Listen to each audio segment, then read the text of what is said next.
brilliant player, and again, just as importantly, a brilliant character. Big miss when he left, big mistake. Yeah, but he had 1 or 2 injuries towards the end. If you remember, I think he had a bad Achilles injury, but yeah, huge loss when he left. But that's the nature of the game you're in. You know, players come and go, big personalities go, but he was a big loss. So, are you going in as a box-to-box midfield player, sit midfield player? What could you do? Everything, really. Do anything you want, yeah. Obviously, my career changed when I was a younger player. Obviously, at Forest, I was more of a box-to-box, trying to get a goal. I'd done the same at United when I first year. My game changed. I got a blower. I become more of a sit midfielder. But yeah, I'd fancy my chances in there to do a job. You think you can get in this Liverpool team? Yeah. Yes. Obviously, talk about you're there. I think the team I want to pick up, what has he thought about this team? I think I would actually, let's not forget. Are you not disagreeing with me and the team? Have I made it? No. Man United play 4-4-2, Liverpool play 4-3-3, so I'm going to play a 4-3-3 because I think that's the system that most teams play now. So I think you in that sitting role, you played there probably towards the end of your career, didn't you? A lot for Manchester United, no doubt one of it or the best central midfield player in the Premier League. Who's that? History. Who? What I'm saying is, would you class yourself as the best? Me? No, listen, no, absolutely no chance. Listen, I was a very, very average player. I was very lucky. You know, the key to my career, I suppose, I always worked with really good players who just almost carried me along. Very, very lucky. Does Paul Scholes keep his place in this combined team? Yeah, Scholesy. Yeah, again, I don't think that's up for debate. I'd put Scholesy up there with, I suppose, the Dennis situation and I suppose the Van Dijk situation. That's not up for debate. So unless Jamie thinks differently, Scholesy? No, Scholes goes in. Absolute great player, revelation. I actually think that midfield four that you're looking at there is possibly one of the greatest, if not the greatest, midfield four we've probably seen in British football. You think of maybe the great Liverpool teams as well, United, Arsenal, Chelsea, wherever it may be. I do think that was a great four, but we are playing 4-3-3. So who's the other one in your midfield? I'm going to tuck Beckham inside. And I actually think Beckham, people talk about Beckham being, because of his celebrity status, almost that made him this global name and he wasn't that good a footballer. I actually don't agree with that. I actually think that took away from how good a footballer he was. People sort of forgot how good he was because it was that. It wasn't that then put him up there as this world star. I think in some ways he was a little bit underrated. But that's what his teammates appreciated, Jamie. And basically that's the most important thing. It's what your teammates think of you. That's the respect you're after. Whatever about Beck's, I suppose, fame away from the game, we always appreciate it. We talk about the modern players, you know, doing jobs. Beck's, for all his brilliance, worked his socks off up and down that sideline, getting back, helping Gary, getting forward, getting goals, getting assists. So we never got distracted by anything like that because we appreciated what he brought to the team. Was he a good trainer? Yeah. All these lads here, what I'm talking about, were good trainers. All of them. Oh shit. And that's what. Did it worry you as that sort of leading figure in the dressing room? You won't followed me splits, man. We're all mentally ill, aren't we? No, really, because part of my job with some of the senior players, and when Bex was coming through, you'd keep an eye out for these lads. We're talking about the Pogbas, the distractions for the modern players. And I'd only ever come down hard on a player if I thought he was getting distracted by off the field stuff. And whatever Bex was doing off the pitch stuff, I never. I just wanted to be on. I don't all with you. You like to like that he was taking his eye off the ball. To me, he was still his love and his focus. I don't was football. How to say it without offending you. 311, I think. But first and foremost, he was a footballer. Does that 3 work then? For 308. You as a 3 with Beckham tucked in there? Yeah, I'm just worried where we're going to fit the other United lads in. We've got Giggsy. Giggs is not going in my team. Oh, gee. Right, Keane. Really? Does that 3 work then for you as a 3 with Beckham tucked in there? Yeah, I'm just worried where we're going to fit the other United lads in. We've got Giggsy. Giggs is not going in my team. Oh, gee. Really? Really? Can't even use the auction house right now, which is annoying. We've added some new things, obviously, to combat bots.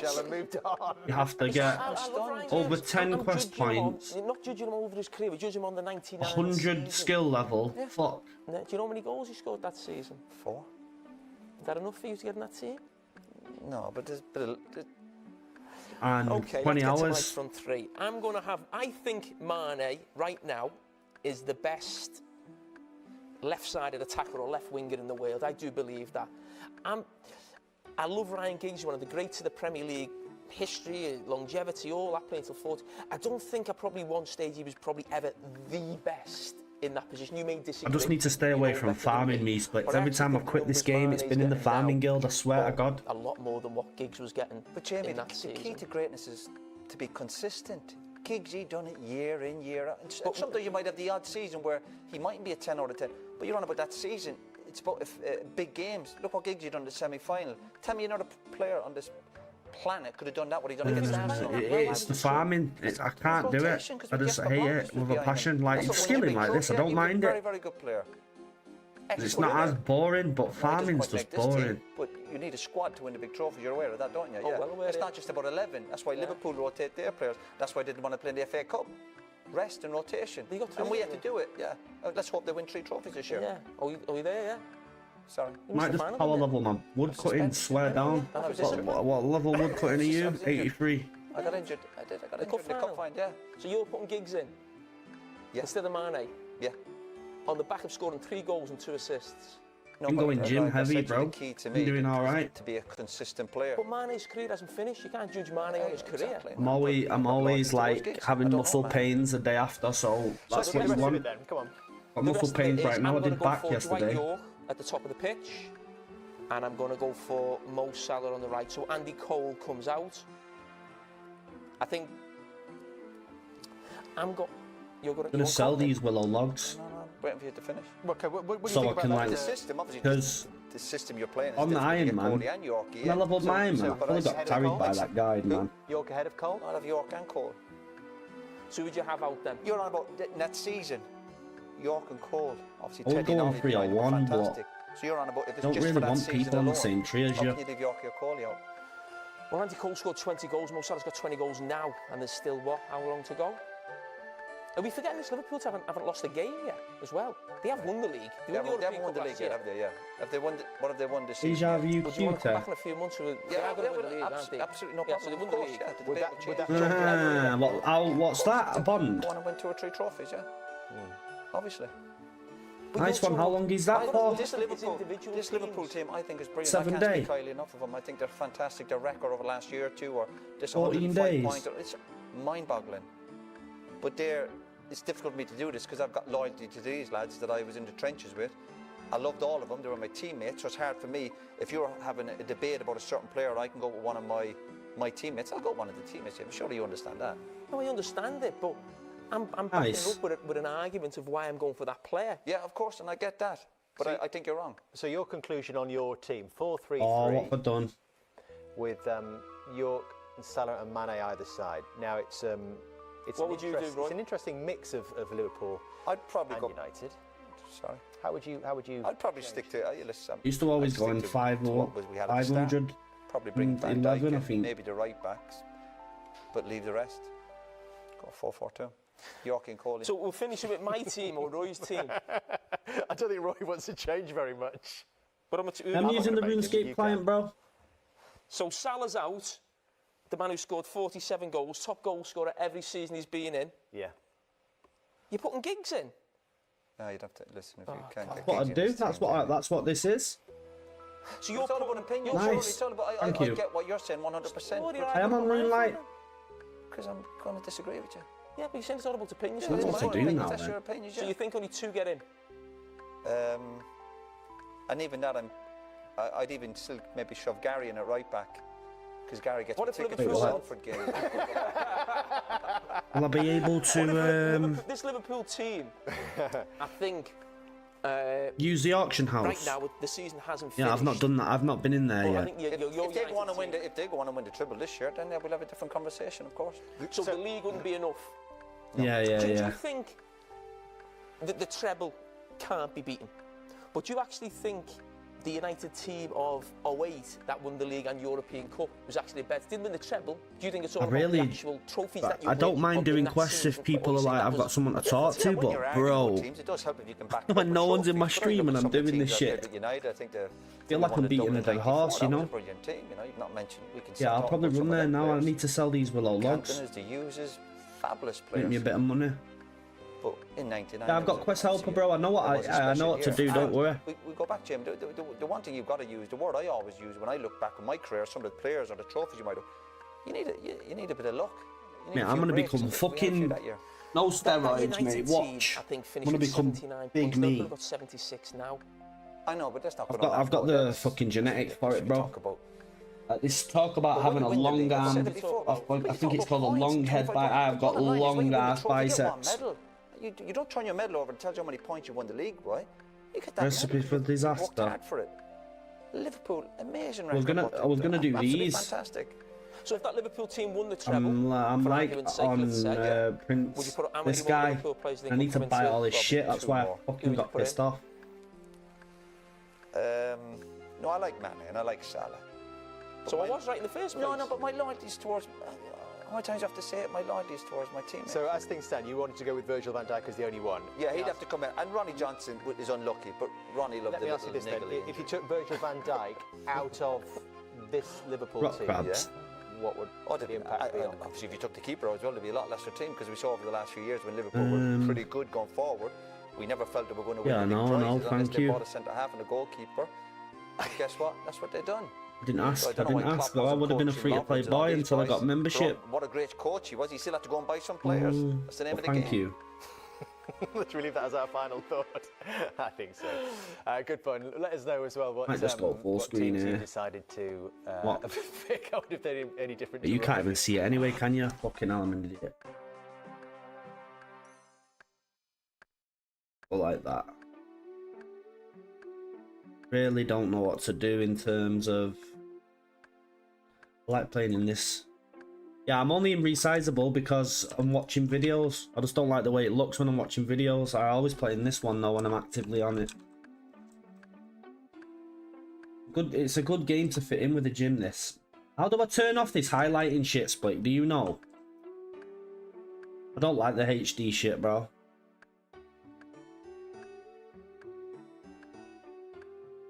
Yeah, probably. Yeah. Yeah, I've got it set up for my rig, it's chilling.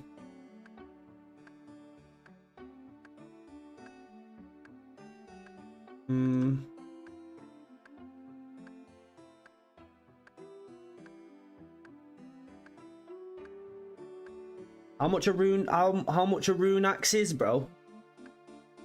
I really just want to smash wood cutting right now, bro. You've got like your world's your oyster on this game. You can do what you want in it. What level is your thieving? Let me see. 33.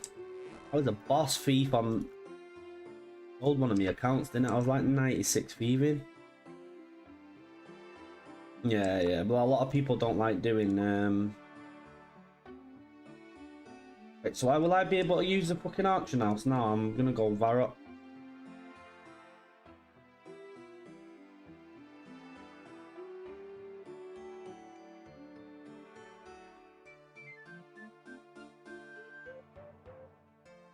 It wasn't a hardcore one, it was just the Iron Man. Wait. Fuck no, I needed the money, bro. Move on from that shit. I can level agility as well, even though it's fucking AIDS. Oh.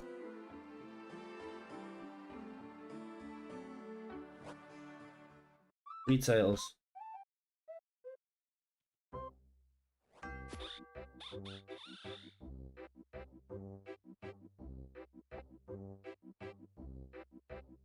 What? Oh. Cool.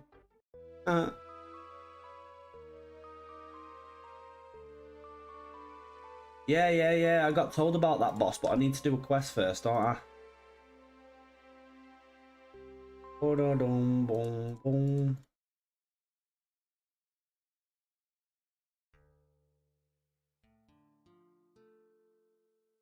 It's just having the gold for it, bro. I haven't got gold. Got like fucking 600 gold, man.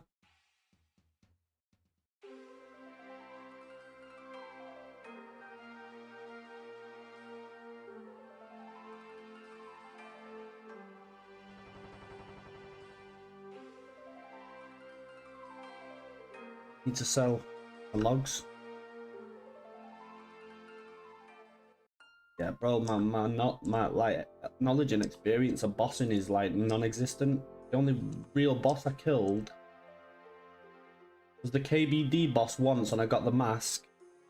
And then I was becoming that dragon. Killed that dragon a lot. Begins with a V, I think. Yeah, I did mole. That was yonks ago though. What can I use this? I can change the game.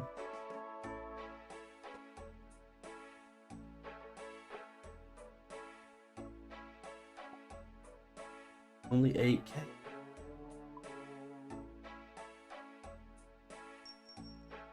How much is a rune axe?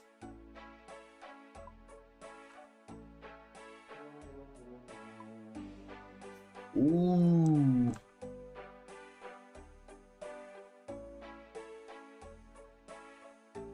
Yeah, true. The 9 running about that fucking place though. Answering all them questions.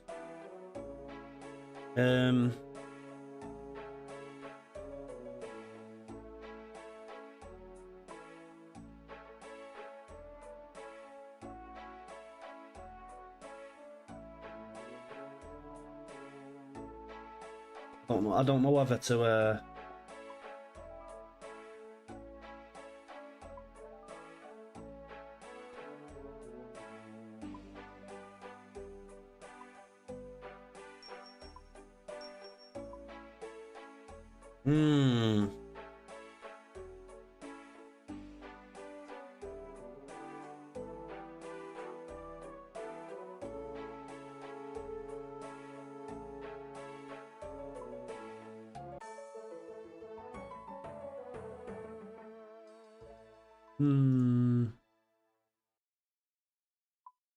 I genuinely might just buy a rune axe and just level up my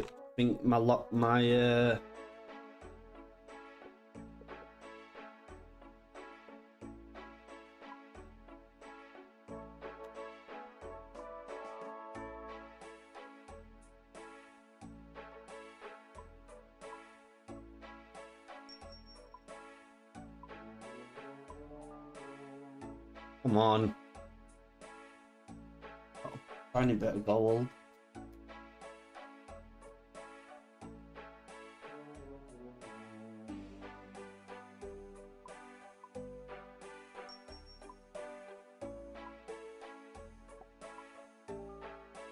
You're kidding, bro.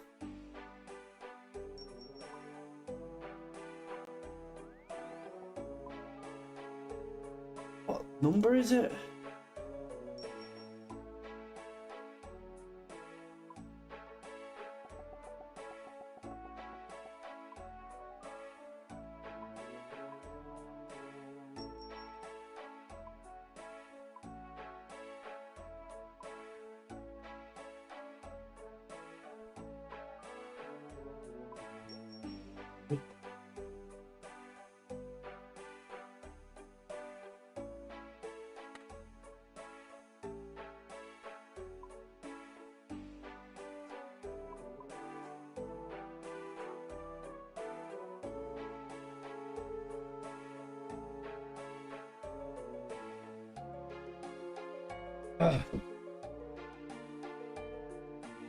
I can still hit a tree with this rune axe, right?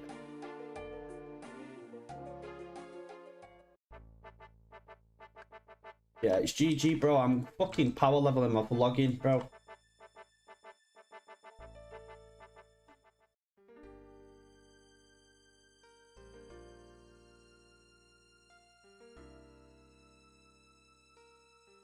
Oh shit, I didn't yeah. I'll just do.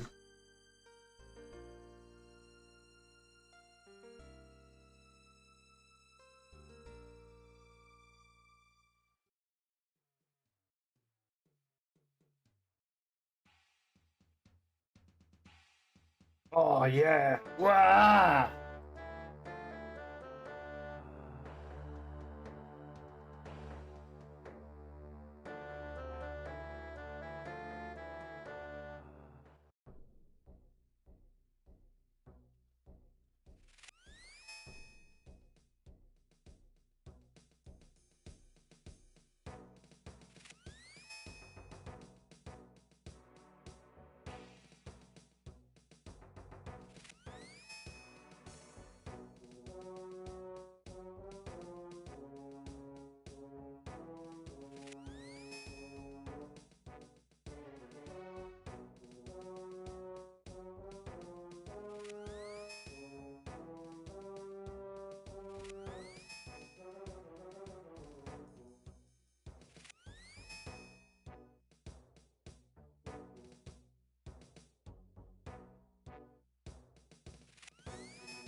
You.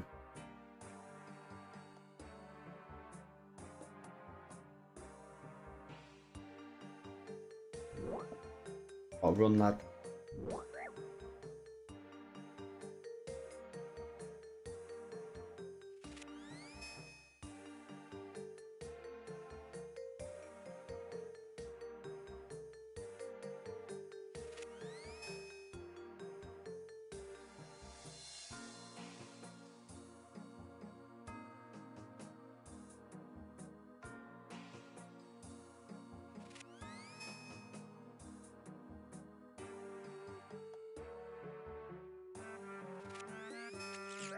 Run, son.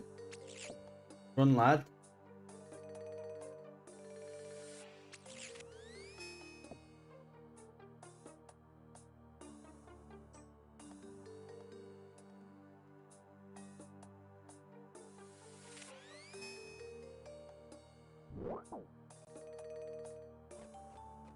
Yeah.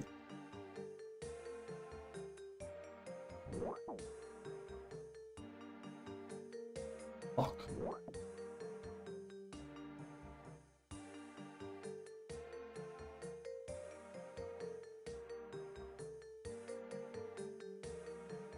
He's on to me.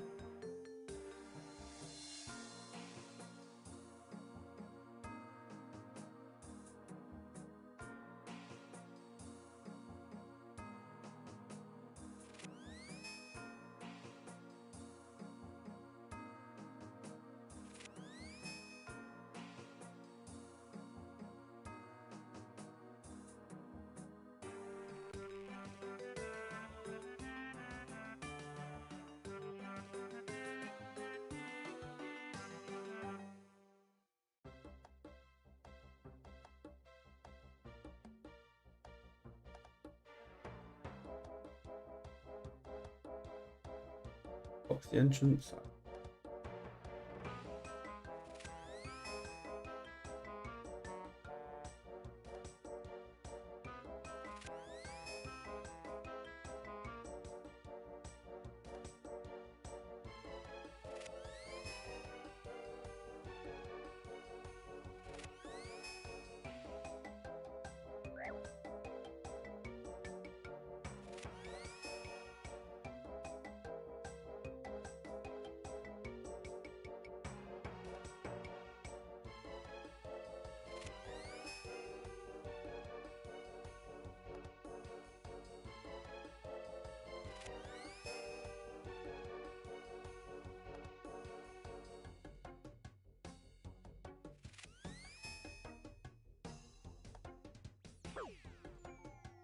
Whoa, what have you just done to me there?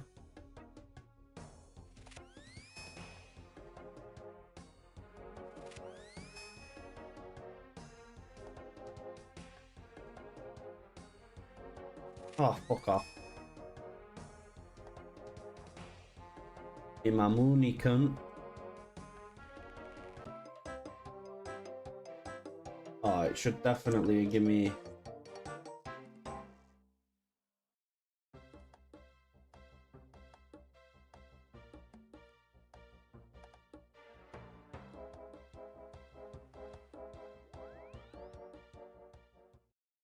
I'm gonna fucking smash out login. Where? I'm in mum. Wanna do it? Only ever achieved 199. I want to achieve more than one. I'm gonna have it. I'm just sizable. It's nice. Jay Cutler, man. Unit. Right, Dad.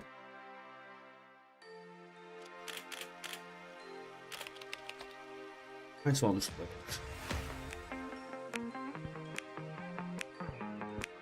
Right, Rude, you scored 25 goals in your Golden Boot winning season at Manchester United, so I'm going to ask you 25 quick fire questions. Simple one to start with. Favourite drink? Red wine.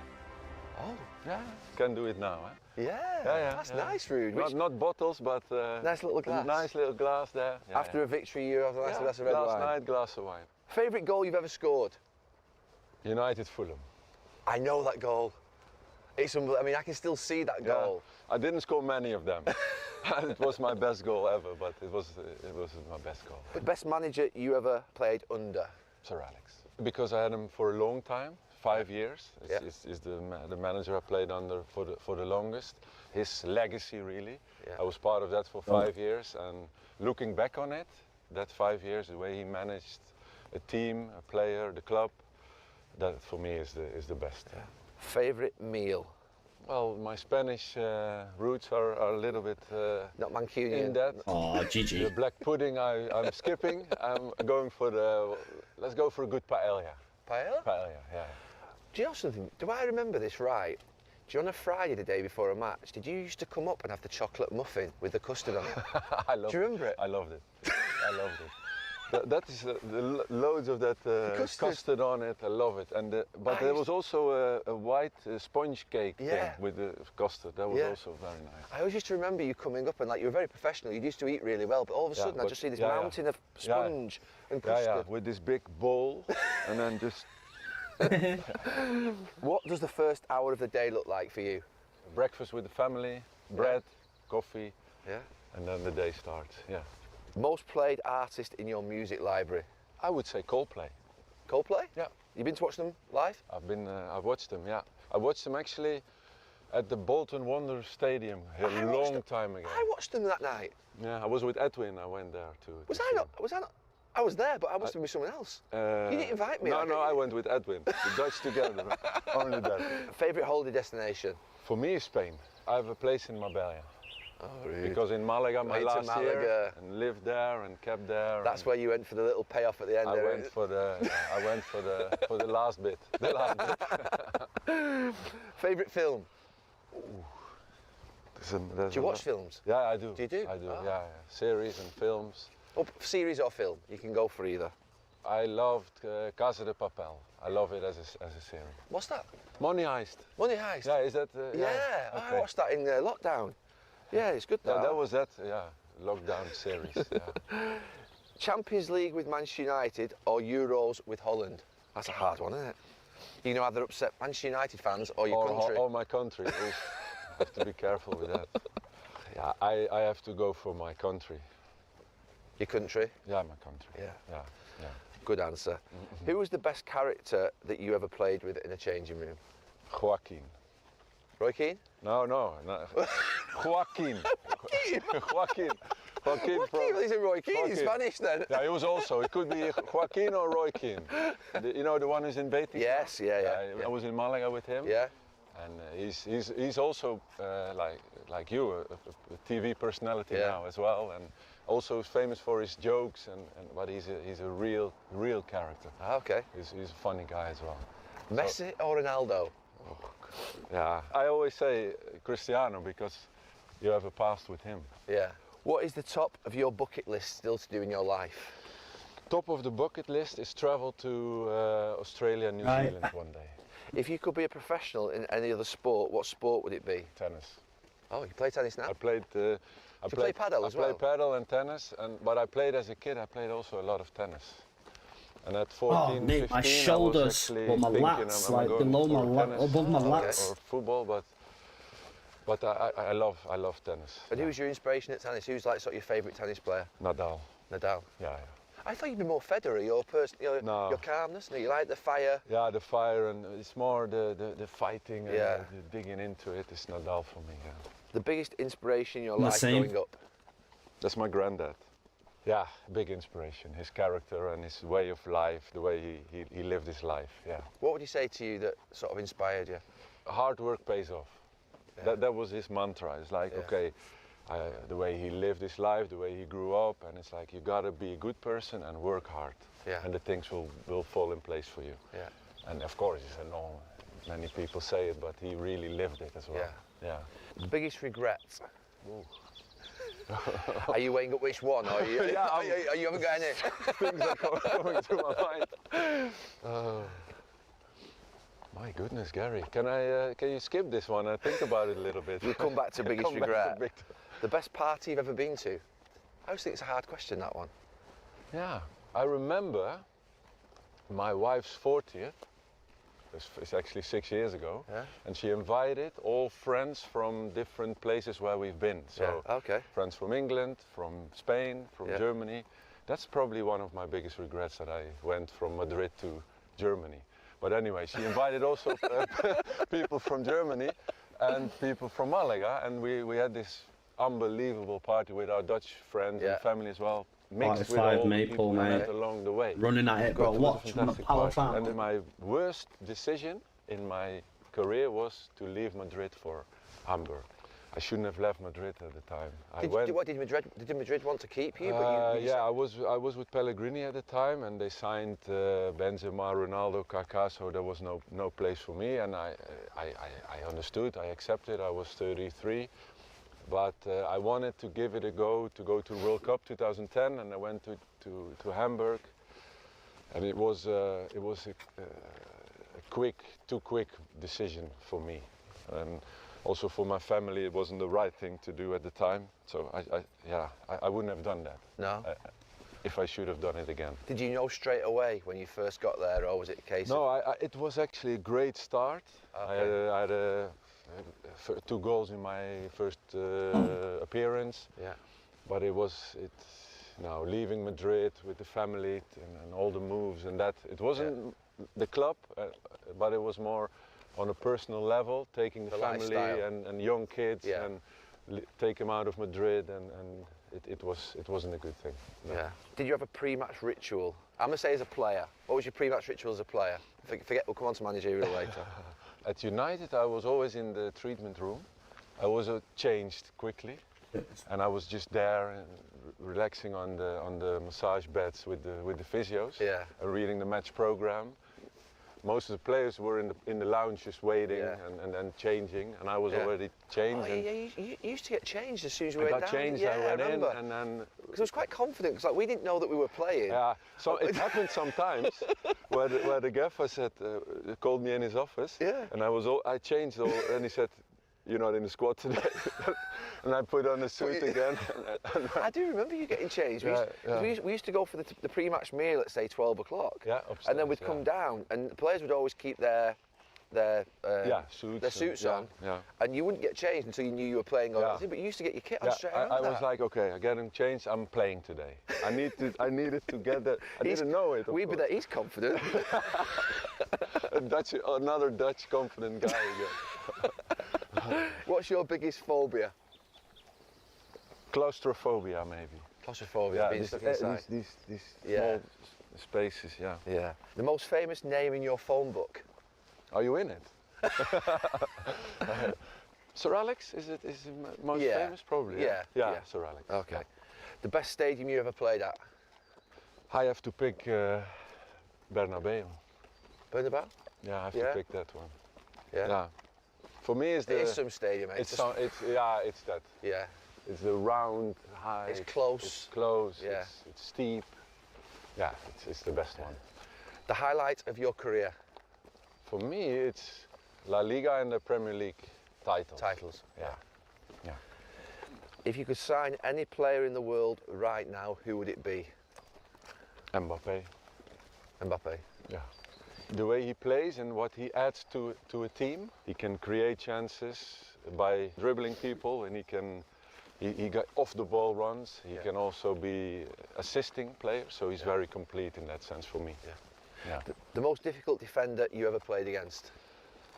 Oh, I always say when we played Milan away for the Champions League, what was it, the last 16 or something? 2003, 4, 5? There was Cafu, Nesta, Jaap, and Maldini. That was a back four with Gattuso in front.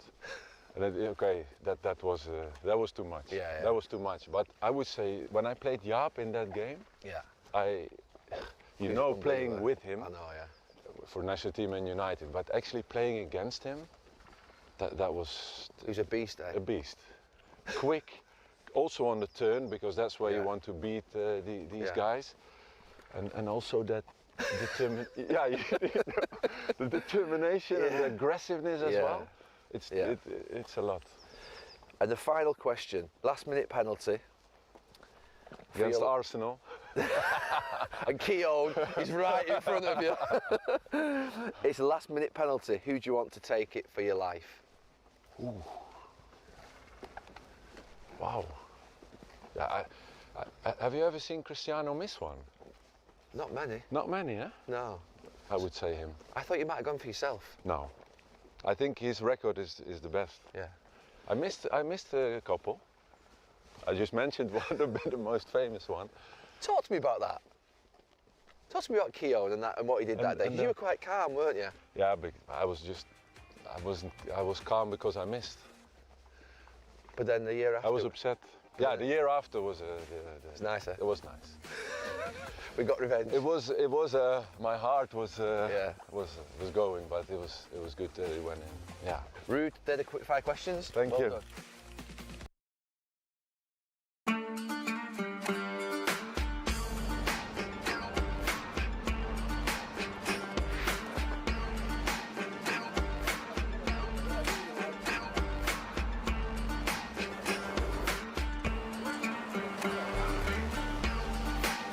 Right, Bex, welcome to the Overlap. We're in Qatar, which is, to be fair, about as windy as Manchester at this moment in time.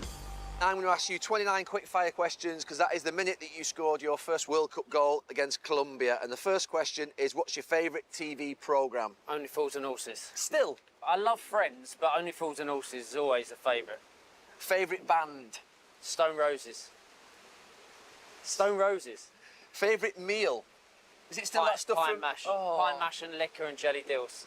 You have to get a picture of this stuff. It's like green. It's not like our pie and mash up in Manchester. It's like... It's proper pie and mash. Favourite drink? I'm going to go alcoholic drink first. Are we allowed to talk about alcohol on television? Of course. Red wine. Favourite holiday destination?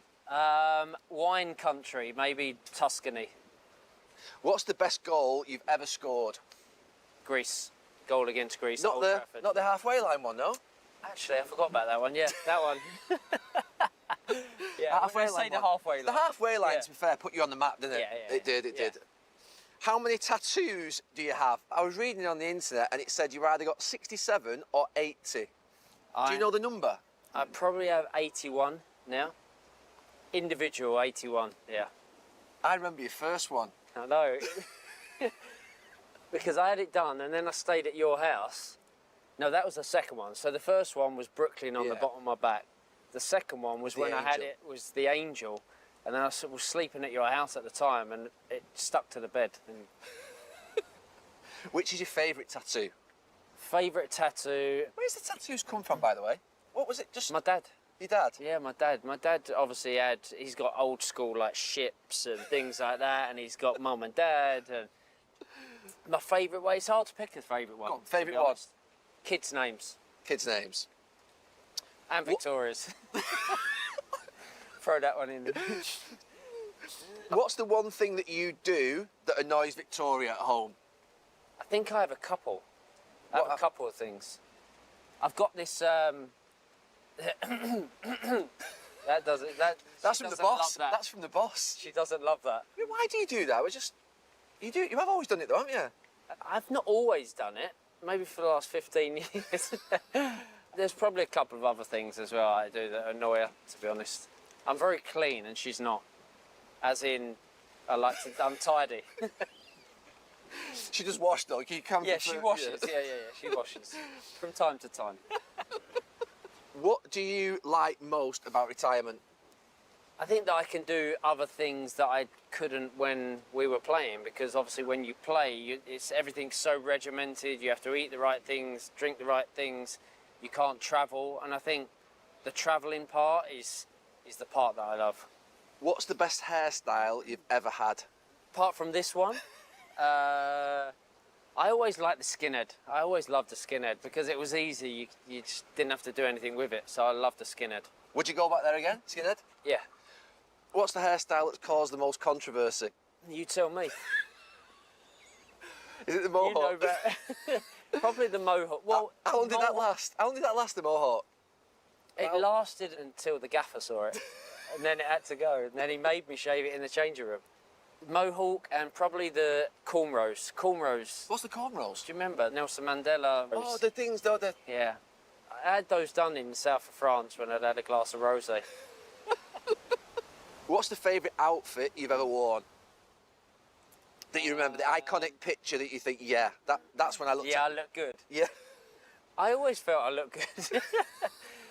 I look back now and I'm not sure I did, but I always felt that I was always wearing the right thing at the time. I've never asked you this, and I should know really. Where did the fashion come from? I know you were always fashion, but did some of it come from Victoria? Did some of it come from external advice? Did some of it come from you? To be honest, Neil's people louder than me. always I've not been thought speaking, that have I? Victoria had a big influence over what I was wearing, the decisions that I was making with hairstyles or tattoos or, you know, the clothes that I was wearing.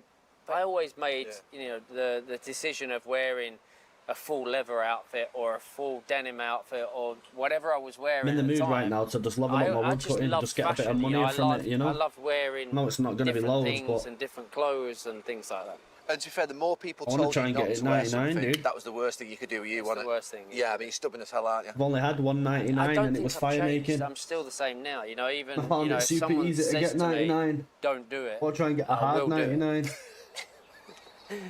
99. The best player still you've hear ever me though, played, yeah? more simple. The best player I've ever played with, Yeah. apart from you, Zidane. Close. Favourite city We'll in the get to world? questing eventually, bro. Don't worry. Still, you're still harping on about it. Of course. I'm really in the mood to just put a shift in Why on you wood spend cutting so right much now. time down I there? know, yeah, it's a bit better with that. Watching random videos. I need to go all of you and lot I need to get to Sears Village, London, lad. East London. How can I get to Sears Village? Do I have to go down there to now. Port, can you book me this a place restaurant? over here and get a Barty boat texted me the other to? day. Bex, can you get me in That this the only way. restaurant? What's the best thing about having David Beckham? You always get a seat in a restaurant. It's unbelievable. It's incredible. The contacts are incredible. Your childhood idol.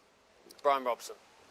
We know that. We know that one. Which of your children do you most see in yourself? It's an obvious thing. I see a bit of me in all of the kids. The stubbornness of Romeo. He's got my stubborn side. The kindness of Harper, I'd say. Brooklyn is a softie and he's very caring. And Cruz, because Victoria's always said that I'm quite funny and nobody knows that. Which I thought people did know that. Is my mic Cruz audio is quite okay? a character, so I'd like to say Cruz has got, you know, my kind of character and funny side. So a bit of all of them. What do you do first thing in the morning when you wake up? What does your morning look like? Well, I first do a cup of coffee. Actually, well, I wake the kids up first and then I have a cup of coffee. I love coffee. Do you? Mm. What coffee do you drink? I go It's from... not Nescafe, is it? Do you know, it's the weird thing is, and I'm going to sound like a right knob now. In London, I have just black coffee. Right. In the countryside, I have a latte. So I do so. It makes me sound a bit of a knob, but I don't know why. I never have a latte in London, and I never have black coffee in the countryside. Why is that? I don't know. When you were younger, I would have said definitely you were a city boy. Definitely in the city. You're always driving around. You're always driving around the city all the time.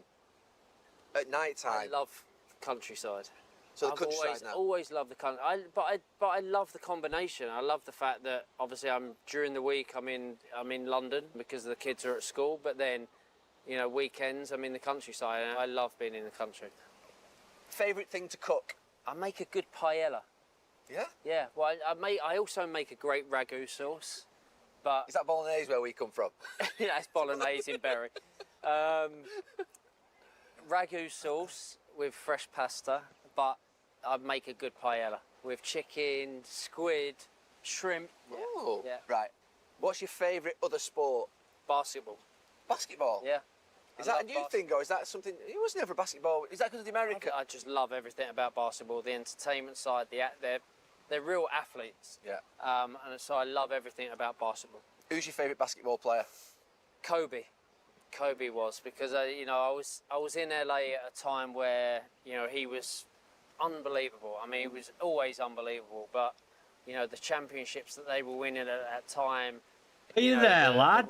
I added you on Lakers and RuneScape. the Celtics. Kobe was just a different animal. You know, we've grown up. You know, when we go and watch a sporting event, you stay there until the last second, until that whistle goes. And I was the same at basketball games. People hated going with me to a basketball game because normally if the game's done with 2 minutes to go, you get up and leave. I stayed there to watch Kobe walk off that court because he was just an unbelievable athlete, an unbelievable person, and just the best. Your favourite Spice Girls song? Say You'll Be There. Why? Because that's only Victoria. That was the one. That was the one that where we were sat in separate beds in our room. Is it Georgia or Moldova? Moldova, I think. Yeah, I remember. Yeah. Did you invite Victoria to the Players' Lounge a couple of weeks later? Did you tell me how you can come clean? Absolutely. Social media wasn't like part of our lives then. No. No, I had no. Yeah, I just found out that she was there. It was just, I don't know, just meant to be, I suppose, Gary. Favourite superhero? Batman. Am I rubbing? Everyone says Batman. I just like his outfit. Phil or Gary? For what? For what? Do you want me to be a manager or Phil? Phil. Level 35 to 90, cut teak trees. How many of Gary Neville's 35 Premier League assists were for David Beckham? 35 to 90. Quite a few. I was just going to go do Maples to 60 and then just I'm following this. One. You Maybe trees. one. Let's say one. One player from the past that you'd love to have played with, so someone that was playing before you started. Bobby Charlton. You're always your hero, aren't you, Bobby Charlton? He was my dad's hero. That's why my middle name's Robert. I didn't know that, you know. Really? No. Yeah. And you won the Bobby Charlton Soccer School, didn't you? Yeah. So I'd love to have played with Sir Bobby. Whilst I was taking long throws in Bury. Yeah. Somewhere. Right, finally. No, he's knocked himself, Gary Neville, but he was a good player. You can't choose yourself. Who would you want on it? Zidane. Thing is with me on this game, bro, I don't mind doing a slower, Cheers, mate. Good to see you. slower rate, because I can put the time in. Do you know what I mean?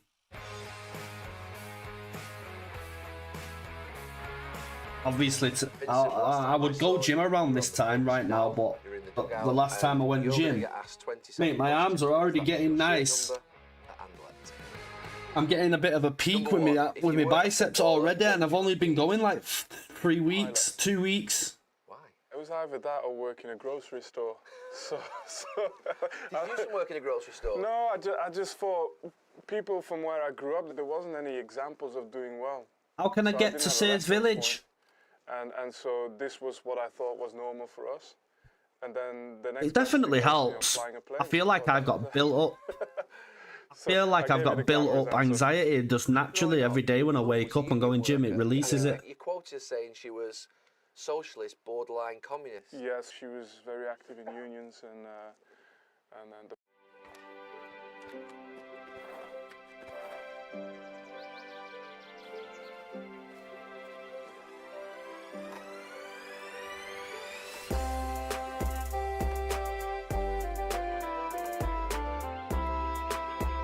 What's going on, guys? My name's Theoatrix and welcome to my complete forestry guide. Forestry is a group woodcutting activity where you get a woodcutting boost when chopping with other players. Are those tea trees? The only requirement is 15 woodcutting, and it does work in free-to-play. To get started, you can make your way to the Friendly Forester in either Draenor, Seers Village or Prif, and from him you should grab the free forestry kit. This stores items that you'll find while doing forestry.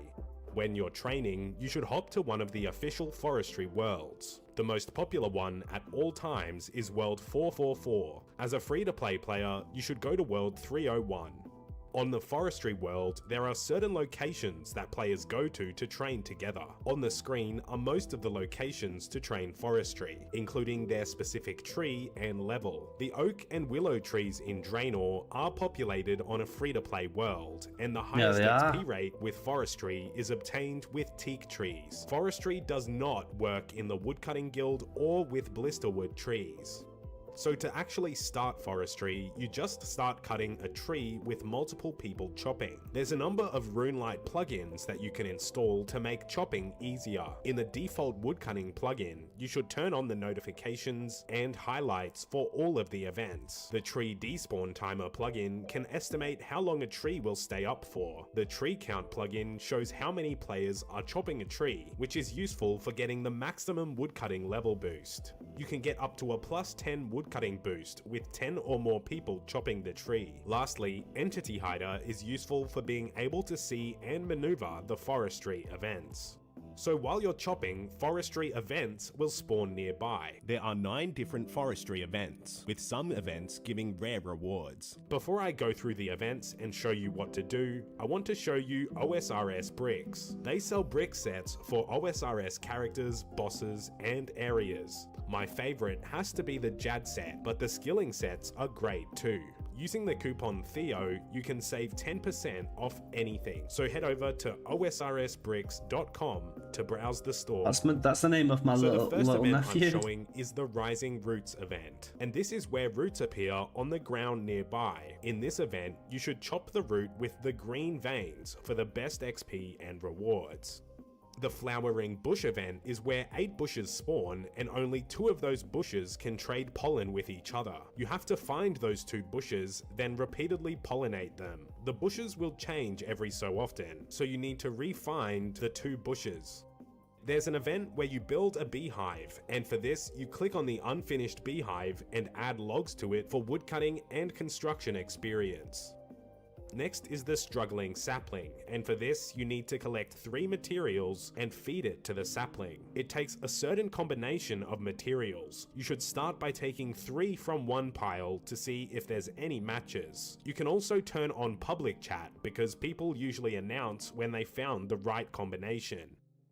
Sometimes poachers can spawn, and for this event you have to disarm the fox traps that they place down. For this you get woodcutting and hunter experience. There's also the Enchantment Ritual event, which is visible by the coloured shapes on the ground. For this, you have to stand on the odd one out, so one of them will not share a colour or shape with any other one. Sometimes friendly Ents can appear, and for this event, you have to read what they're saying and trim them accordingly. There are 4 different dialogues that the Ents can say, and on the screen are how you should trim them. When nests and birds appear, you need to take an egg from the unguarded nest and take it to the Freaky Forester. You repeatedly do this, and the unguarded nest changes. The last forestry event is the Leprechaun, and for this you can talk to the Leprechaun to deposit your logs into the bank. To end this video, I have one more tip. For the best experience, you should be cutting with a 2-handed felling axe, along with woodcutting rations. This gives 10% more XP per log, plus a 20% chance to not give you a log, making it more AFK. Thanks for watching my forestry guide. If you enjoyed, be sure to leave a like. Be sure to check out OSRS Bricks and use the coupon Theo for 10% off any order. Thanks for watching. Is this guy Australian? The first thing she did when I had my first big salary, she was shocked and scandalized. And I told her, Mum, it's better it goes to me than to some other people. Is that why you've done a lot of charity work, haven't you, obviously in and around Manchester? Does it come from those roots with your mum? I'd like to think my dad and my mum were, you know, always trying to help those who have less. And I can say honestly that since we've been children, we've always been very passionate about, you know, making sure that it's an equal playing field. And as you know, it never is. No. And no matter how you turn the question, it's hard to find the right answers. Next question, favourite goal? Is it the one? Where's your statue? Oh no, United on the header. Yeah. Definitely. United. Because it meant so much more. It meant, like the last goal, it goes top corner. I'm telling my players not to shoot from there.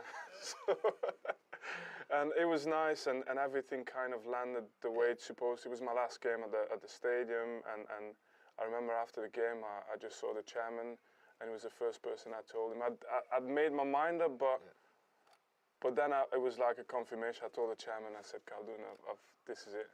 You retired that night? Yeah, I told him that I can't do better than this, so we'll win the league, we'll win the FA Cup, and that'll be it. And he was the first person I told, and it was an emotional time.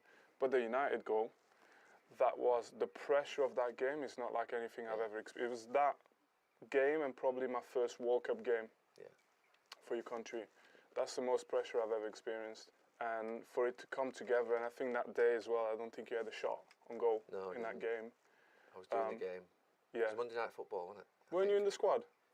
No. You weren't on the bench? I never played while Manchester City won the league, Vincent. I sure? can break that to you, yeah, I promise you. Because Sir Alex Ferguson was there. He was there, Sir Alex Ferguson was there. It was 2000, I just retired, it was 2012, I think. You dodged it. I dodged a lot over the last 7 or 8 years. So you told Caldoon before Pep? I ran into him first. Okay. And I didn't want Pep to not play me in any of the other games either. So you kept it quiet, Caldoon, did you? So, yeah, because he knew that I wanted to say it in my own time. So I think I told Caldoon first. But it's also, I ran into him and it was the perfect time. He was going to fly back to Abu Dhabi. I wasn't going to see him again. So this was the time I told him. But then it wasn't our priority as well. We had the Brighton game coming up to win the league. So we did that. I thought still not the right time. And then the day before the Watford game, because I know Pep in finals and stuff, or when he feels that the team is stronger, he might put you on the bench and put someone else on. So I just went to him, I said, I got to play tomorrow. So I never said it, but tomorrow I've got to play. It's my last game, and then we had an emotional kind of discussion after that. But it was great. It was Pep, Mikel, those two were planning the Watford game, and I came in with bombshell. Yeah, unexpected news, but it was everything was right. Everything happened in the right way. Did any of them try and talk you out of it at that time? Like Caldoon or Pep or Mikel? Yeah, they did, but I'm a manager now, so I know once someone's made his mind up, you're always better saying like, oh, I wanted you to stay. Yeah. Right, best manager you played under? Well, the man I just mentioned, Pep. It's an obvious answer, but why? Because he explains you why you are doing things.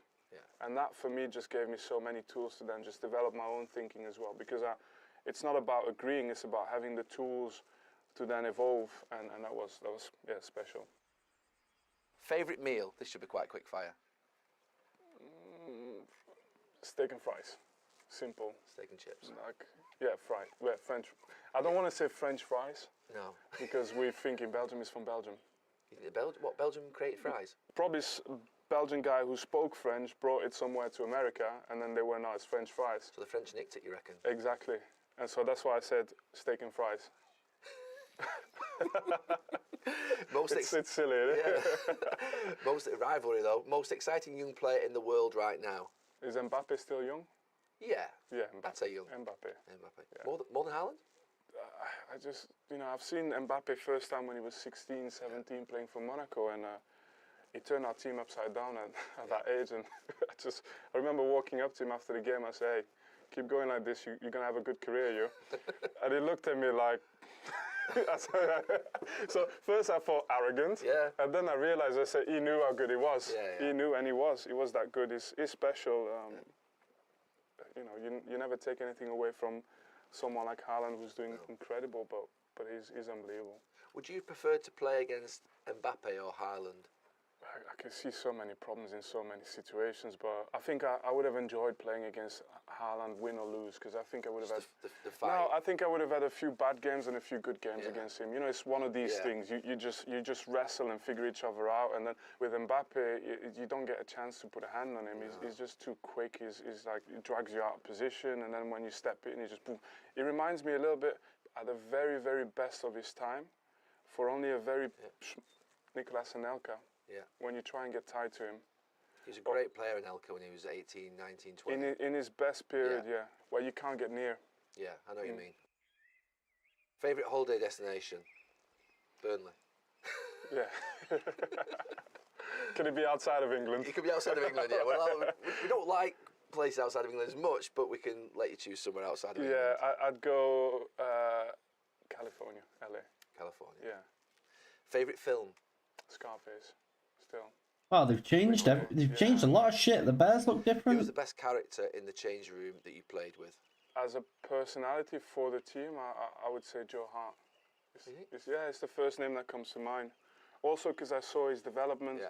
He went from being the dressing room clown to being the positive energy and positive motivator to being a real leader. Yeah. And I don't think people remember how big it was in those first 2 titles we had, and in those first years where City was doing well, it was unbelievable. And he was just unlucky that the game changed right at the moment where he was going into his prime. It was harsh, wasn't it? I mean, when Pep came in, he just made that decision straight away.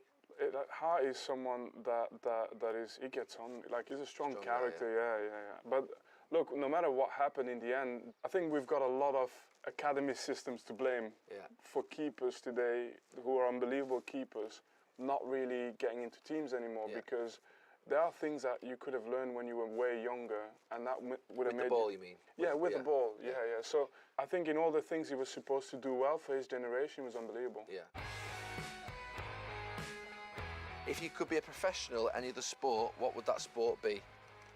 Do you know what? I would have loved to just be, what do you call it, decathlon? Decathlon, yeah. The 10 Yeah, I think I had a bit in me for that, do you know? The discus and the... Yeah, all of them. The favourite player growing up? I'll say Desai, and then from another generation, Pele, because it was like, this is the guy. Biggest pet peeve, so the thing that annoys you? Just mess. Mess? Mess, yeah. What, mess as in mess like garbage on the floor, or mess just generally? Yeah, just that type of stuff. Yeah? But I've self-disciplined myself in not being a nightmare around other people, but I've just got to look away. Have you got OC? Does everything have to be in line and things like that? Are you that type of person, or? Oh, you behind the bank, is it better, yeah? I never thought I was, but I'm just thinking of speed from, I was going to go boom boom. Favourite way to spend your downtime? With the family. With family. Yeah, I'm lucky that this is my work and my hobby, so I don't need much more, and then the family is everything else. Biggest regret? A serious one? None. No regret? No. Because you just put it into a box and realised that you made that decision, or? No, because there I failed and there I learned, you know? Yeah. So the learning is so close to failure that I wouldn't wish it away. Look, I need to level up my magic as well, so I can travel a bit better. 10 more trophies, and how do I do that? My work rate has come from disappointments. My work rate has come from setbacks. Yeah. I think I'm going to be a much better manager for the experiences I've had and the failures I've had as a player. Biggest phobia? What are you scared of? The worst things in life, you know, like anything family related. Anything else, I'm fine. Most famous name in your phone book? Oh, I played this game once, I lost. It's gonna be so bad, like be Thierry Henry or something, and it's like, I could just see his smile on his face, just the grin. Oh, you love that, Thierry. Yeah. You will love that. Best stadium to play at? A special stadium, one that you have a great memory of? These trees are good XP, man. San Siro. How much are they to sell? The magnitude of that, just those concrete blocks and. Wait, Wembley, they're cheaper than fucking. Sure. The new Wembley. Sorry, I've never known the old one. Cheaper than Willows. Best party you've ever been to? Must be after a trophy, no? Maybe, or. You know what? Man City parties were better when we didn't win. So go on, tell us about one where you lost. FA Cup final to Wigan. I know. I mean, that was as bad as it gets. That was a bad one, that one. Do you know what? That one hurts me more than losing the Champions League semi-final to Real Madrid. Yeah. How much are you trees good? Yeah. Do you know, it should be on what paper. Happened that day?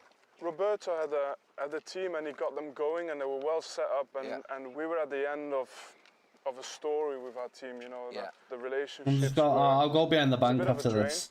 Yeah. And then he needed a reboot, and we got into that game thinking it was already done before we played it, and we got punished. That was a painful one, but the party afterwards was brilliant. Sorry, City fans. I mean, highlight. No, they probably did the same. Yeah, exactly. Yeah, just drank till they actually didn't remember it anymore. Highlight of your career. The Aguero goal. Still to this day. Yeah. It's got to be. The best and worst. You sure you weren't there anymore? I was there. No, I was in the studio watching that. Do you know something? I say this. I've never seen anything like that in my life, because obviously I'm United thinking I'm in the best place in the world thinking you're going to lose the title. All of a sudden it was mayhem. It was absolute mayhem. Best and worst subject in school. What were you like at school? High potential, but not great grades. Got thrown out of school. Did you? Yeah, of course I did. You a bad boy then? Or just... I don't think I was, but just other people must have done. And then, but these things happened, and but it taught me these consequences, and I learned. And I had parents that made me understand. I was lucky for that. They made me understand. Well, this is why. Yeah. Best thing about living in Manchester? Football, the Northwest. Football. Best place in the world for football, the Northwest. Like I could go on about people being friendly. I really love it here. Yeah. The mentality, you know, you can still say what you think, and you get respected for that. But football, I've never seen. I don't think there's a place in the world that's better for football than the Northwest of England. Yeah. Good answer. Most difficult striker to play against? I liked and hated to play against Suarez. Yeah. Because I had my best and my worst games against him. Yeah. It's that one where you come short, and I loved going in. You know, I was aggressive. But it's that one where he comes short, and a couple of times you catch him, then he's on the floor holding his ankle. You have a pop at the referee, and he's running off, and he's in your back scoring a goal. You know. Yeah. And I love that side of the game as well. Yeah. So I've played really badly against him, but I've also had some of my best games, and I love that challenge. He was some striker, wasn't he? When he was at his best.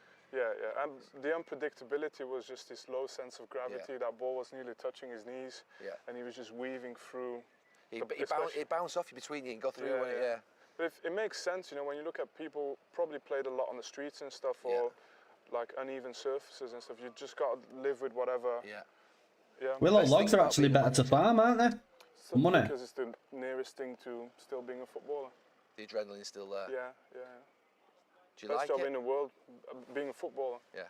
Happy with 100 XP though right now. Depends on how you experienced it, but it's close enough.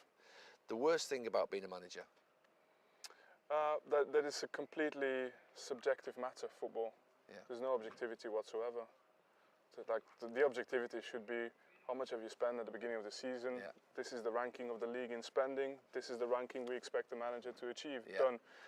If you've achieved less than what you've spent, you've just got questions to answer. It could be because there's players there that are not your players. Yeah. But then you have questions to answer. But you can't be in a situation where other teams are spending more than you are, and you are bettering them. Yeah. And then people are still, well, we don't know if you did a good job. Which player out of the current Manchester City team would you bring to Burnley tomorrow if you could? Take them for free. I'm going to offend a lot of people if I say... You're going to offend someone? No, it's easy. I'll tell you what, he's on the free anyway, I'll take Ilkay. You made an offer then? Huh? Was that? No. The most skillful player you ever played with? Skill, Eden Hazard. Yeah. Other skill, David Silva. You know, David Silva is just his scanning and his understanding of the game is a skill in itself. Yeah. And Eden is the more compact and messy he got, the more for him it just seems to slow down the game. Hazard is unbelievable. He's amazing, Hazard. Well, why do you think it's not just quite worked for him? I'm amazed it didn't work for him at Real Madrid. What do you think? How much is the Dragon Axe? Do you know? I struggled at Madrid. It's a monster of a club, and there could be many reasons. I think injuries is one thing as well. And you know yourself, not everybody comes back the same, and but the skill he's had, I mean, it was magic. Okay, favourite music? We're getting there. Last couple. An artist you want to know, Booba. It's called Booba from Booba, where? France.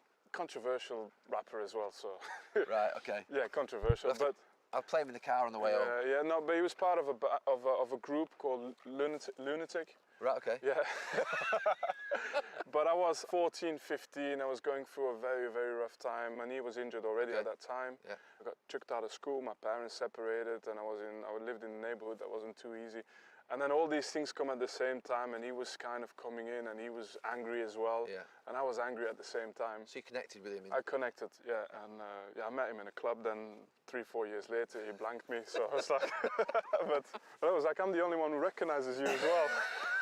He wasn't that big, because I never heard of him. No, but he was. After that, he did. Now he's like a legend of. But at that time, he wasn't yet. Right. Final question. We always ask this one. Last-minute penalty for your life. Who do you want on it? Yaya Toure. Yaya Toure. Well, the best penalty taker you played with? Worst in training, best in games. Player or penalty? Penalty. Okay. Player? Yeah. No, player, close. Yeah, close, because then you bring in a lot of other players as well in discussion. But the thing with Yaya is I can't name you one thing he couldn't do. Yeah. You know, he was fast, he was powerful, could defend, he had an unbelievably delicate final pass. but he could smash it as well, top corner. I mean, if you look at the goal he scored, Sunderland League Cup final, big moments as well. Quick fire questions done. Well done, Vincent. Thank you.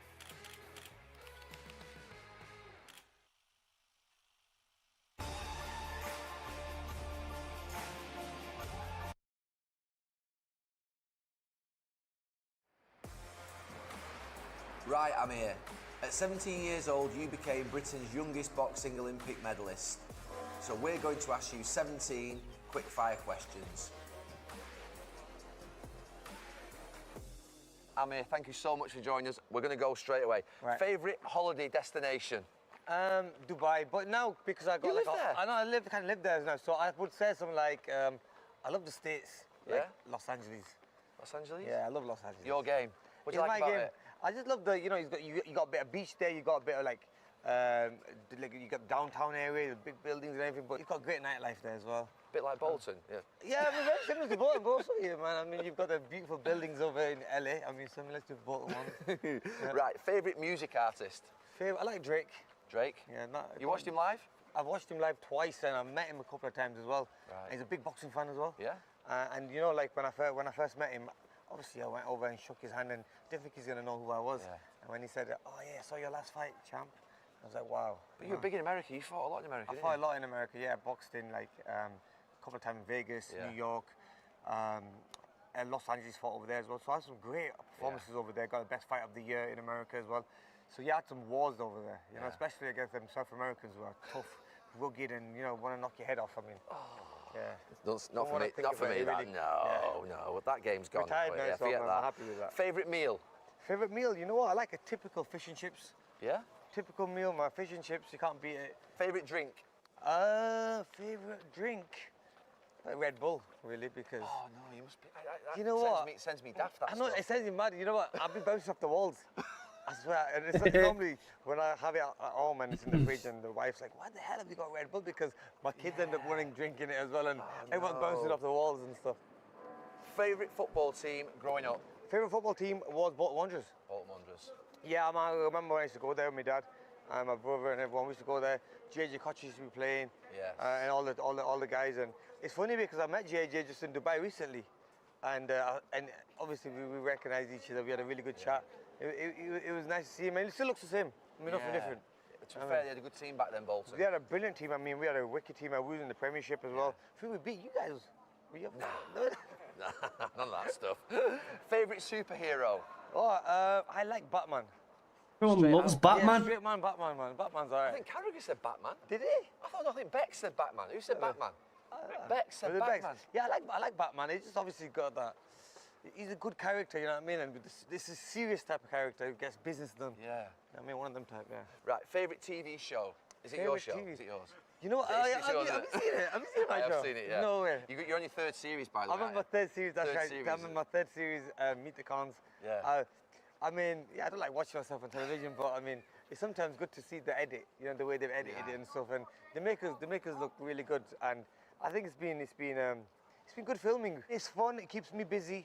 Yeah. It's like work as well. Now boxing's finished. Yeah. I can focus on all that kind of stuff now. Do you think that sometimes, I mean, not just for a boxer aspect, but every sports person, you don't get to see their real character, do you? Yeah. Do you think doing the programme allows people to see the real you? Yeah, I think people get to see the real me and they know who the boss is in the house, not me.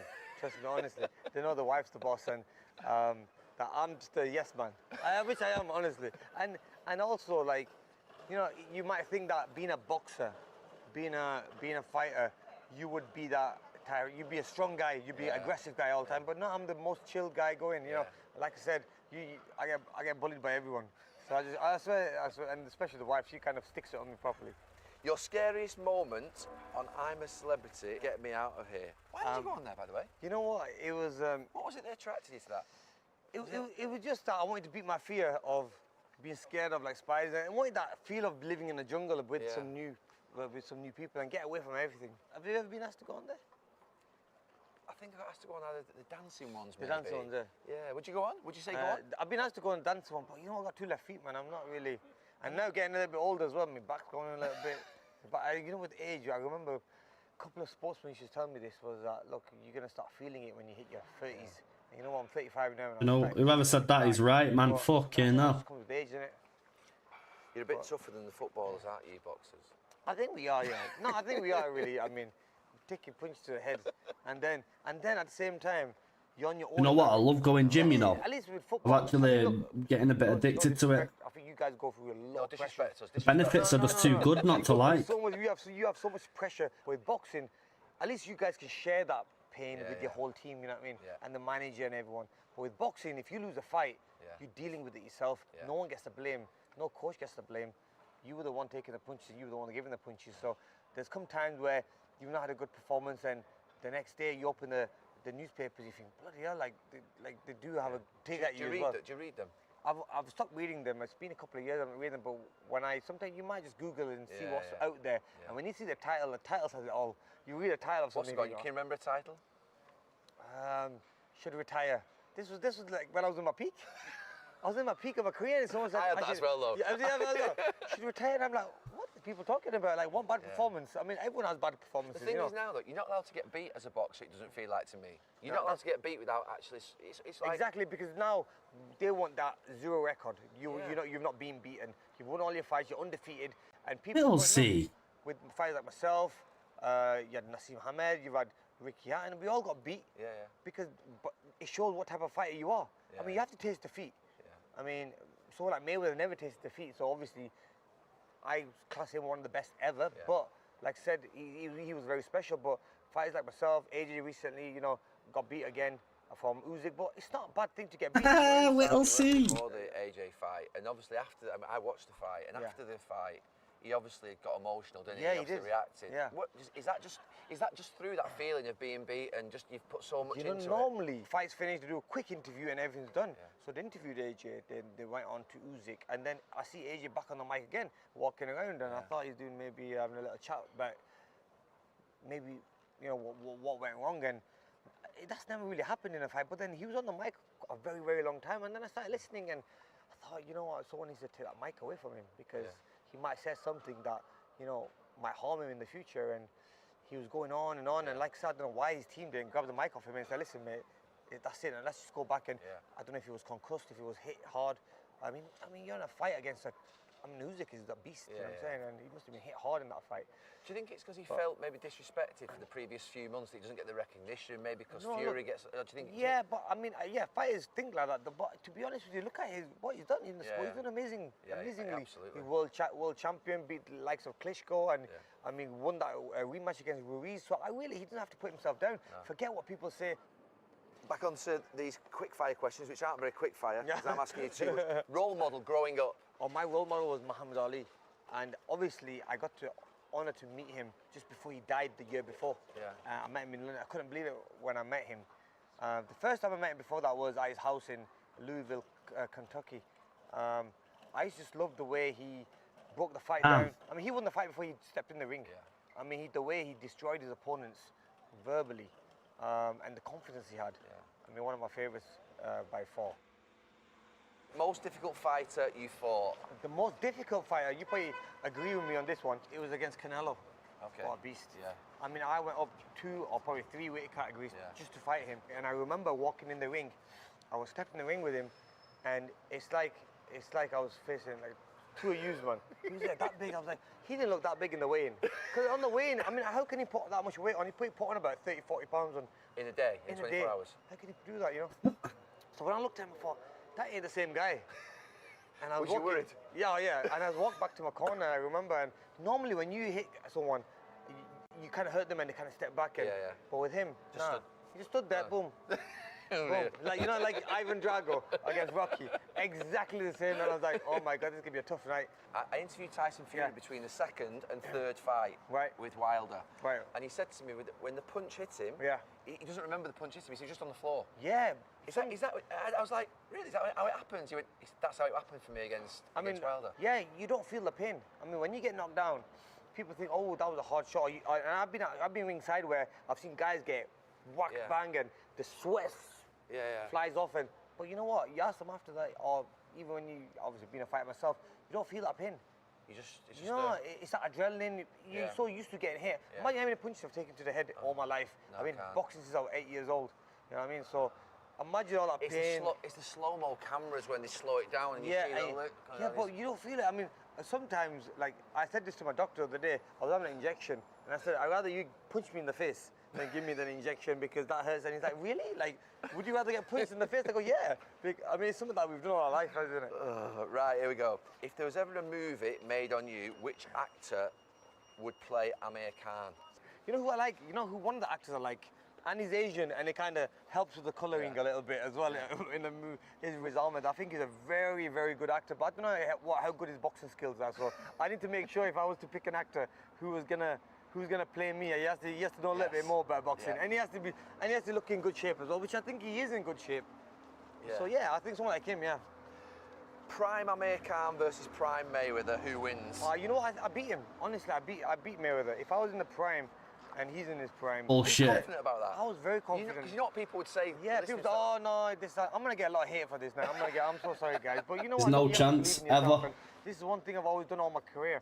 And I think stylistically, when if Canelo beats you, he had a lot of speed. You lose to Floyd. But I think my speed would have beaten his speed. My movement would have beaten his movement. He really wasn't the biggest puncher in the game, so it would have been like a game of chess. But I would have outboxed him. Like, when me and him were supposed to fight, I remember I signed all the contracts, everything was negotiated, everything was signed off. So why didn't it happen? Why didn't it happen? Because I announced it first before him. Oh. Can you believe that? Like, so he wasn't happy with the promotion side of things? Yeah, so why he wanted to be the man to announce the fight, but because I announced it, spat his dummy out and said, look, I ain't fighting you.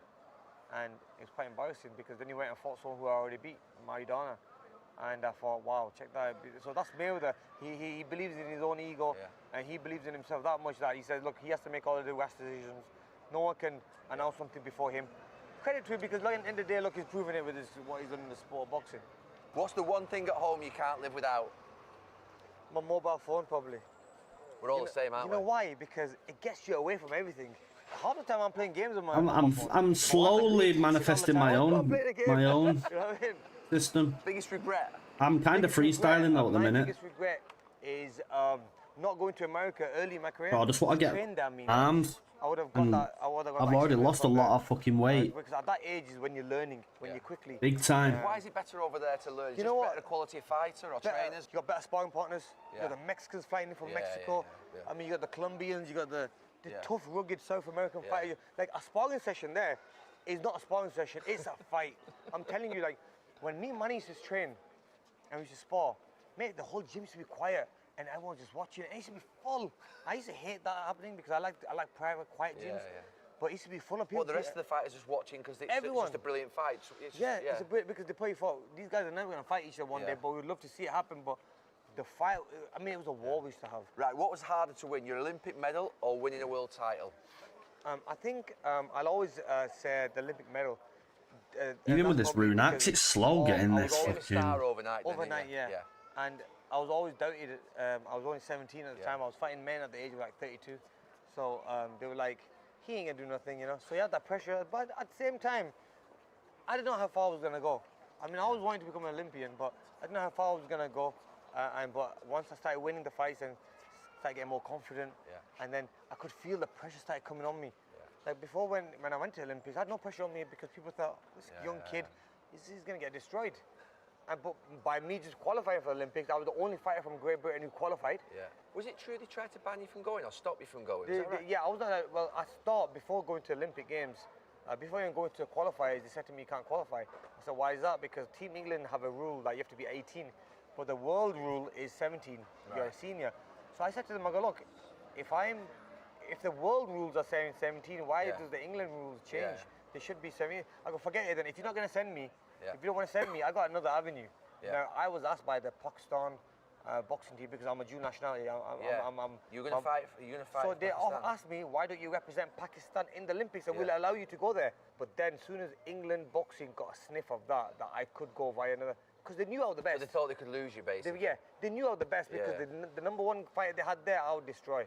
So they thought, we have to send, but we can't send him because they wanted me to wait till I was 21 and go to the next Olympics. Which I'll be a lot more mature, stronger.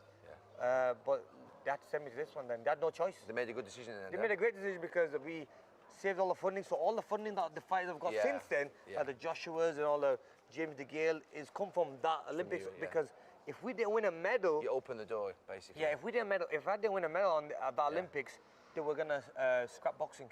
Dinner with one person, dead or alive, who would it be? It would be someone like Mike Tyson. Yeah? I mean, Mike Tyson is Have you met a him? legend. I met him, and what a great guy he is. I've had dinner, I'm not dinner with him, but I've just sat next to him. Yeah, yeah. And I'd love to have dinner with him, but we've sat down, and I remember he's just one of the boys. He was telling me all these crazy stories about him knocking out Don King. And I was like, man, that was your promoter? He goes, yeah, because, so I go, tell me a story, like, why did you knock him out the first time? He goes, no, I knocked him out the first time because he owed me some money for the fight. And I just won my fight. I went to his office. He wouldn't give me the money. No, I don't know what to do in the forestry world, bro. And obviously, I just want to make money from the logs. Not really bothered about the forestry stuff right this minute. I don't know what to do. One of the things I always think about boxing that looks a little bit, to be fair, it could be like that a little bit with age. It's the mini game things though, innit? I always think the promoters, they look a little bit like leeches with the fighters, like they're sort of trying to take off. I feel like it's better to have the tree to yourself, me. I think it's now it's unfair. Before maybe it was like that, yeah. Before it was because boxing wasn't really that big and there wasn't that much TV covering it. Now I think all the boxers have been took care of. And also I think fighters have got wiser. Like now if I go into a fight, I'll make sure my promoter's only making 10% of the purse. Or I'll put him on a fixed fee. Right. I mean if you're making, say you're making 10 million, I mean, $1 million is a lot of money, really, to give away. What's he get that $1 million for?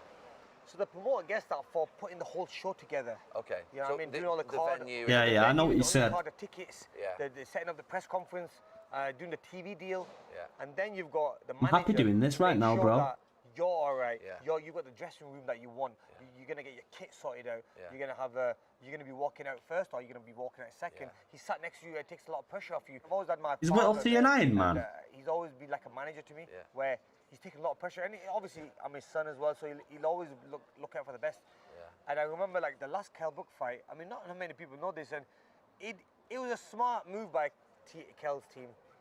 So we was in the change rooms. I said, listen, Kell can't wear them gloves because we've seen them gloves, and you can't wear horsehair. In the contract you put in there, you can't wear horsehair. I remember there was like a commotion before the fight, wasn't there? That's right. You can't wear horsehair gloves. So why? He goes, they're not horsehair. I'm telling you, I know how gloves feel. So when I felt them.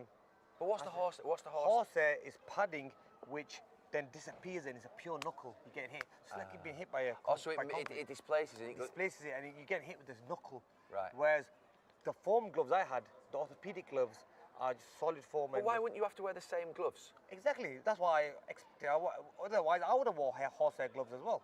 So anyway, what happens is just before walking in the ring, they go, listen, the fight's off. We're not gonna fight if we don't wear our gloves.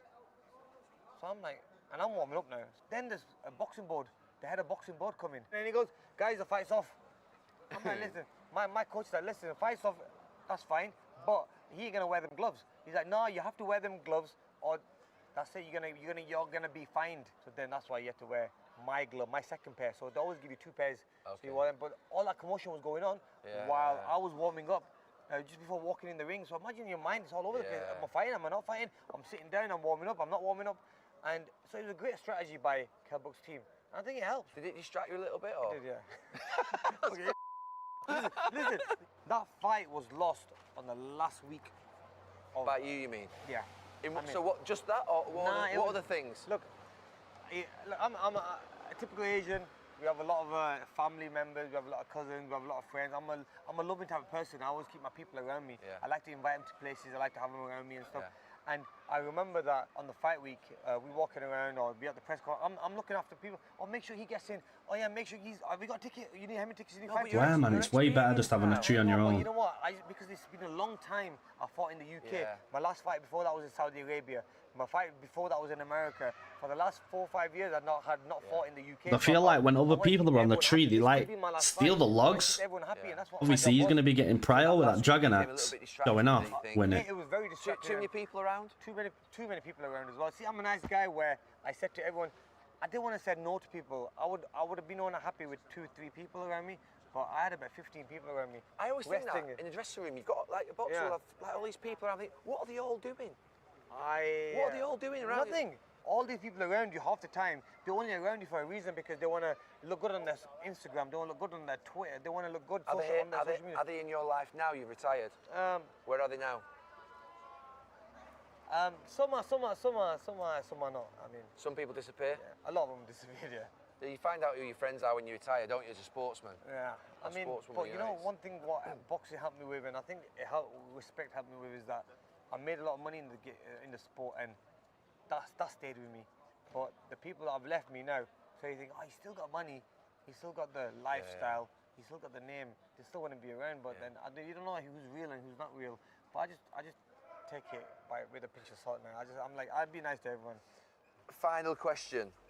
Last minute penalty to win the game for your team. Who's taking the penalty? How long have you taken it? That's a bad decision. It's a bad decision, that? That's probably you need to stop being nice to people. I mean, amazing. I'm just watching random shit, alright? We have the job this evening of trying to sort out who is the best English club side that we have ever seen. Now, to do that, we've obviously had to try and lay down some criteria, because this being Monday Night Football, we want to try and make it as stats-based as possible. So, first of all, before we have a look at the contenders, Yoinking on my trees, aren't you, Whittle? You big boy, innit? 3-year period for these sides. Explain. 3-season period. Explain why that is important, do you think? I think ultimately, I don't think you can be a great side just based upon one season's achievements. I think you've got to have some longevity of success and achieve over a period of time. I think 3 years is a fair period. A team staying together, growing old together, managers changing. I think it's a fair period of sort of longevity that you would say, accepting managers, particularly in the modern era, staying in jobs for 3 years at a time. I think it feels about right. I know it was different many years ago. Did you know what world I was on? Whittle fucking cunt. It'll always be subjective, and what we're doing here tonight is subjective. You little stream sniper kid. 5 years when teams have won the Premier League is they're going to dominate for years. This could be the greatest team of all time. This is the greatest achievement of all time. The Invincibles is this. The treble teams that. The Pep Guardiola 100 points team is this. You always hear these opinions and things, but just thinking about potentially looking at, you know, what is the greatest team of all time over a 3-year period? What he's saying is potentially Liverpool could win a treble this season. Man City, okay, the league's won, but if they won the Cup of the weekend, they win the European Cup, they win the FA Cup, they'd have won something like 8 out of the last 9 domestic trophies. That's unbelievable as well. So I do think it's fair, and the reason we use 3 years also is that these teams in the National League as well, the two teams we're seeing right now, and it is a fair period, and it's also a case of how close are these teams to the actual greats of the past. So we've had to select 12 teams. This is not including the Liverpool and Manchester City of now. We'll get to that a little bit later on. But chronologically, we start with the great Spurs side of the early 60s. And we've actually had to set our criteria because of the point system we've implemented here. Stretch out that shoulder muscle. So the great Preston side of the 19th century, the Arsenal side, Herbert Chapman of the 1930s. We're talking really about 1950s onwards. Are we missing anyone out of our 12, do you think? Well, I mean, you think of the Wolves of the 1950s, you know, the big team in this country. I think there's a Chelsea team that won the Champions League because that's a major part of our criteria, but it wasn't the Chelsea team, if you like. And I think the early United teams of the early 90s who won that first Premier League and sort of United on the bounce, and Alex Ferguson always looks back as them as one of those real big 2 or 3 teams he had in his tenure, but never quite did it in Europe. Well, our team has been working long and hard on the criteria then, and the points system that we have agreed upon had a lengthy meeting, let me tell you. European Cup win is out in front. 5 points for that, more than anything else. Why is that fair? It's the most difficult trophy to win. I mean, it's just proven over many years. It's the pinnacle.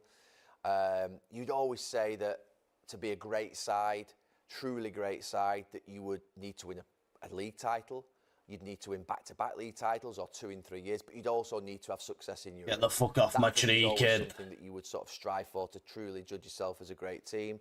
I think the Champions League. This is League my terrain. Is the pinnacle of world club competition, and it deserves the most points. But I think the debate was, should it be 5, and should the league, Premier League or Old League? I'm on 47. I said no. I think ultimately we decided on 5. I mean, we've agreed this points. That it's the points that we've awarded for each success is based upon our agreement, that it's subjective. You're weighting, yes. We're weighting them towards what we feel is the ultimate of club competition versus the next, and then obviously trickling down towards League Cups and runners-up.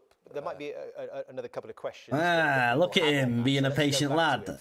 Yeah, that's your GD lad. You take that today. The other European trophy. Now that's more than the FA Cup, and some might argue, Jamie, that the FA Cup was much more valuable before the Premier League came along. But it goes back to Gary's point about being Europe being more difficult. The reason being is every team's in the FA Cup every year, so they have a chance. You're not in Europe every year. So that's what makes it special. I think winning a European trophy is special. And I'll be honest with you, I go back to 2001, where we won the FA Cup and the UEFA Cup. Kind of slow, innit, though, getting the logs. Gerard Hurley had this thing, the foreign players wanted to win the European trophy. How can a log that gives you more experience be less than one that gives you less? But when I look back on my career, literally based on the speed you harvest it. I don't fucking know, care. Because there's something special about Europe. Look at my stats, man, I'm washed. Wherever you can win, you do your best. We didn't win a league, obviously. But to go into Europe and take your team there, sailing, fucking hell. Formations, managers, cultures, and to go there... Level sailing, are you? Special. And you're no fucking sailor, lad. European trophies within the First Division or the Premier League. It's the one and only DRWG. Saw 2 points for being runner-up in a European Cup as well, and 1 point was it for being runner-up in the league. No bonus points for going unbeaten. I'm not interested in this one. Let's watch this. Just walked down here for about 50 yards, and you know everyone's first name still. Man of the people, aren't I? It's the first time I've ever been to Liverpool in the day outside of football. It's unlike the dog walk with Roy. Where, Gary, come on! It's a good day though, isn't it? Gone to Wembley, your dad's got arrested, you've ended up on the Everton team coach, and at 7 you're on the pool table dancing! Keep going, James. That's like up with League. 4. That's the bit that's going to go out, isn't it? On the latest episode of The Overlap, I go deep into enemy territory to visit a hometown hero who made over 700 appearances in a glittering career for Liverpool. The fuck off Jamie my tree, Carragher lad. Won 9 major trophies, including a cup treble in 2001 and the Champions League in 2005. We talk about growing up in the city he loves, playing for club and country, and punditry. Which tree? Get a log straight away. This will be Neville later on, hopefully. Just set him up. Right on his chin. Give it a rest. You ain't got There we go. There he is, Mr. Neville. Welcome to the Rotunda Boxing Club. Welcome to The Overlap. The curse of The Overlap. So we are doing a training session here. Yes? Yes, please. You ready? And then we're going down to Bootle. Yes. Every guest gets a gift on The Overlap, and yours is me coming to this place. Oh, is that the gift? Neville in there. Neville in Liverpool.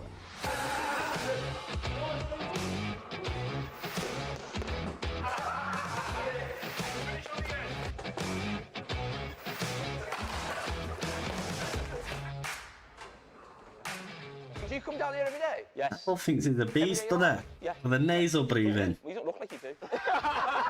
You're blowing there. Blowing? So would you one of them. So everyone's going to have a line for you, aren't they? I've never been to Liverpool where I've not had a gag thrown back at me inside the first 2 minutes. And what we're doing here, we're warming up. We don't have these in Manchester. We have spin bikes in Manchester. We don't have assault bikes. Even the bikes are aggressive. So you come down here every day? Yeah. Do you? Yeah, I've just got to Those get out bikes are good, you know. Don't you feel like that? No. But I do, but I go into the office. My gym doesn't have them bikes. Can you imagine? Oh, God, I couldn't think of anything worse. Those are good for you, them bikes. An hour and a half? Come in here, have a bit of a crack. If you went to the gym, yeah, went on one of them bikes, 45 minutes, 3 days in a week, you'd lose so much weight, it's ridiculous. Right, click your skill and add canvas. So it's been going well. It's been going well. What do you mean? It's a very different one, to be fair. It's the first time I've ever been to Liverpool in the day Add canvas. outside of football, ever. Unbelievable, isn't it? You've done a few of these now, haven't you? You've done Joshua, Fury, Kane, Maguire. There's probably a series of 10 or 12. I'm just in at number 6 or 7, you know that one, just put him in there. You'll probably finish with Beckham, or something like that. We'll start with AJ, we'll start with Joshua, him up, and we'll finish with Beckham, just as he sacks Phil. Come on, let's get off the bike now, I'm warmed up. What a proper session. Hey, you can't, do you know something? You can't break me, it's a fact. You can't break me. 10 gone. That's not 10. Keep it going, come on. You're blowing, Gaddy. Absolutely. Out of his ass. Slight set press up. Arm, shoulder width apart. Let's go. Time in, go. Right, click my skill and add canvas. I don't know what you mean. Bang them out, Gaddy. 10. Oh, get over it, come on. Get the height with the knees, Gaddy. Knees to your chest, come on. Mate, that is hard work, man. Ah, these are killers. No shit. Let's go. Keep going, James. That's like a win league. 4. 3. What, where you see how long it's gonna take you to level up? Is that what you mean? Oh, you hit me. Oh! Come on. Oh, it's one of them. 1, 2. Body. Come on, 6 punches straight off.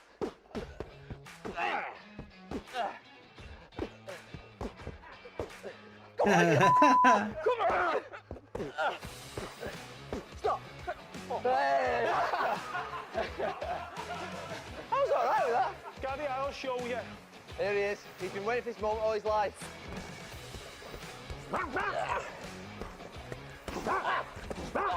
Yeah, I purposely have that off, bro. Same with WoW, with my XP bar, I don't have it on.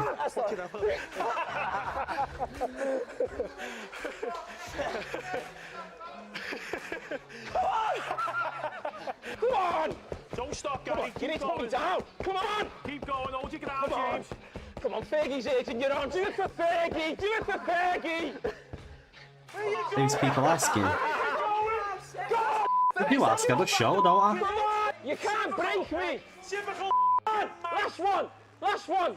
Come on. I'm always keeping tabs on it. I just prefer not to see it, you know? It's just, I don't know. Is it weird that? I don't know. It's the preference.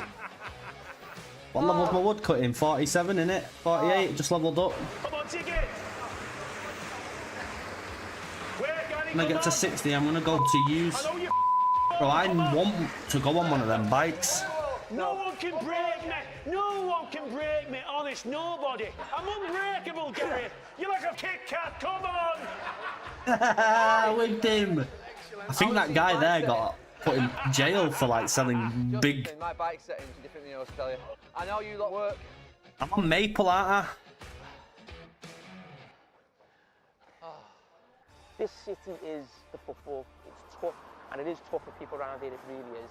Liverpool as a city and as a set of people. Maplehead, shut up, you big bell end, man. Don't even tune in anymore, kid. As you do.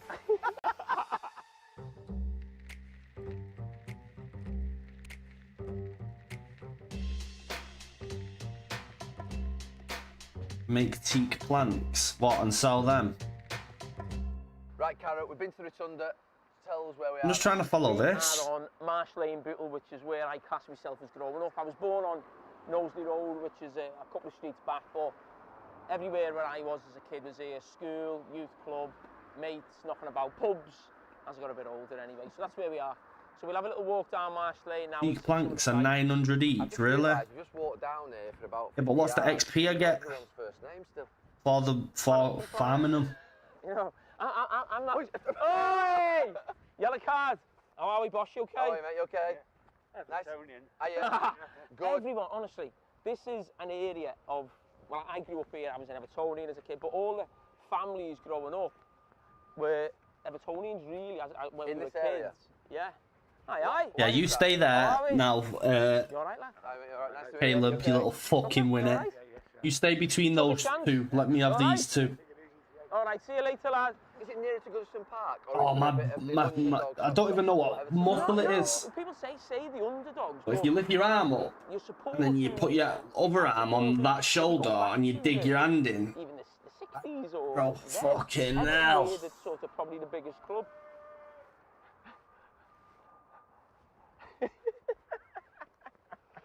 It's unlike the dog walk with Roy in the Cheshire suburbs. Yeah.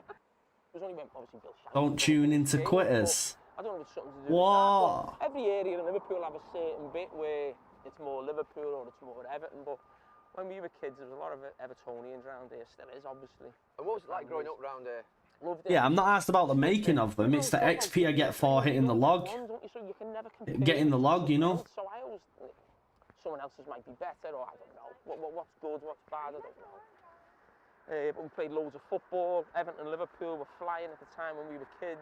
Well, that was our school here. There were 2 schools around here, with St James and St John's up there. But that's where everyone from this area went. Just talk to me about it. When you're growing up around here, is it just football and that's it, really? Is it football? Bro, it's not the fact that I quit, it's just, I don't know, I have sometimes these mental fucking... I've been getting them a lot recently, man. It really was, yeah. It still is now. Everywhere you go, everyone just talks I about just feel fucking shit, you know? The city is...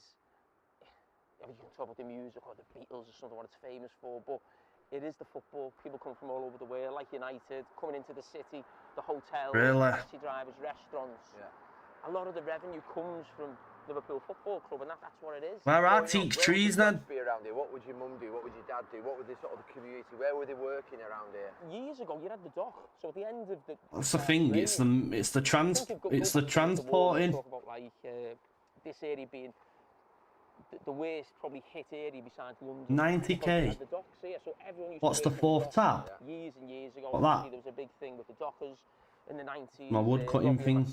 Put t-shirts on for them. Oh, that one. But my mum would be, you know, jobs everywhere, worked all her life in the pubs. Yeah, how the fuck am I supposed to get there? You know, what you think your dad, the building game, really. And so that's what it is, you know, when you just...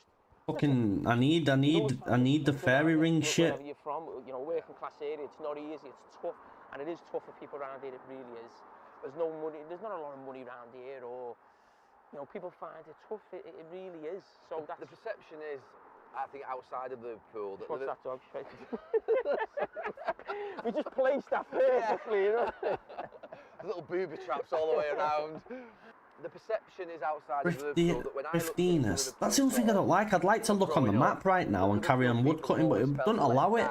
That they were left on their own, let down by government, let down by... I'm aware of Prifdan. I'm aware of Prifdan, so just like I'm fucking. I have nothing on this account right now. It's difficult for me to say that as a kid. Yeah, I know, but I don't. Like I can do quests. I just don't like the fucking setup. That's why I'm just wood cutting right now, just to have a bit of money so I can buy the shit. Whether it was abroad or going down south. I've done a few quests, but not all of them. I'm not a fan of that fucking desert area. The quests there are fucking poo. They were the phrases that people you see now 20, 30 years later, these phrases. When I play this game, I like to have the setup, the best setup you possibly can before starting stuff, you know? So the governments are very wary of. They don't trust them? No, they don't trust them. They will cause you a problem, they'll fight back. When I say cause you a problem, they'll let you know. You know, they're not shy in coming forward. That's what Liverpool people are, I always think. They've got a personality, a character, and they won't be kidded, and they'll let you know.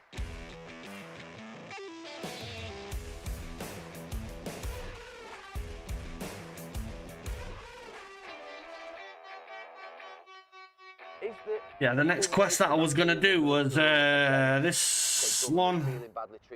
I'm here on this shit.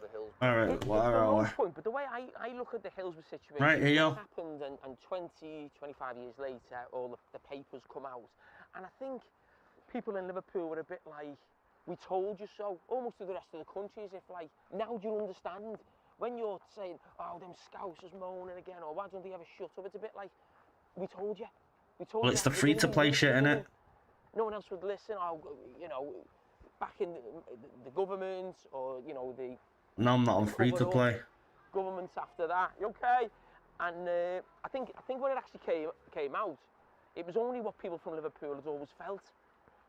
You know, it was a cover. No.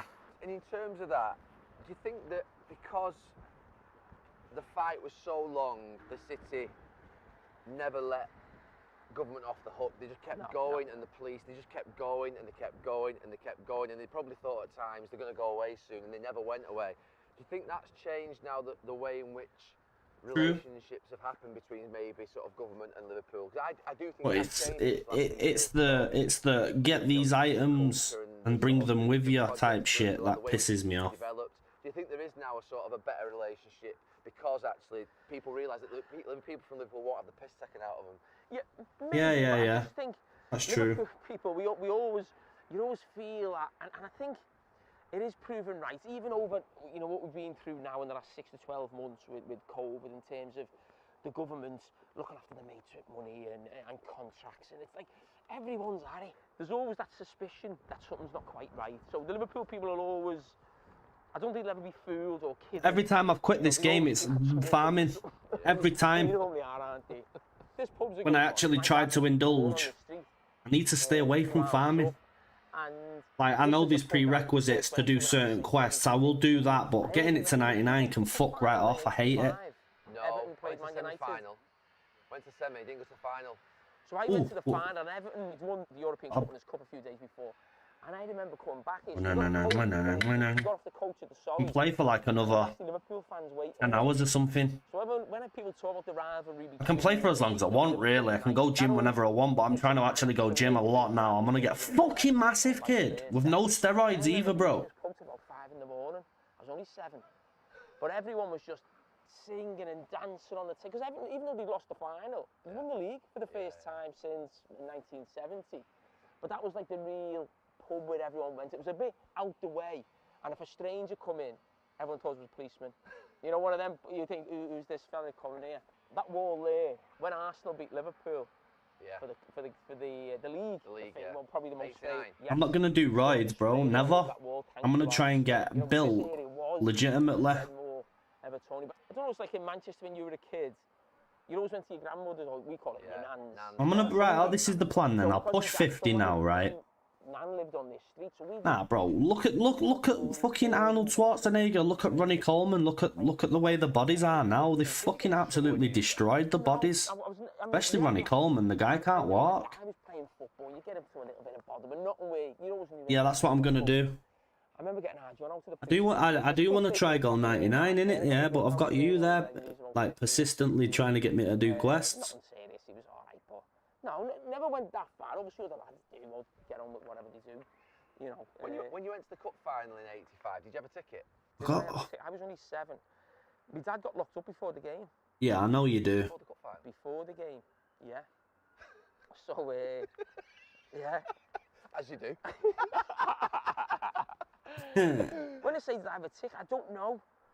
But you've probably got, say, 20, 30 people on a coach. There might be 15 tickets, there might be 20 tickets. No, forget that. Your dad's been locked The more quests you do on this game, the more freedom and access you get. You know, a ticket's out, so everyone's just milling around outside Wembley, the Twin Towers. I know that. I've played it enough to know it. I've just never ever really got into the raiding shit.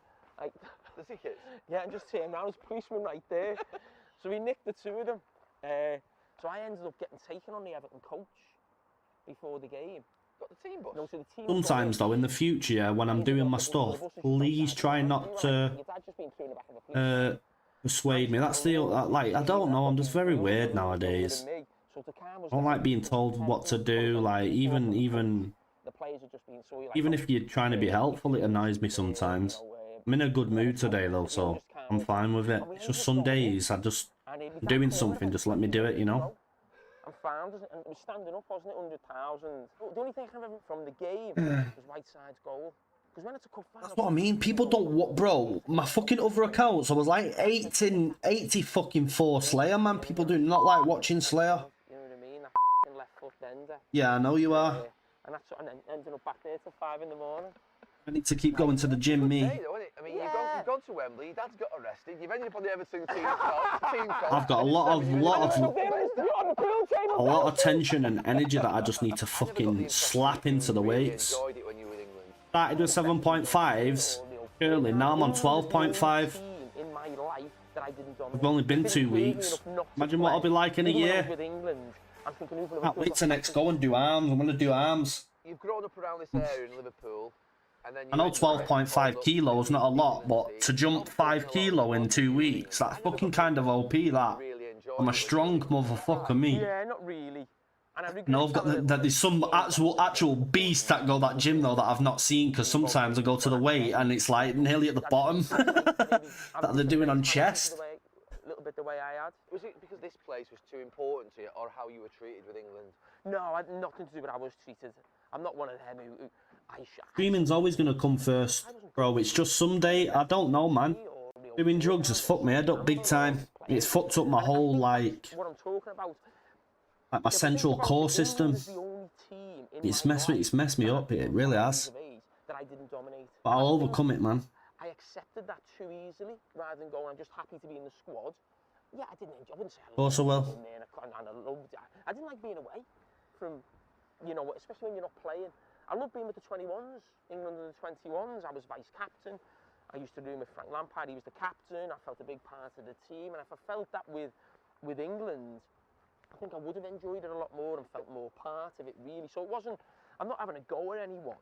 I just think I should have fought a little bit more. In what way? How would you fight more? I think I just accepted that Rio Ferdinand and John Terry were always going to play. Yeah. What could I can only play for Liverpool and play well, which I think I did. But I don't know, it didn't hurt me enough not to play. And I wish now I'd have spoke to Steve McLaren or Sven and said, "What?" Getting around right now is a piss take for me, though. I'm that close to not coming because I've been doing it for 10 years now. Nah, my dopamine receptors are fine. It's no more because I just want to focus on Liverpool because people make out that anxiety is nothing, but I swear, man, anxiety fucks you up. The wrong word, to be honest. No, die trying though.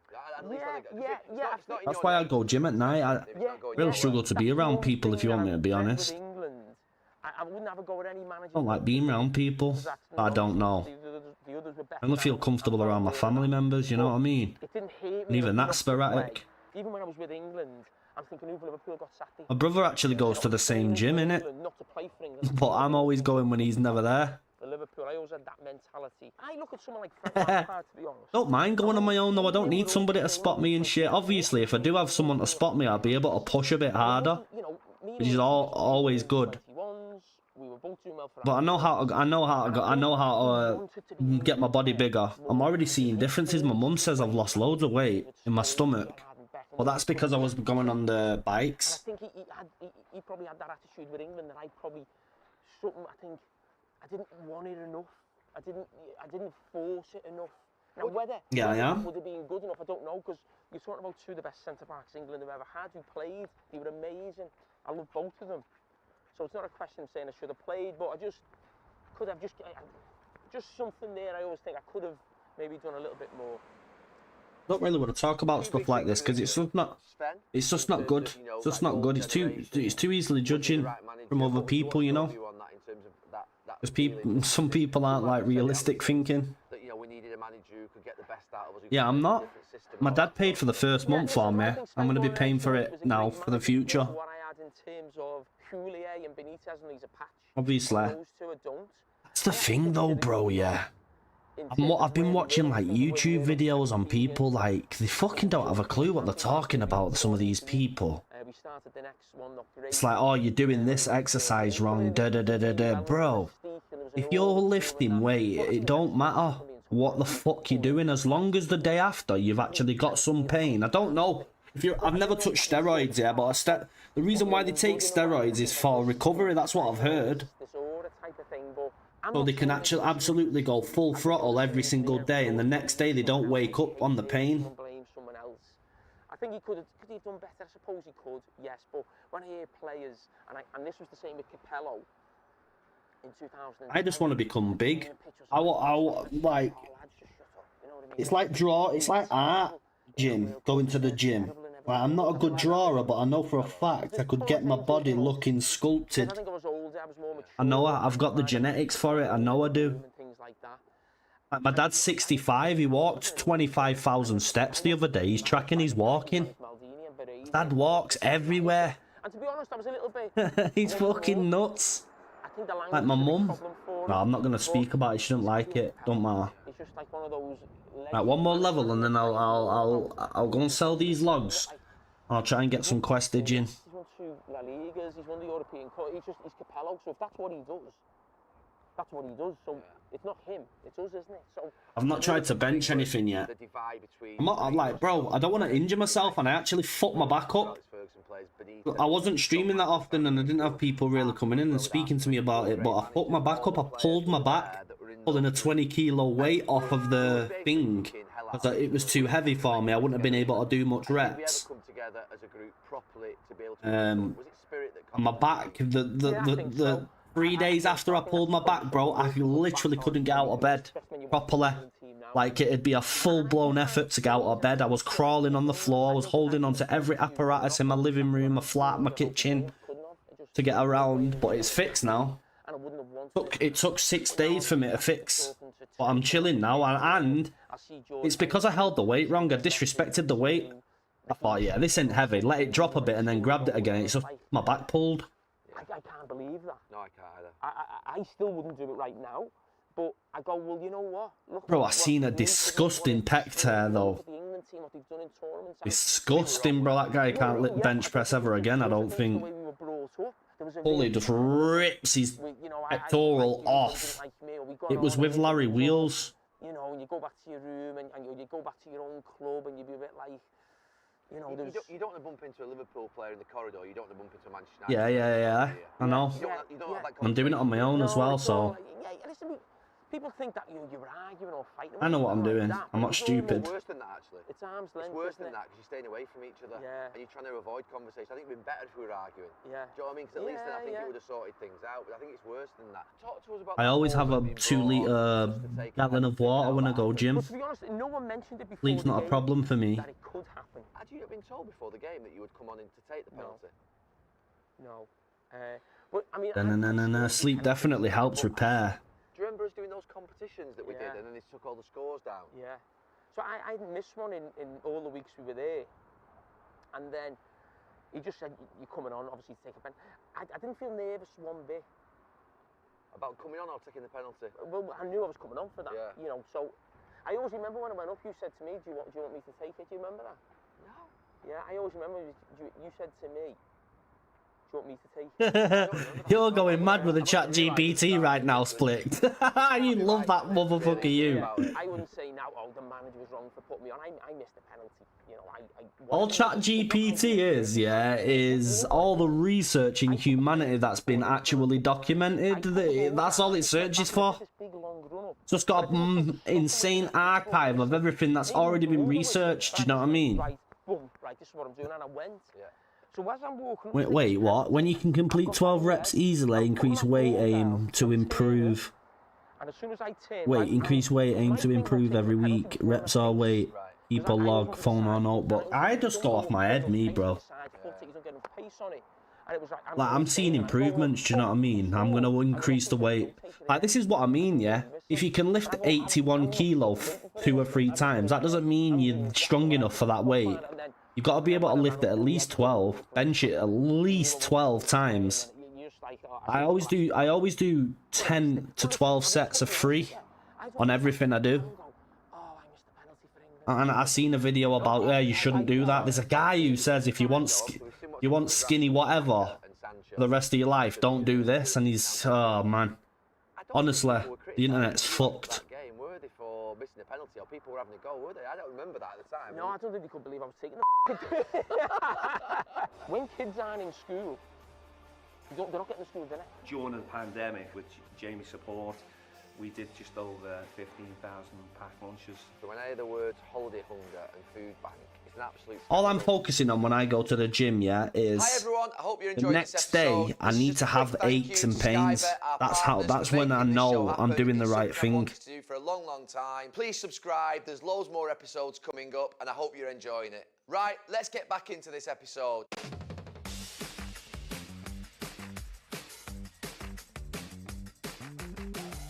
I always usually go for an hour as well.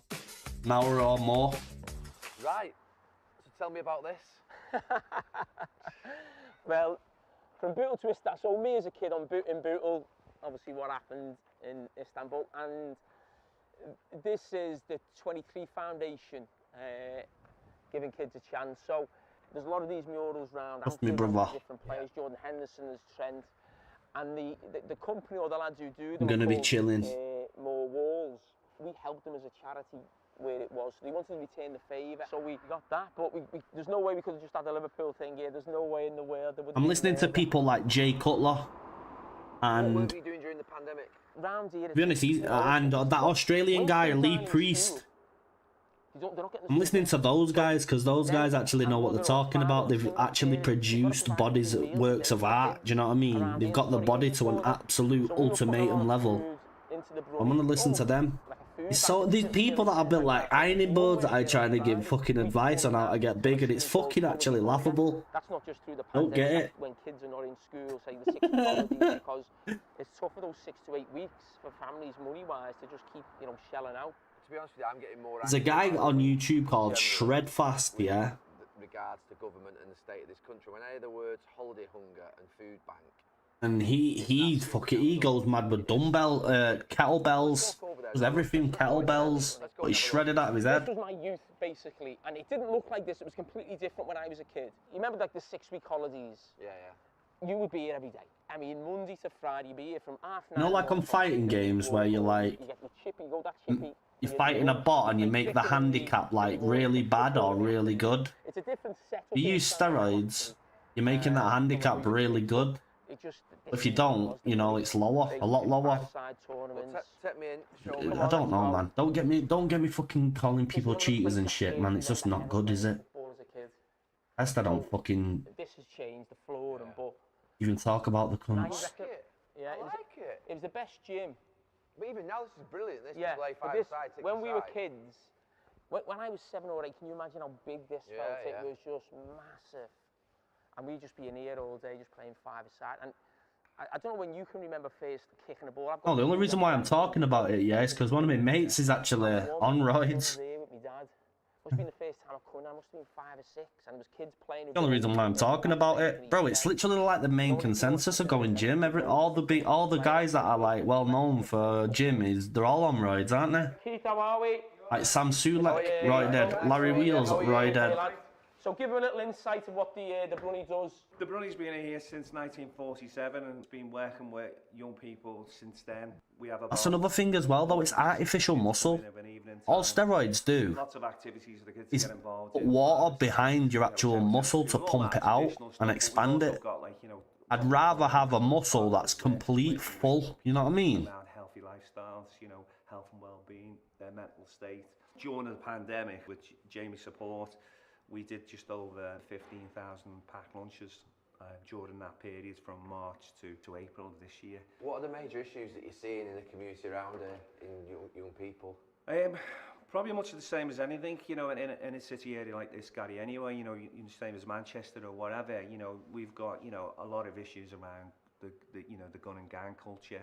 If we don't have role models like Jay or anything. Isn't that mad, bro? That's in England, Liverpool. Quite easily through Get out of guns bare easy in Liverpool because there's a port right next to it. They got Port Sarim in Liverpool. Yeah. Man, them pulling up with the fucking revolvers and that. She's looking at those kids who are on the cuff of, you know, those sort of activities to get them involved in. Trust me, bro. I was going to take a picture of my body when it was fat, but I've actually lost weight. I can fully see it. I can fully see it already. So different to this. It was one of the best. I used to have like a rubber ring belly, but now, you know, I'm getting it's still a bit of a flabber. I'm still flubbery. Just give me time, Kerr. I'm resting today anyway. You go to Liverpool's academy. You're under arrest. You're there for 4 years. Yeah. You get anything good off this guy? You basically jump ship. Yeah. Because you're never. Fuck it. Yeah, I did. I got told to always do these. I loved it. Steve Highway was there. It was brilliant. Would do. And it just, I let me heart shit. head. An Everton fan. Everton made a big play. He got Tony Cotty signed like a shirt for me. Got sent it. You know, all that type of stuff. And even though my dad was. Please don't tell me. He didn't want me to go. I could tell. He said, "You want him to go? You know." I was like, "Yeah." And it was like. And as soon as we got there, it was like, you know. I don't even think I've ever done this, guy. And even at that stage, I was still a mad blue, going all the games. It was like I knew I'd made a mistake. How'd you get out of that? At that stage, you could only sign for a year anyway. That was the wrong key. Like a School of Excellence thing for a year. So. What? Oh. Christmas, we'd already asked Liverpool if we wrong one. What? Did they not just say do one because you'd left us? I wasn't a bad player, you know. I think they wanted me back. But you ended up at Lillishall then, didn't you? The national school. Yeah, so a couple of years later, I went to the national school. So, did you go for trials for that, or did they? I didn't get in. No, but did you actually go for the trials? Yeah, I went to trial at Preston. Yes, the plastic pitch. Right, okay. No, a different year, obviously, yeah. So we went there. So me, Jamie Cassidy, who ended up going to Lillishall with me, and David Thompson, who had a decent career. Yeah. We went and just kept going and going. Frank Lampard was in our trials. I think I've got really good genetics for working out and stuff. Seriously. McCann, obviously those two played. Because like I'm feeling my arm now. It's still like there's definitely progress there in such a short time. Like I can feel my bicep already like forming. Yeah, it was one of the best. I'm just gonna keep doing it, me. I'm actually enjoying it. We got together about 12 months ago. It was 25 years since we'd left. We're all on a group chat. I feel like, right, the real class of '92. just imagine you've got a glass, yeah, that's full to the brim, right, but it's got an extension at the top with more water in, yeah, that's locked off from the initial glass, right? And that extra compartment, bro, I need to get that out every day or two, yeah, to just help me like think legit. And it's got anxiety in it, it's got all bullshit in it. But I got in centre midfield. And I need to get that away, you know what I mean? And I've not been going gym for so long, and it's just been sat there, getting bigger and bigger and bigger and bigger and bigger. Affecting my moods. She ain't got a clue who I am. I'm Phil. My name's Phil. The Liverpool team that you break into is the White Suit Spice Boys team, isn't it? Yeah. Thinking about how you speak about football now, what would Jamie Carragher, the pundit, say about that group? I wouldn't be complimenting. Anyway, moving on. About Arsenal for Tottenham for the last 10 years. Getting back to fucking... And that team had special talent. Lumbridge is annoying for me right now. Well, not Lumbridge. On their day. Barrock. I always think a football club should represent the people from where they're from. So Everton and Liverpool should always not just be about fight. We'll get 50 and then I'll do some questage. They're on the front foot. They've got something to say. They stick up for themselves. Your team can't be the opposite of that. And that's what that team was the opposite of. To see them in games against that cup final in '96. I mean, you talk about the white suits. Let's just say I'm end game raiding, yeah? How much money can you make an hour? Dogs of war. Liverpool couldn't beat them because of that. And one of the things I'm most proud of, we started bullying Everton. We did bully Everton. We have done that for about 20, 25 years. Me and Stevie were completely different players or characters to that team. If I'd have played in that team and being me and being loud and aggressive, not a great player, but you know, just that personality, that team could have really, I think, gone over the edge because it won you close a couple of times. So it was great talent in it. It was a team who at times went 20 games unbeaten. But whenever the pressure was on, it would fold. Yeah. So you think of a big the cup final against you, going for the league against you one time at Anfield, a semi-final against Paris Saint-Germain, losing away 3-0 on the European thing. So it always got there. But it probably sickens you as a Liverpool fan, and why that team gets so much criticism from Liverpool fans is because it wasn't Liverpool. That's not Liverpool. We were known as boring, you know, not going out, too professional. It was where the game was changing. But our impression of them was that they were going out all the time on the lash. That might not be true either, but our feeling was that they weren't professional. That's probably too... I think that's a little bit in the gym routine. You love ChatGPT, you know. You see it though. They were a bit soft. They were soft, wow. They were weak. Whenever the pressure came, they would lose. And when it was a nice day or they were playing well, the football would be the best in the Begin a weekly gym routine. Arsenal, they're the best footballing team in the country, but they never win anything.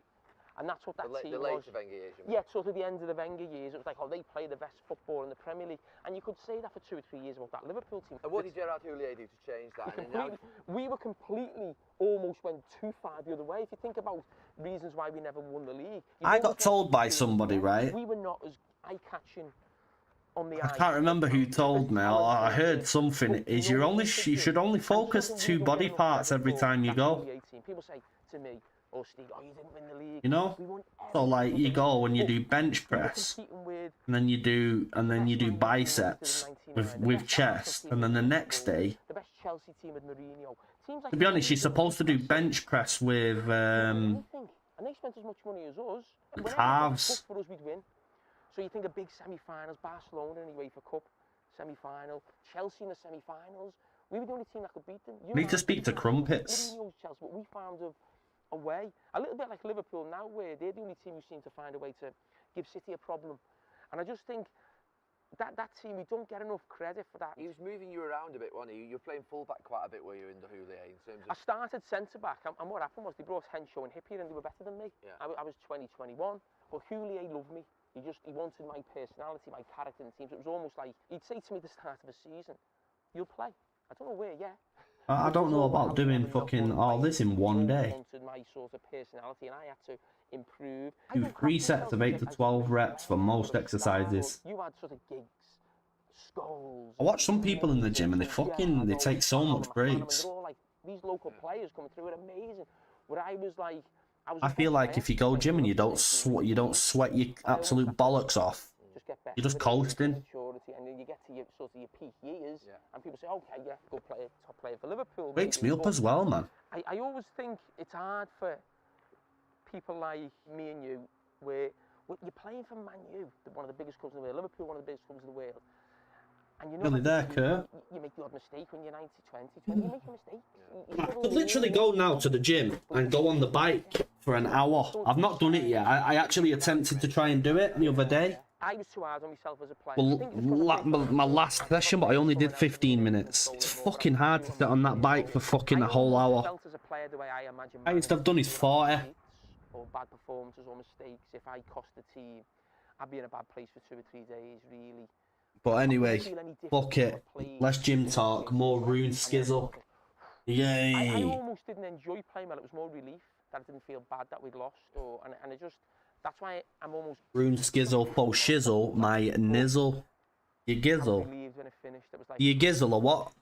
Or are you proper winner? I never say that. I don't miss them. How would you summarise Gerard Houllier as a manager in terms of sort of what he got out of the Liverpool team, but also his style of play? Thinking about how style of play has changed. Need to get like a vest and shit. Just give me time, lad, and I'll start going on camera when I feel a bit better about myself. Get the guns out, mate. Show you the guns. Like, boom, big biceps going in. Number 10s, Zidans, and all that. We just had that. You're about to call me big biceps chunky. You know what I mean? Bowling about. The foreign managers I've had, Ericsson, Capello, Houllier, Benitez. They're more British than British managers. I had Roy Evans, Brendan Rodgers and Kenny Dalglish at Liverpool. They wanted to play more football than those managers. So we have this idea about... We're nearly there. We're nearly there. So sophisticated. They just basically took it back to what probably Liverpool were in the 80s in some ways. Liverpool in the 80s was sort of like this team that everyone wanted to follow. Sven-Göran Eriksson, definitely. Probably Capello, the 80s team, the 4-4-2s. So that's what it is, big thing. I'm going to create a powerful team to compete. This team's too weak, too soft. We almost possibly went too far that way. Too rigid. Yeah. So we tried to bring in Christian Ziga. So okay, we're solid. Like, what else can we do? Let's have an attacking fullback. It never worked for us. No. We bring an attacking fullback and everything fell apart because we had centre-backs who went the quickest. Sammy Appiah, myself anyway. And we needed to be that tight block and organised. So whenever we tried to take it to the next level, we fucking proper messed up, lad. What was the difference between them in terms of style of play? Because they had a lot of similarities, didn't they? Yeah, there wasn't that much difference, if I'm being honest. Right, one more full inventory there, I'll be 50. He wasn't someone on the training pitch. He was on the training pitch. And I will try and do some questing. And he was top class. A top class coach in terms of, not where you would say, I love training, but like, back four work, 11v11, how we're going to, beat this team, what we're going to do, how we're going to set up against these. So a lot of it was like that type of training where you probably wouldn't come in and say you'd enjoyed the training, but you were getting work from it. I think I have this debate sometimes with Roy on Sky a little bit, when you talk about recruitment. It's not just buying the players, it's what you do when you've got them. Can you improve them? How do they work with certain players? Where you play them in a team? Maybe it's man management. Basically getting the best out of them. The reason I argue for that is because I've seen it happen to me. Benitez took my game up another level or a couple of levels. Did the forward players enjoy him as much as the back players? No. Hated it. Is that why Torres left, do you think? Why? Nothing to do with Torres, really. But if you think of the British players we signed, Crouch, Pennant, Bellamy, Robbie Keane, who were probably used to a setup of, maybe British managers, either side, bit of shooting, running around, everything's fast. Where's the Whittlesea boy gone, man? This was a lot more, sometimes shape and to be offside. Fucking hates me nowadays, him. We're pushing out. Everyone hates me now. And they just want to score 5 goals in training. Are they bored? Yes. Yeah. So that's almost sometimes you think. Everybody hates me now. Or keep them on side or. But listen, Torres was a revelation. Stevie was a revelation going forward. It wasn't just attacking players, but I thought getting British players in who were used to the British culture of managing. We'd had Ulier for 6 years. You know, we were used to sort of that way of working. So they found it a problem, and there was never a connection between Rafa and those type of players. Do you wish, when you look back, the managers you had in your Liverpool career were the managers that you had, but do you ever think now when you see Klopp at Anfield and you think, I wish we'd just had him? Yeah. I wish we'd had someone that could take us to the title, because he's special and he's a different level. Listen, sometimes you're in the right place at the right time. Now, I'm not taking nothing away from these players. These are the legends for what they've done. Yeah. But sometimes you're in the right place at the right time, and some players now have won the lot because they were Klopp. People might say that about me in terms of Istanbul. Okay, fair enough. Yeah. You know, there's stars in every team that take you to the league, and there's others who are part of it. So, you know, I'd love Jurgen Klopp to be the manager. I would love to be managed by him. It's the style of play as well. Did you ever have a team that was exhilarating, that was like... Exhilarating! Fuck you, fuck off, Neville. That year when we were going with you with the league, and for 2 or 3 years under Rafa, we were one of the best teams in Europe. We knew you go into the Champions League and you knew you get to the quarters without that wouldn't even be a problem. Yeah. It'd be like what you did quarter semi. So we were possibly in the best 5 or 6 teams in the Champions League, but the problem was the 4 of the other teams in that top 6 were in the Premier League. Yeah. That was the problem, you know. So that's where it was. This way we're having something to eat, by the way. Okay. All right, boys. Lads, you all right? Let's wander in. You all right, mate? Yeah, all right. You okay? Hello. Neville's shit in here. He's not well liked in Liverpool. So go on, tell us about this place. This is the type of place where you come on a Sunday morning, you know, you're hungover. Saturday night, you come in here for your bacon and egg on toast, bit of cup of tea. Is this where I get done in? No, you won't get done in, you get looked after in here. This section of the show is called Failure is a Bruise, Not a Tattoo. I've done it with all the guests on the overlap. It relates to... Right, we're level 50. Someone sending me a message. Who was it? It was a bloke that I know locally to me. You won't know him. Sent me a slogan to say, look, it's only temporary, it'll move on. When's that point in your life where you thought, oh no, this hasn't gone well? Coming home from Old Trafford and when I nearly lost my job at Sky. I'm someone who's like quite on the front foot, you know, if someone attacks me or you know, but that knocked me for 6. For like a good 6 months, I wasn't myself. I'd get up in the morning Right, sweet. and just have this pain in your stomach. You know right. Have you ever seen a psychologist? I went to see Steve Peters after it. Did you? Yeah.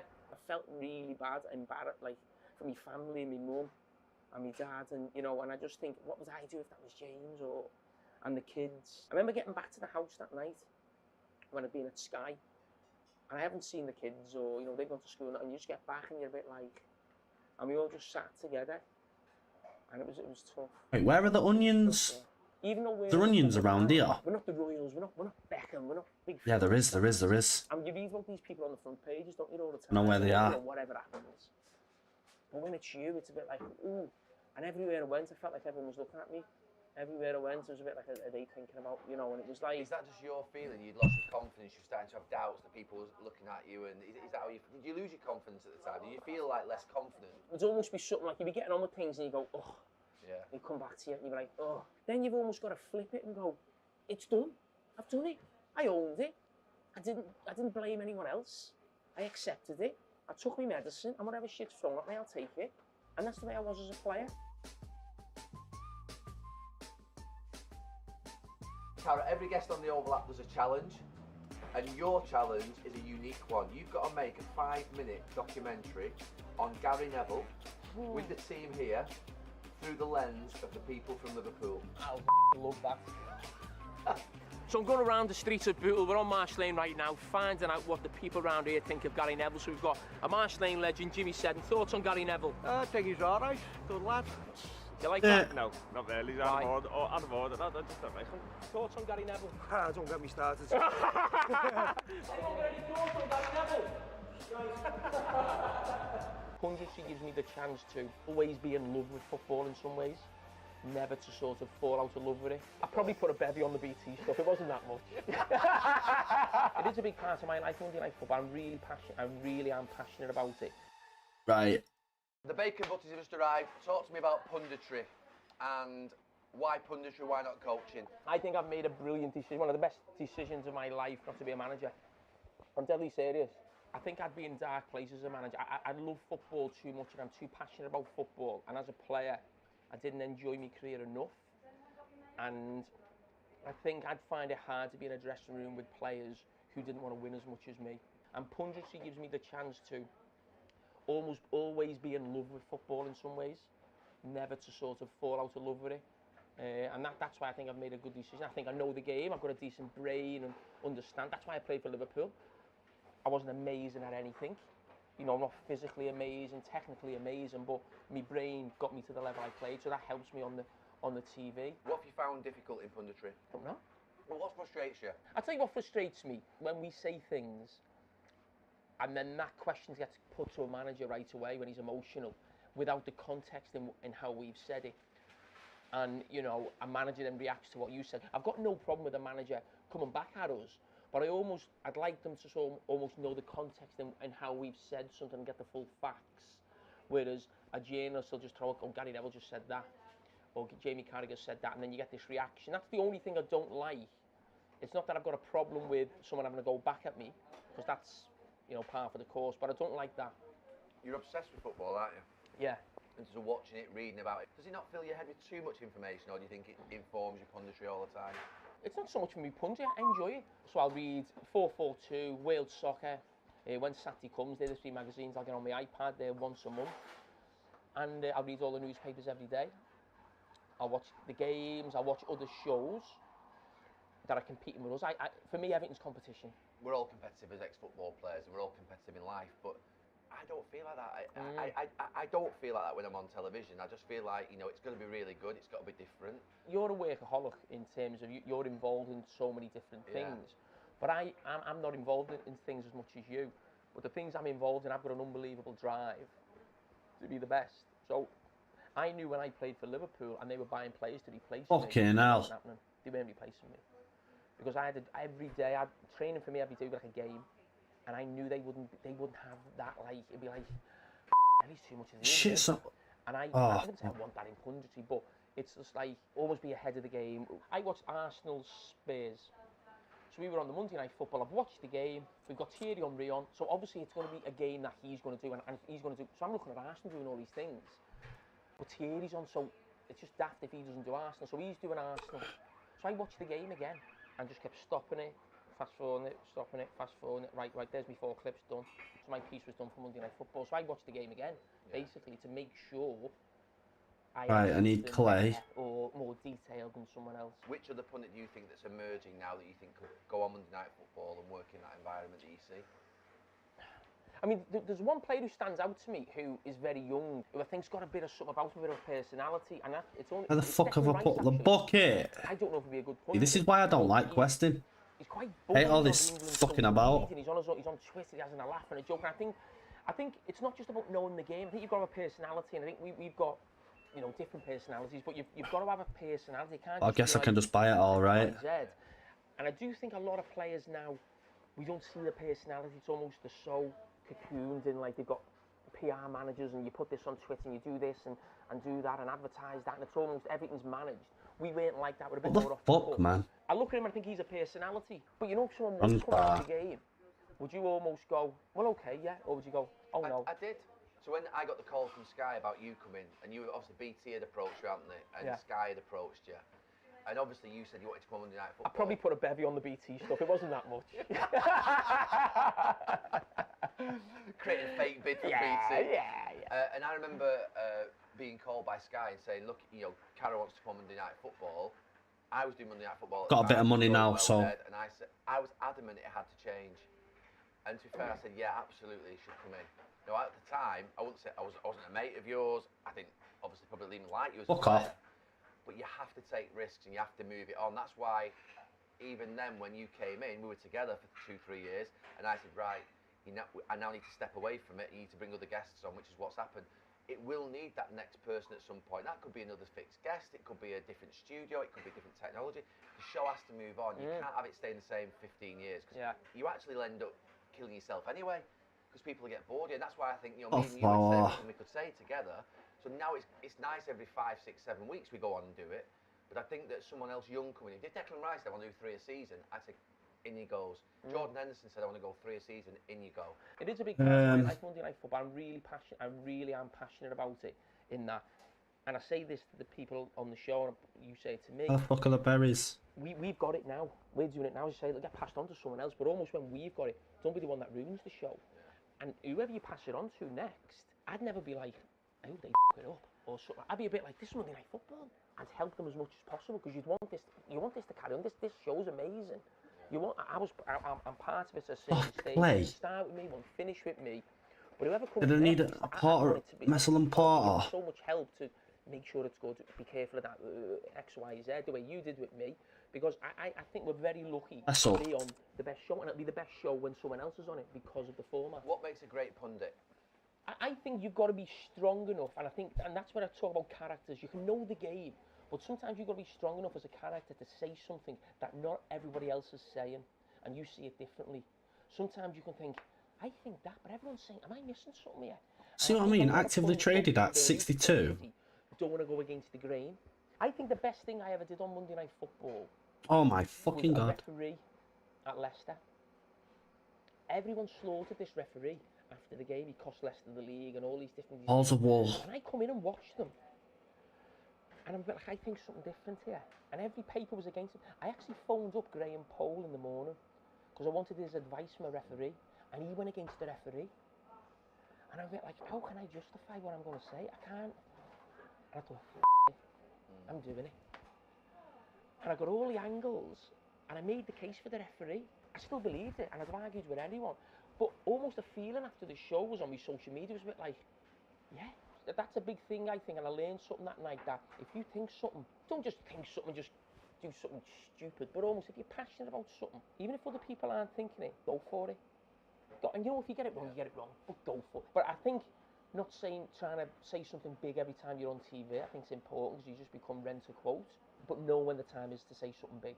I think when it's big, when there's a moment of real, it might not even be a big moment in terms of good, it might be a bad moment in football. Someone gets a really bad injury or someone gets there's a really bad moment. I do think Sky hit those moments right on the head. When you first start, you've still got Scholesy playing or Giggsy playing. I've still got Stevie playing. Oh my god, that And that was fucking... the only one where I thought Stevie, and Stevie got sent off against Man U. He stamped on Herrera. Yeah, I remember. Yeah, coming on. But it was at the start of the second half, so I had 45 minutes there, and I'm thinking, I can't leave that. I can't, even though it's my mate. Yeah. This will look really poor on me. But I'm not going to criticise Steve. I'm not going to say he's a disgrace. So I'm thinking, I've got to get my words right here. It might be my first year or my second year at Sky.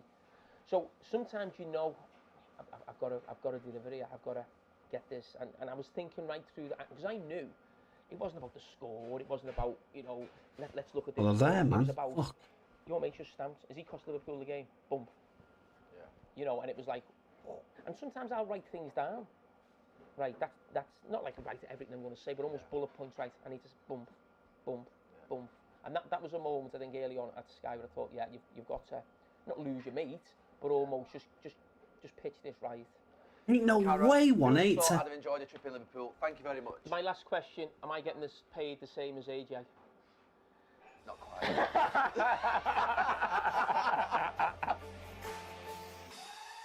Dude.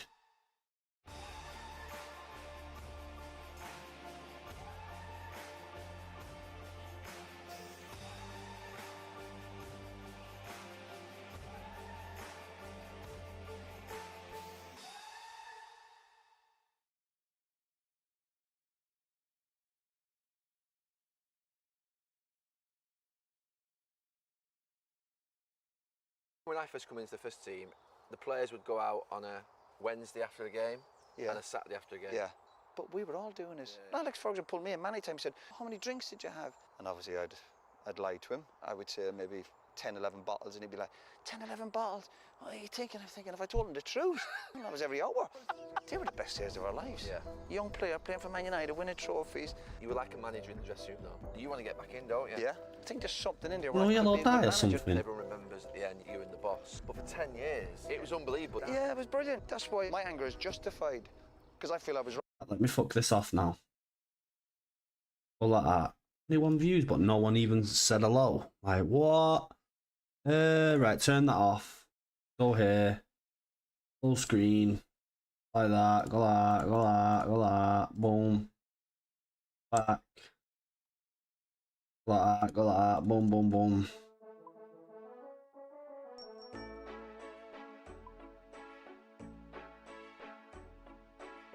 Now I need one yellow dye, you cunt.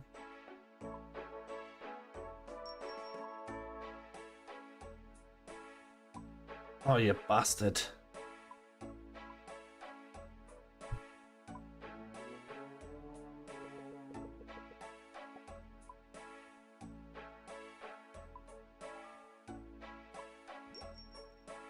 Right, sound.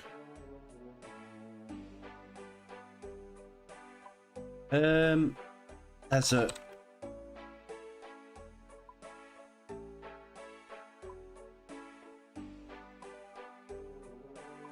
Desert. Why does it fucking do that, man? I fucking hate the auction house, you know. 246. This will probably buy straight away. No. Da, da, da, da.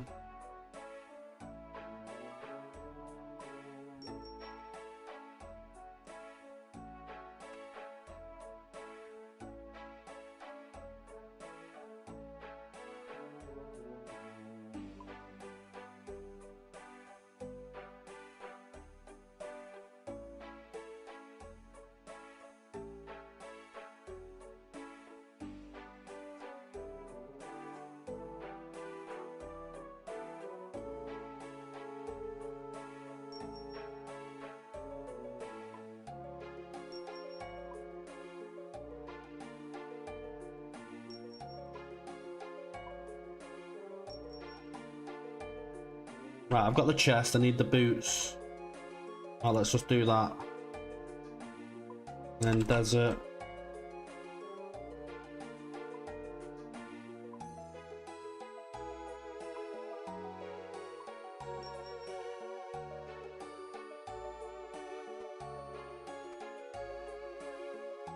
Fuck.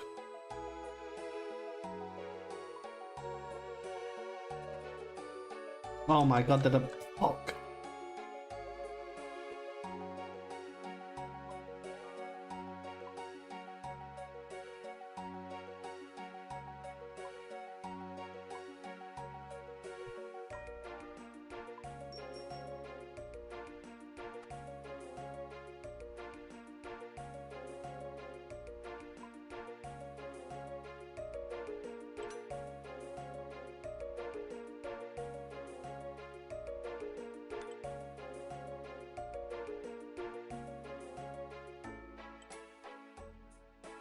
Just in case someone wants beef, do you know what I mean, kid? Right, let's go. Got a bit of gold now. And I will make some more gold, won't I, doing these quests as I progress. I kind of want to kill that cow.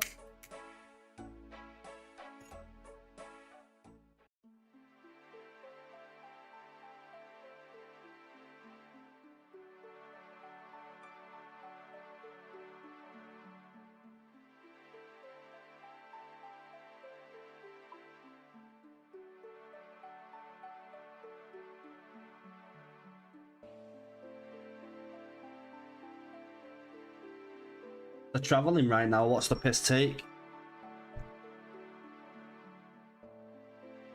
What?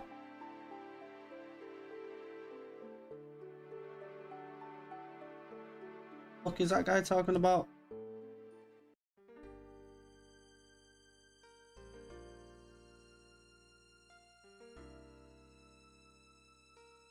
Jib this. What I mean, man, I need to get fucking my agility up. I can't even jib it. Bastard. At least I've got the shit I need.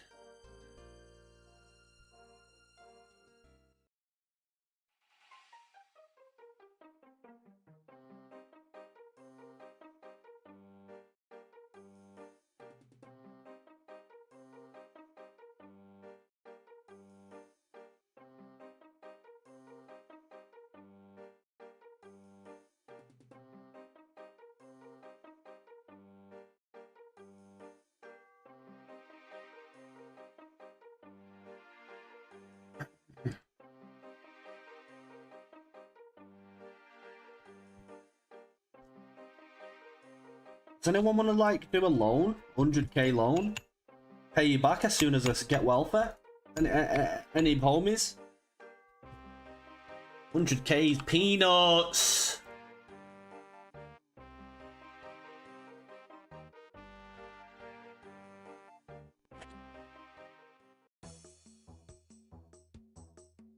Right, I'm kind of locking in here.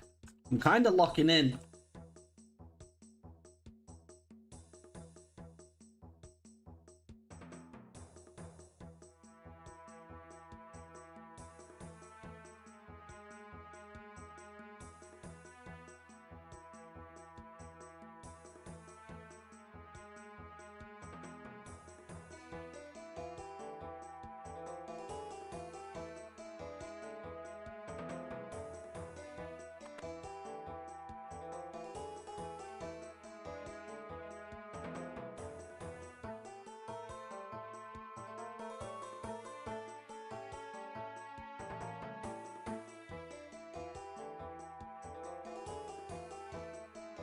How much are prayer pots on the market? Like 9k or something.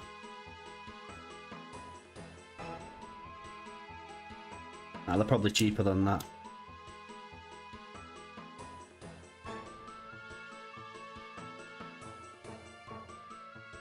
I've Ned in Draenor Village make you done this shit.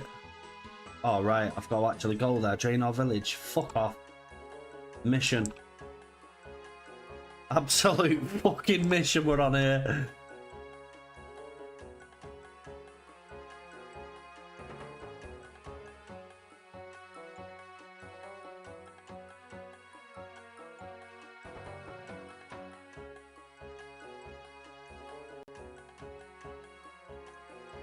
What?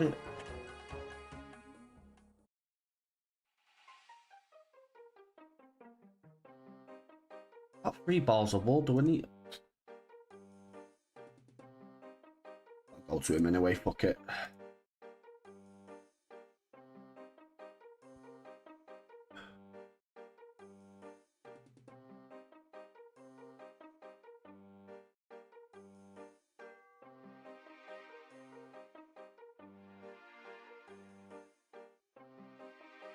This is what I mean with farming though, it's so beneficial to do farming. Just like, doing it.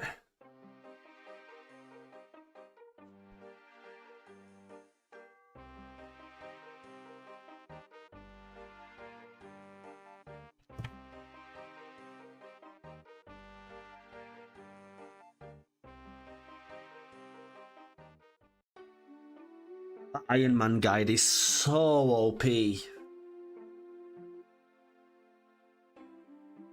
Like, but an analogy of using that guide is literally trying to swim with armbands.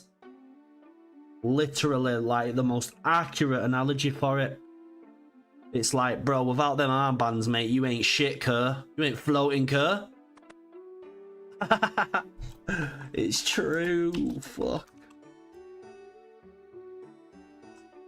Make me a wig, kid, before you get wigged. Talk to right, let's go.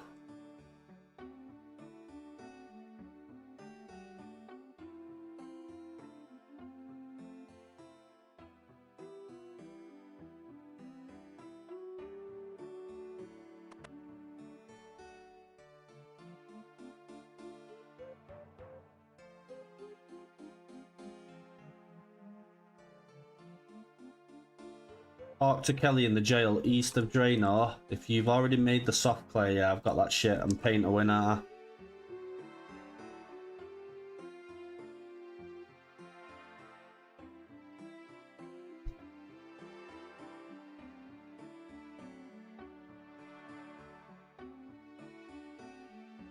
Like, I already want to have full Adja. You fucking win it. Move. Get in, get in, get in. No, he's coming in. Oh shit, close the door. This fucking little bastard, I might fuck him up in a minute.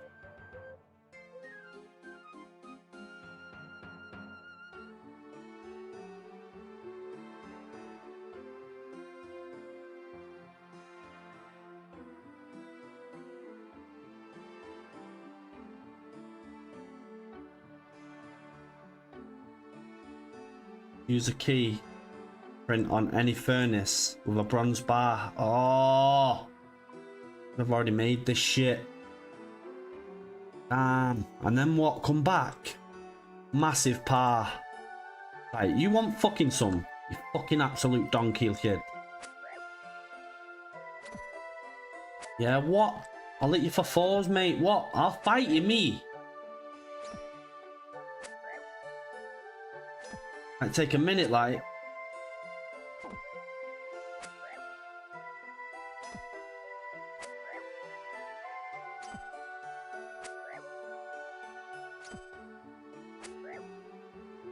I need a simmy, right?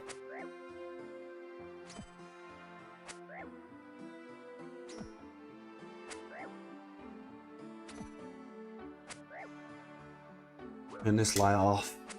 Oh yeah. Oh wow.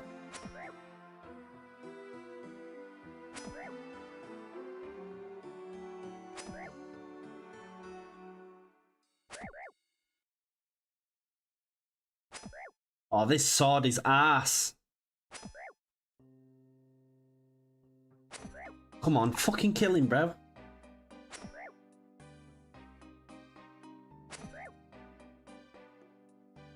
Change to poke. Stab his ass. 100k loan me, Split. I'll pay you back, obviously. I'm not a fucking dingbat.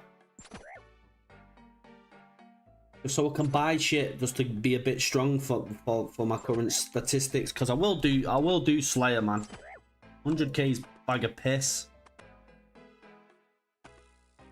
I know you gave me 14 mil. I know you did. It's so I can like buy armor and buy swords. Because that sword was straight bollocks, mate. The fuck.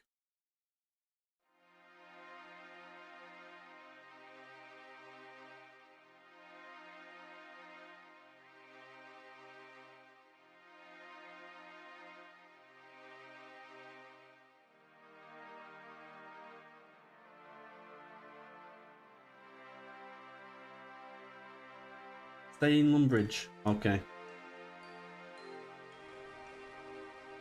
Talk to Leela. Right, I'm here. May Khan.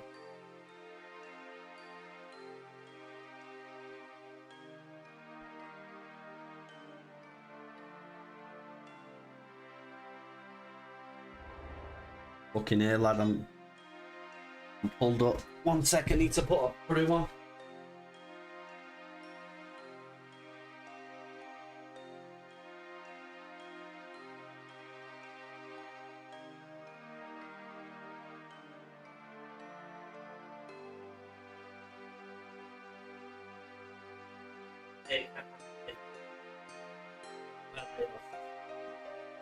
Know what you're trying to do, lad. How much are prayer pots? Not prayer pots, stand pots. They're expensive then.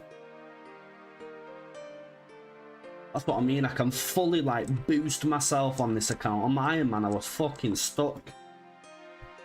You know what? I was thinking I've got an actual normal account that's hella more progressed than this account. Like in the 70s and shit.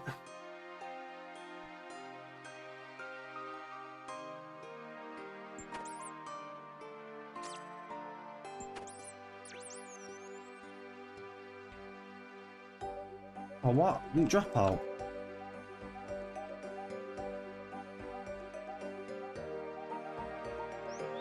I don't want to fuck it up. It wants me to fucking pickpocket him. Sack cunt. Mate, I had the fucking pickpocketing game locked. It's a bit of a beast. I'm on fucking 511, bro. Always 511, Kerr. Oh, I need to reset it.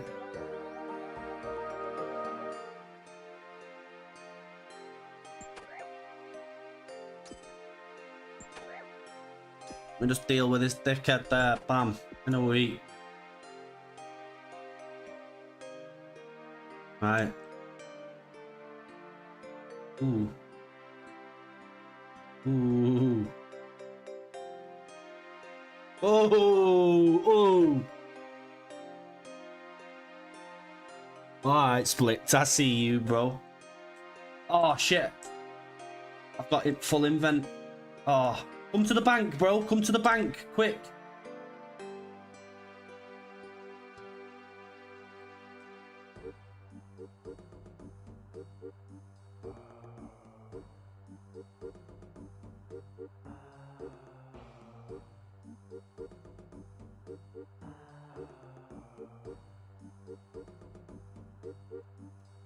Right.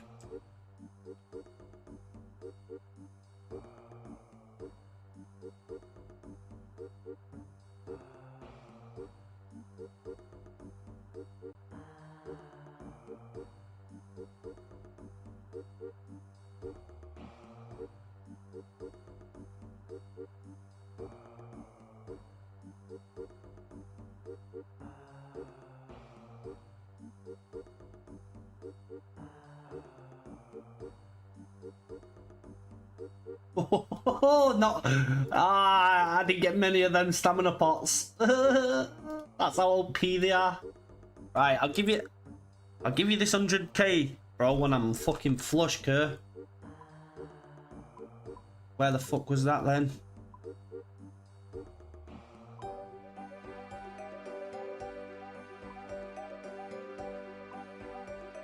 Thank you. Can I wear this right now? 30. Right, nice.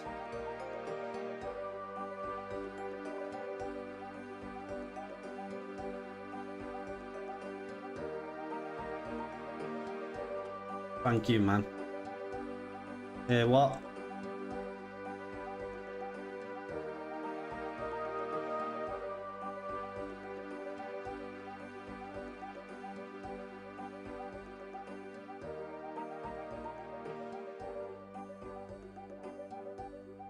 Ooh. Yeah, I need these right now. These are the best ones as well, right? Thanks, man. I'm such a bitch, bro. I just don't do anything for myself. I'm just a win it, bro.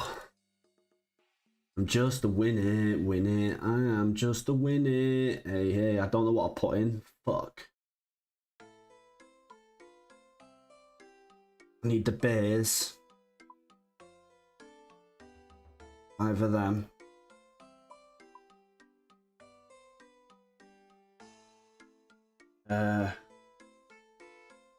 Ashes. No. Ashes, bronze bar. I've already used pot of flour. Flour. Right, I must have already used that shit. Ashes, yellow dye. Yeah, I've already used balls of wool. I've already used soft clay. Oh, I've already used. Alright, nice. Right. I think I've got every pot of flour. I've already used that shit. Should probably take this off as well. I don't need this shit right now, do I?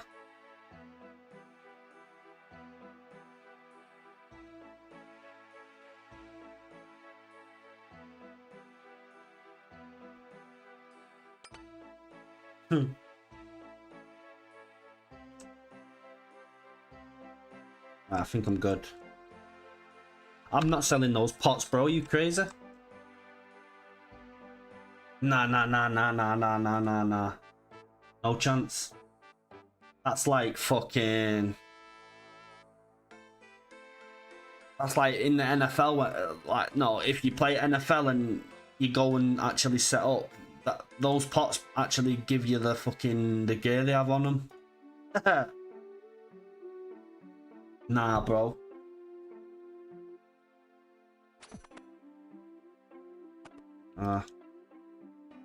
Talk to Leela. Oh, she's there.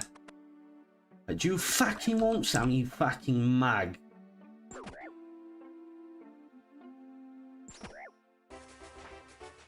Hey, what did I just level up there? Points. Yeah, true. I won't get stuck when I've never really struggled for money, bro. On my Iron Man, I was wealthy as fuck.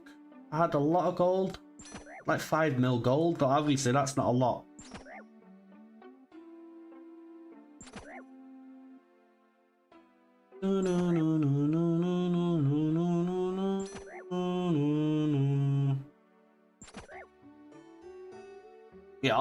Yeah, obviously, because I was just getting to the point of raiding. Like, I was not far away from it. Definitely a couple of months, probably, but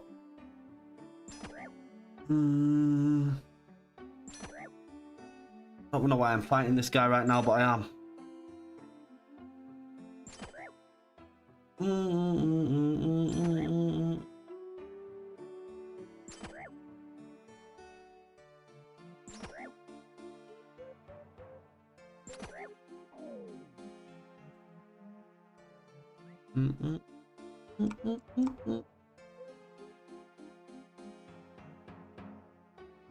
Everything.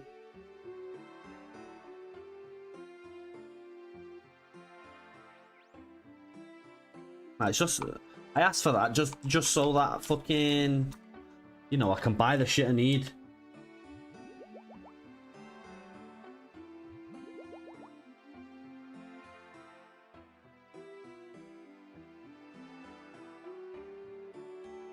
I've already done all this shit. Lot.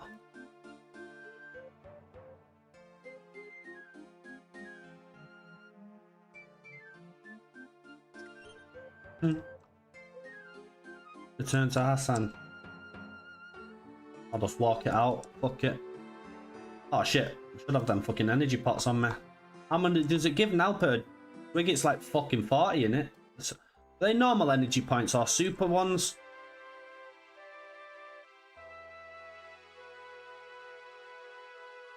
Yeah, no, that's a bit away that though, bro. I did that in Carol's.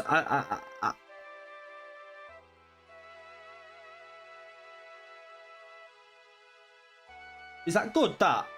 Getting my infernal cape, not infernal. Fire cape with Carol's.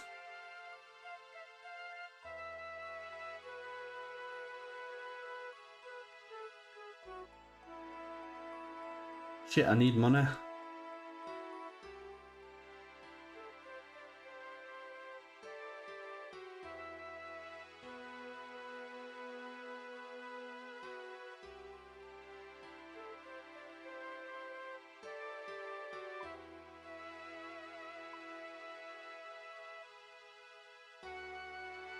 These 20 boppers. Yeah.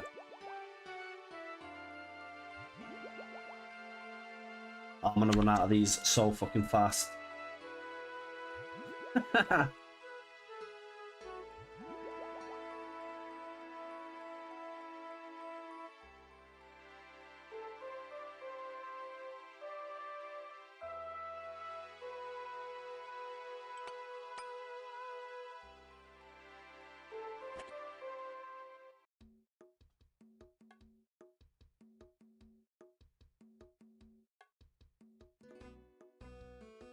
Okay.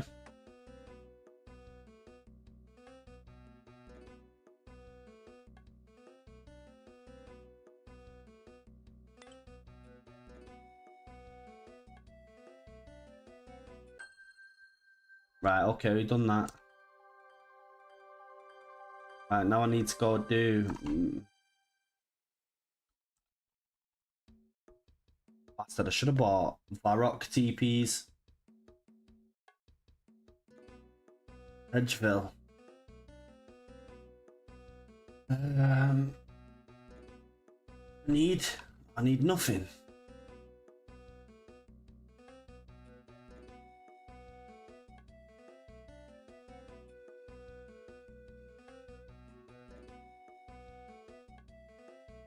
Yeah, you can't do that on a fucking... Can't do that on what's it called, innit? On Iron Man. It has to be your house, right?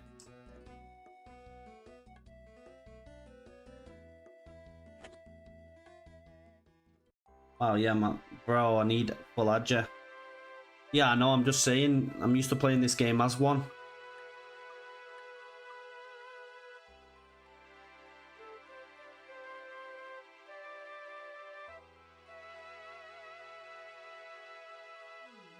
Oh, where am I going? Fuck.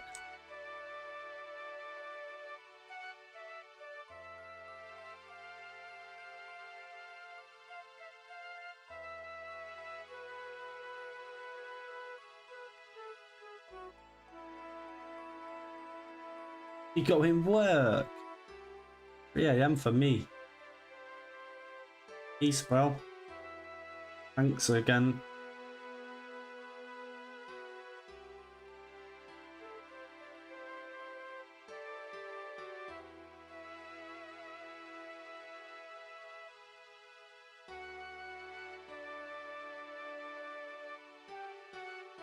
I'm giving it a rest day because I've like got muscle pain in my shoulders, bro. Like not pain, but like when I want to do certain movements, it hurts my shoulders, so I'm just chilling today. I usually go around an hour before this time every day. Boom, boom, boom, boom, boom, boom, boom.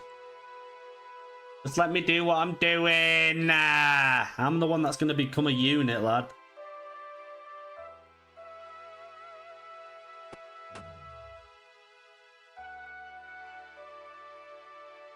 Trust me, man.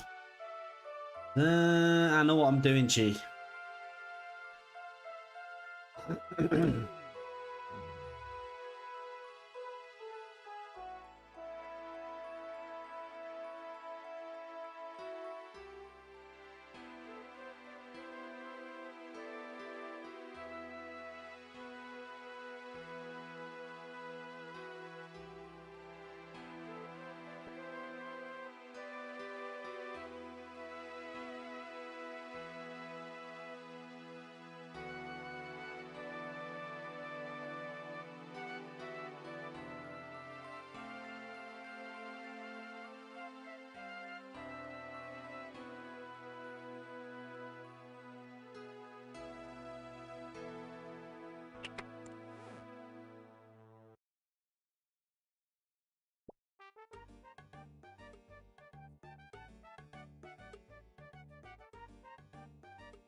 Need to get my magic up.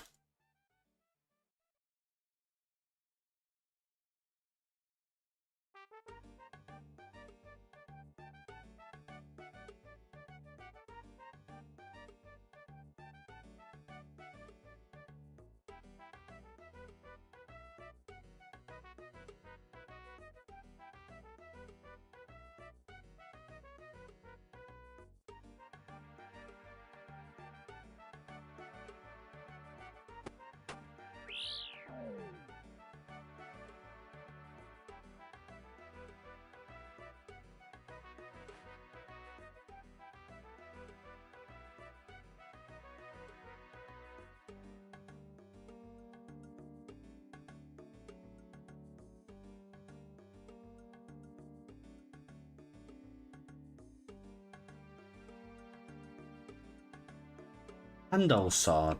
Hando's god sword.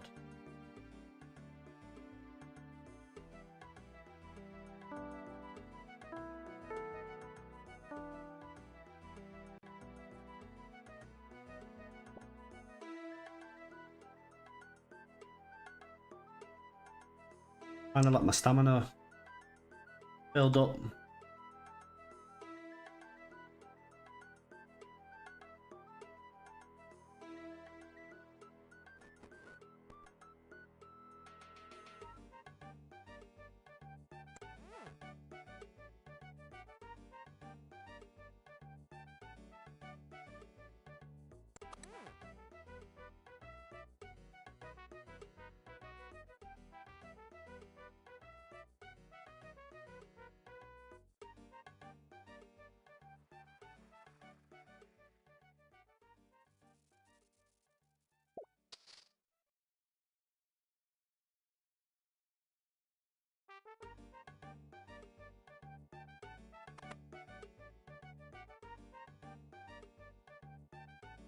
She's getting debated.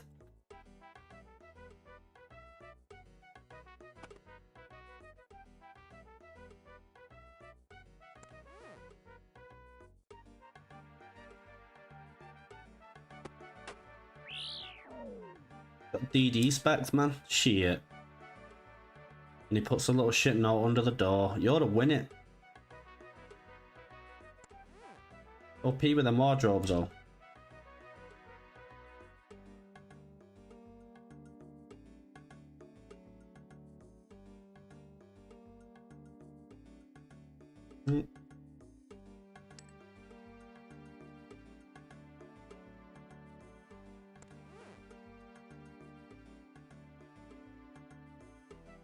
I'll walk the whole way around. That fucking nut, cunt.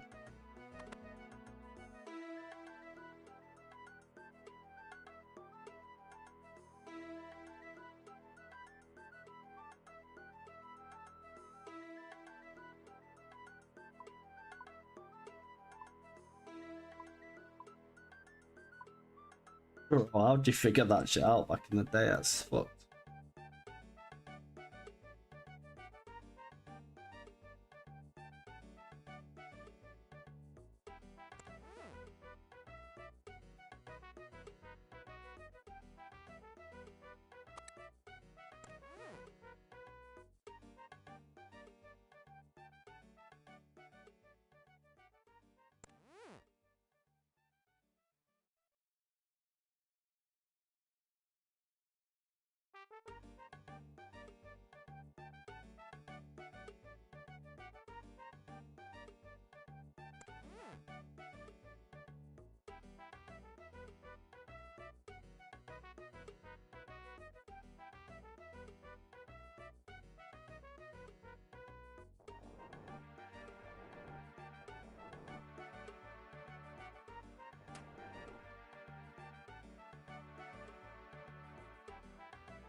Oh fuck. I'll be quick.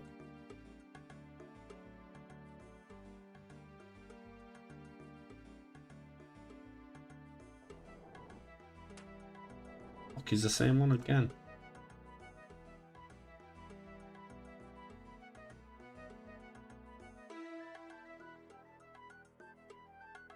Oh, no way, dude.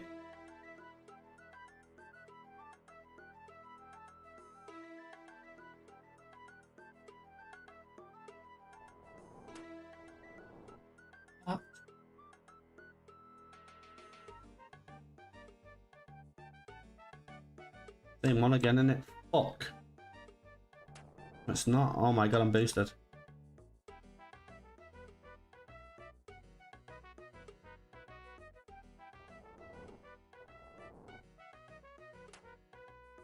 How the fuck am I supposed to do this?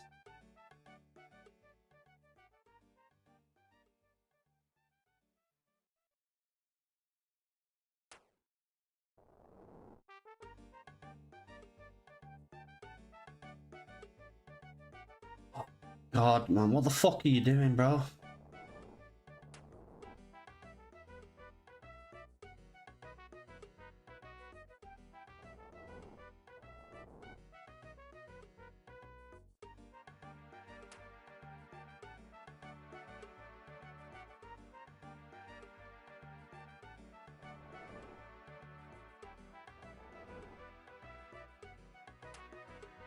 Bro.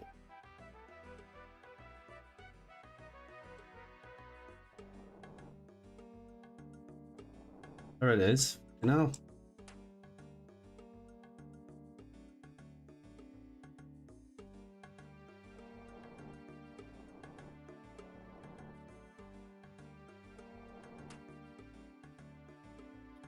No way.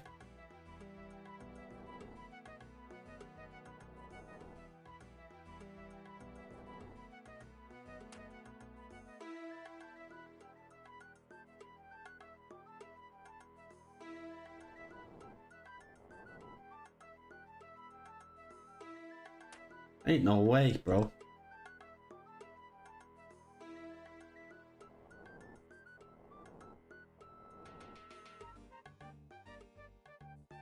Yeah, I've got to walk behind it or something.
Wig.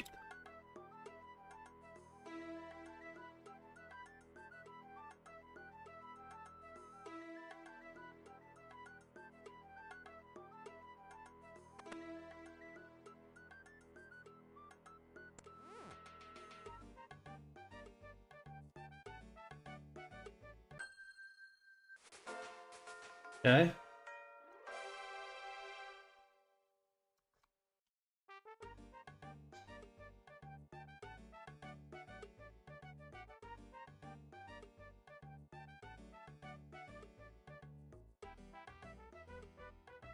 Am I here?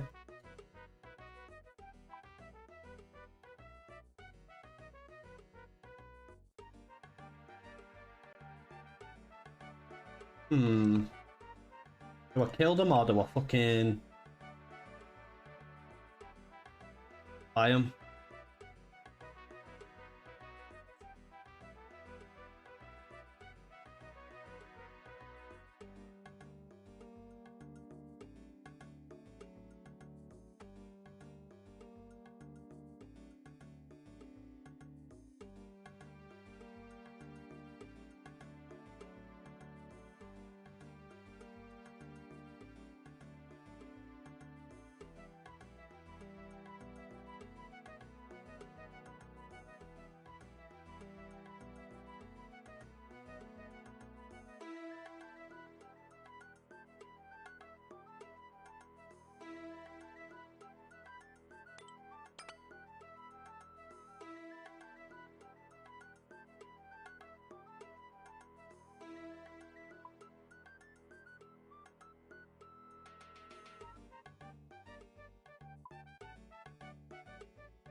Oh, these things actually make you. It's like you've got the agi things on.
Really?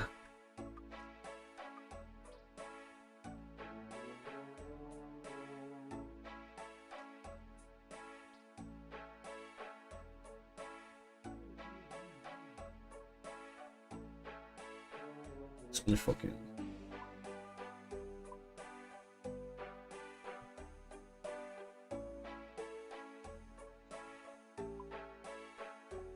Holy shit.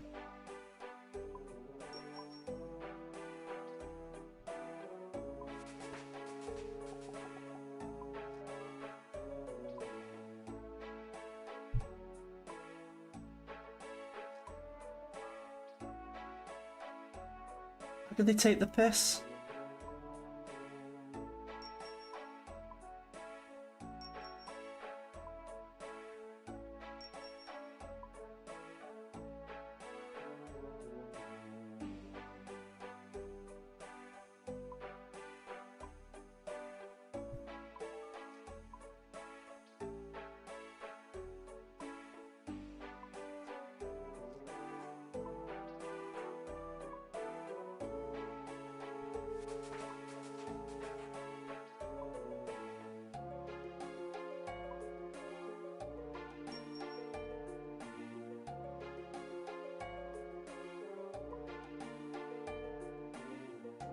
Should be an option.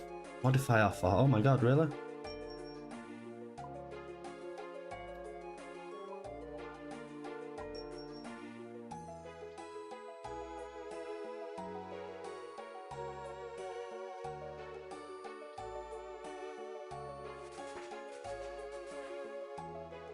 Two seconds, I'm just gonna make it through.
I'm just making a brew. I mean, a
Wow, I've got massive pains in my shoulders and my arms. Let's go though.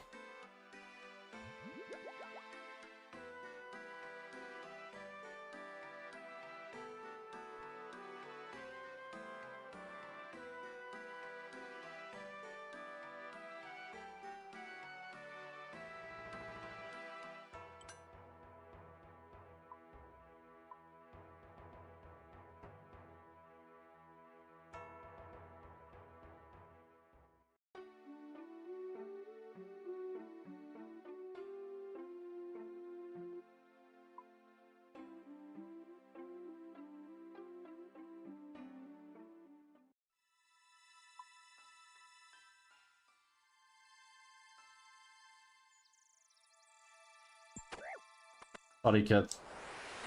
Oh.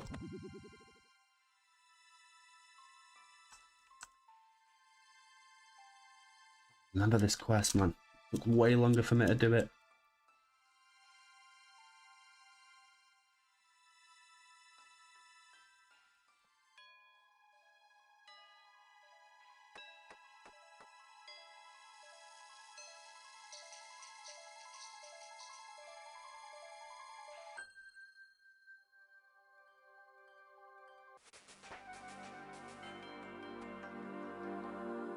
What level am I now? 8, nice.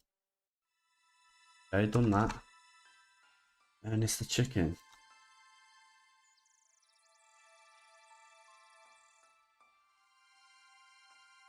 In our manner, let's go.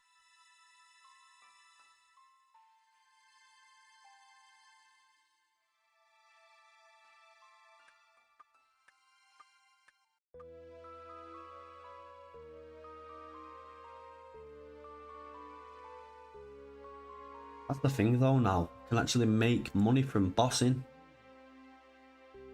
And use to do better shit, you know?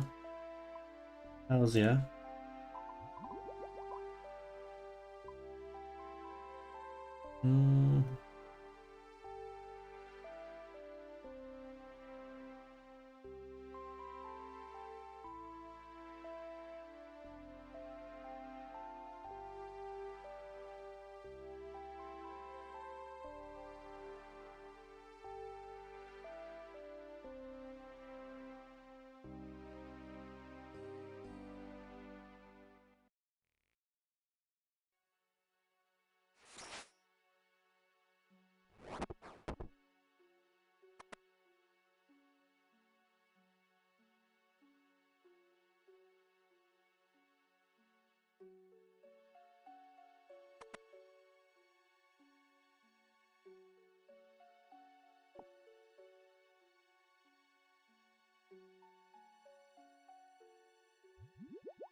The one with the puzzle. Right. Yes.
Pattern recognition always astonishes me.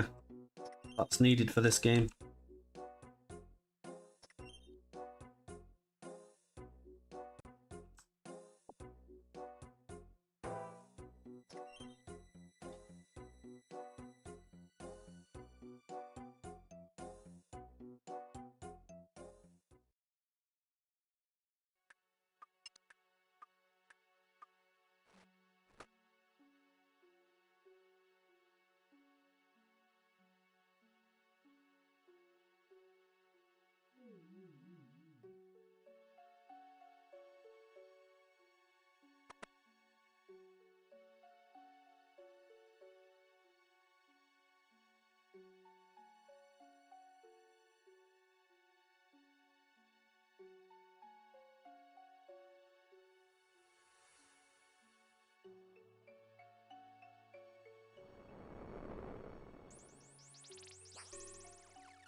Wow, that is fucking absolutely dreadful.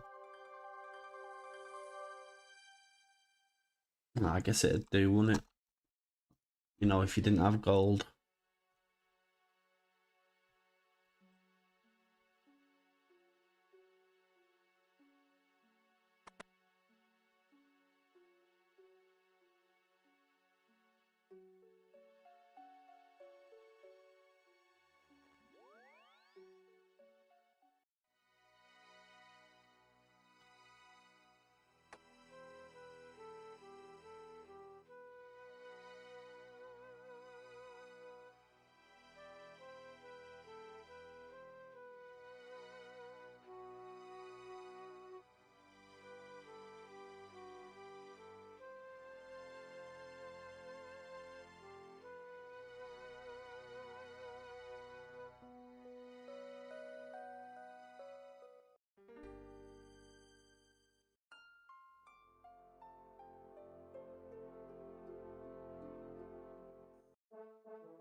Wow, nice.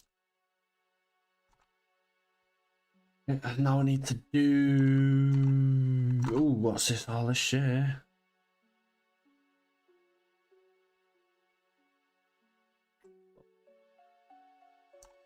Where do I start this quick?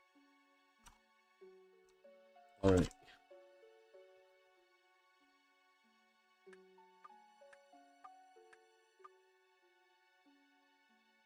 Alador.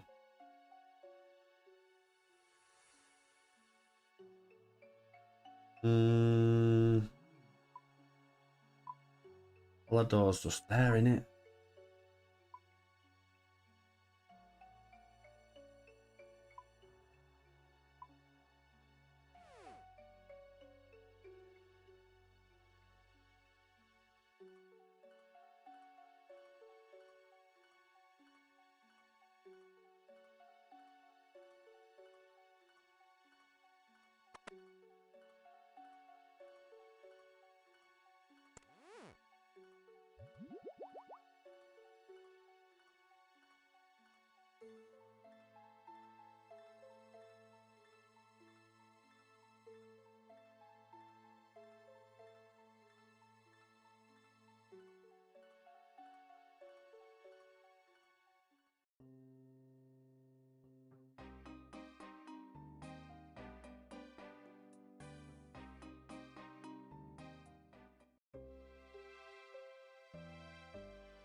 Let's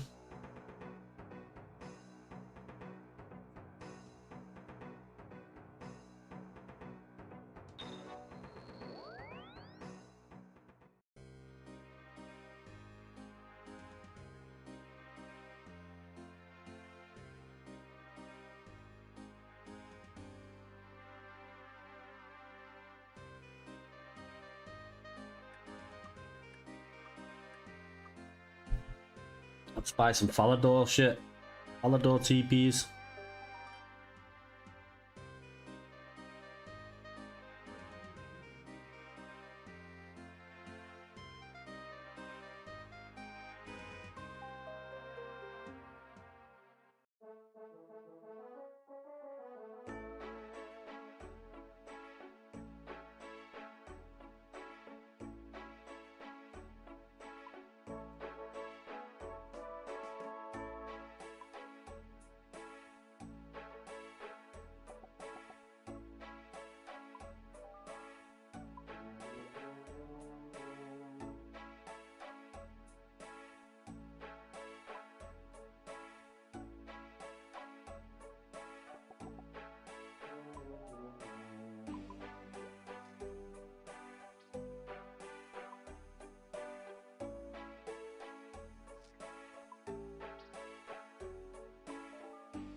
Wasted money, because I'm gonna win it.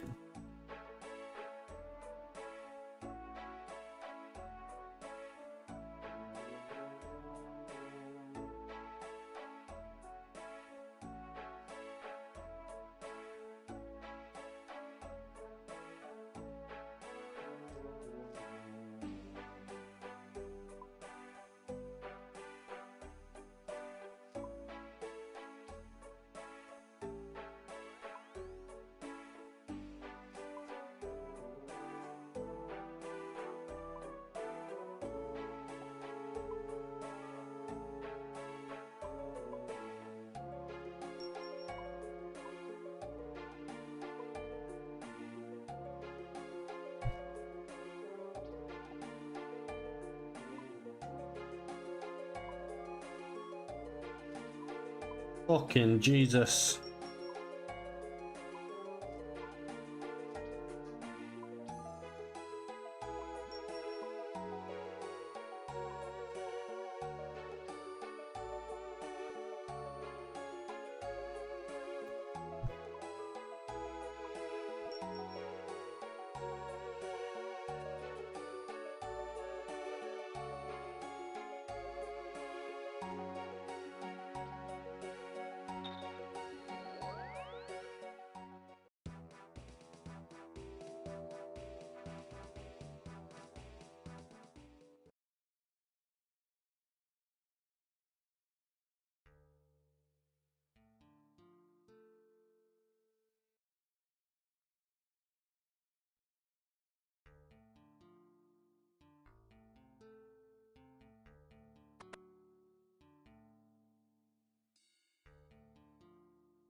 Where's the cabbage farm?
Oh, I'm not too far away here.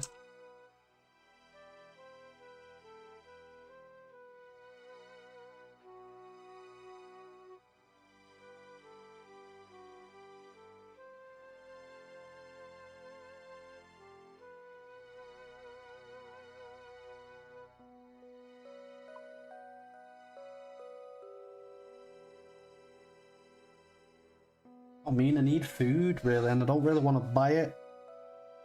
Especially when I know I can fucking get it myself.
Fucking farming. I think my problem is I obsess with things in a way. Like when I'm on a farming run, I always want to actually do it on like routine, like it's mad at all.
Right. After this, it is Field of Wrath. Oh no. Fuck.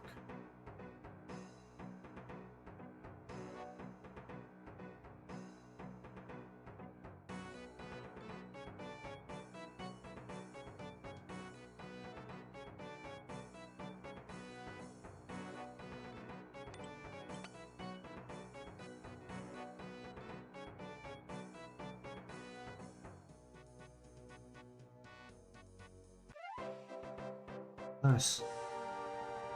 Right, on to the next. Oh, is this the one where I've got to link it up?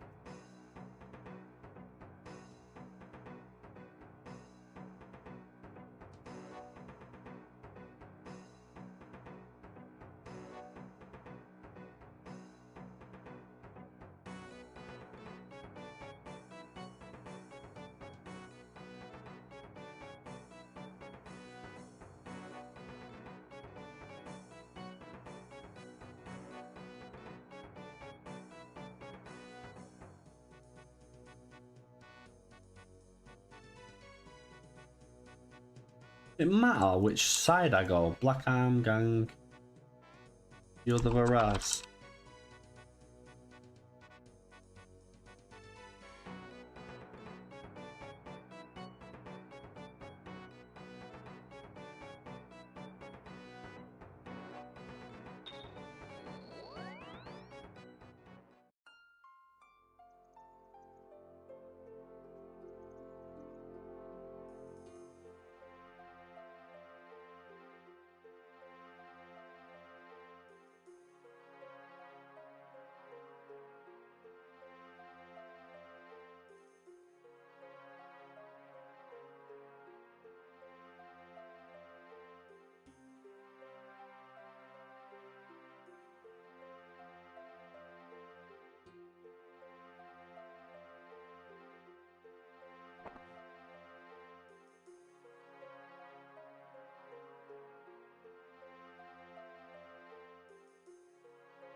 My bones. Fuck.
The fuck do I need that much fucking...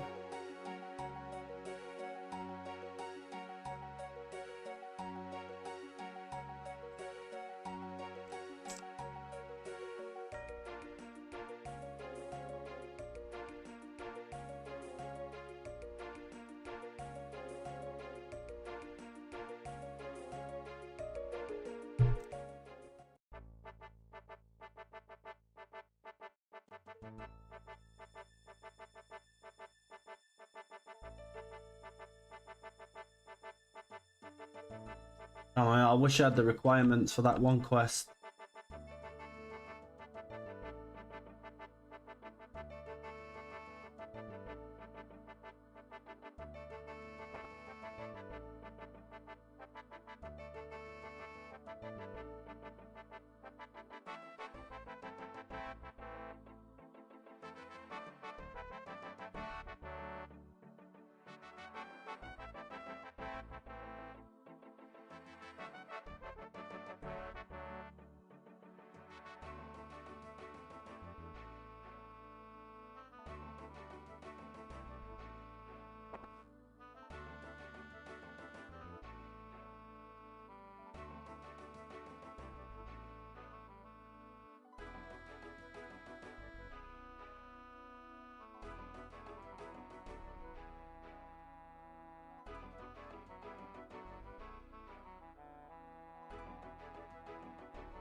Oh, you're joking.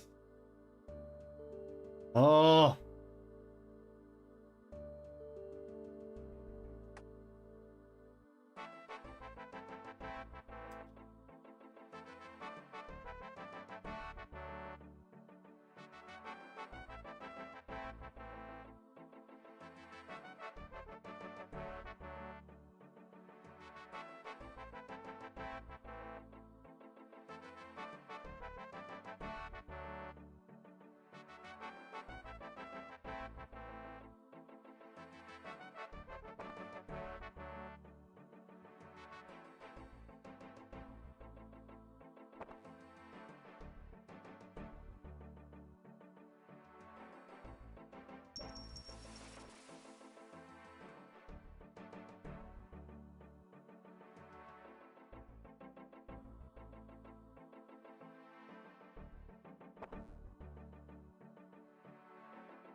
Hmm.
Bastard.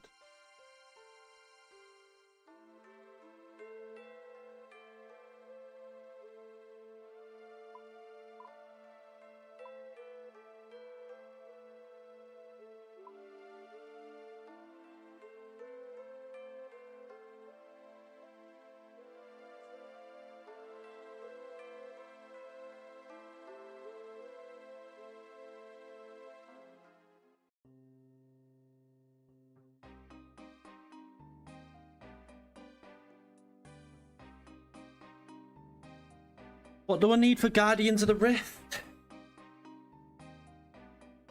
We need any prerequisites for that shit?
Need a bitch.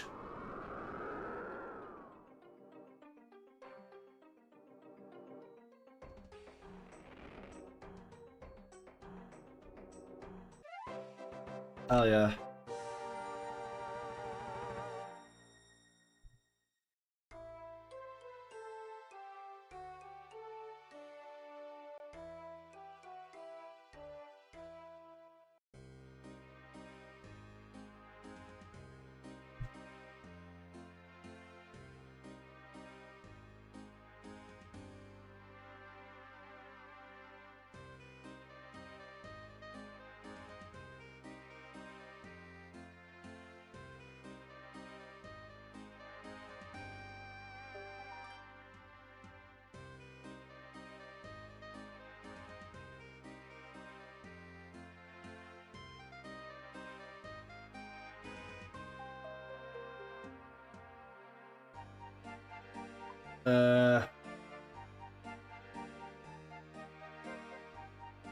Me.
Fuck.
don't even remember doing this.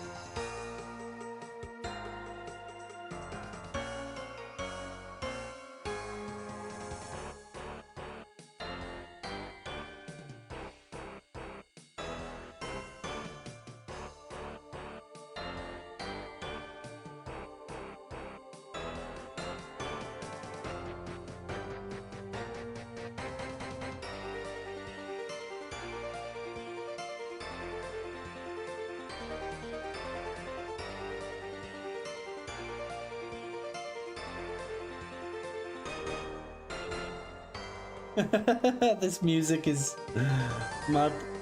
I don't remember doing this shit.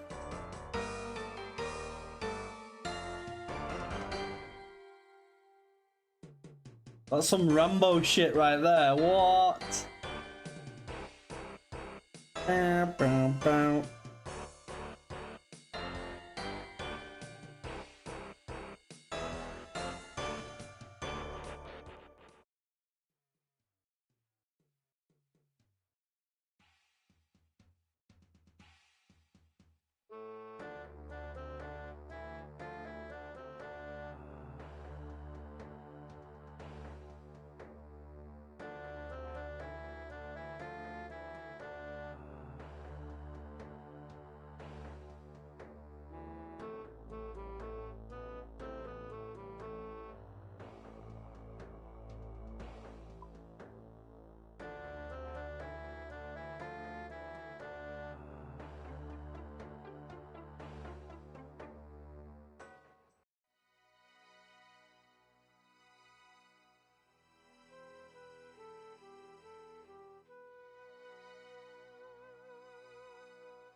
Oh my god, my lats are fucking dead.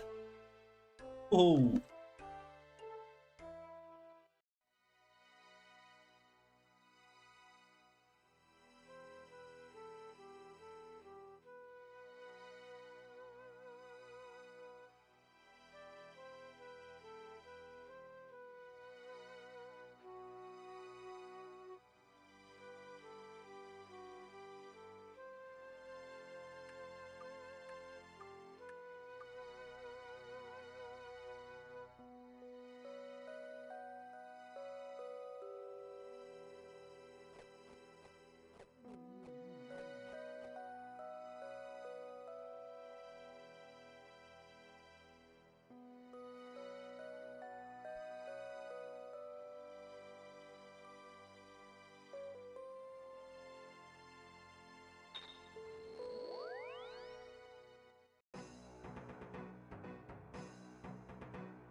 I need to get my magic up.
Oh, I don't even remember doing this quest, you know.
Yeah.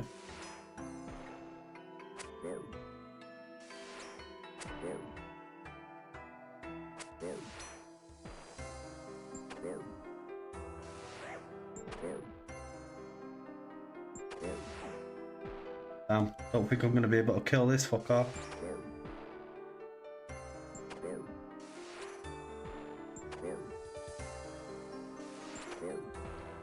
Come on.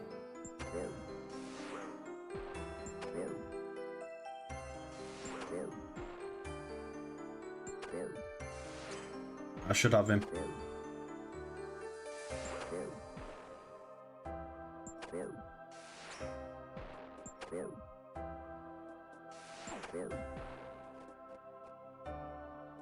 Oh, I didn't. I've never done this quest.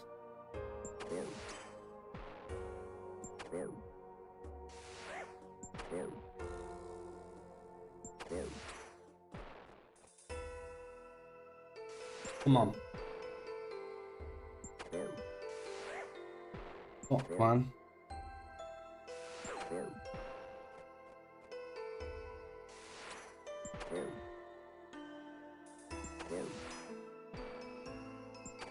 Come on, big hits. Nice. We need another.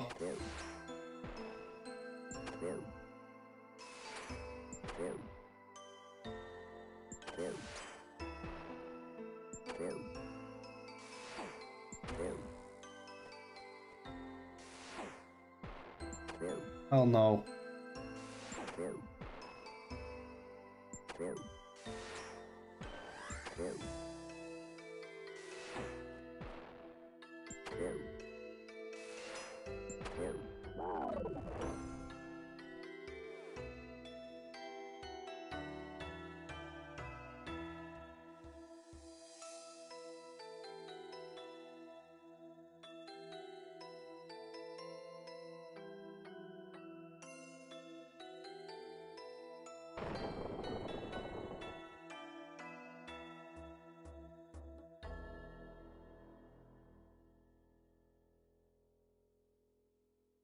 Who the fuck was that?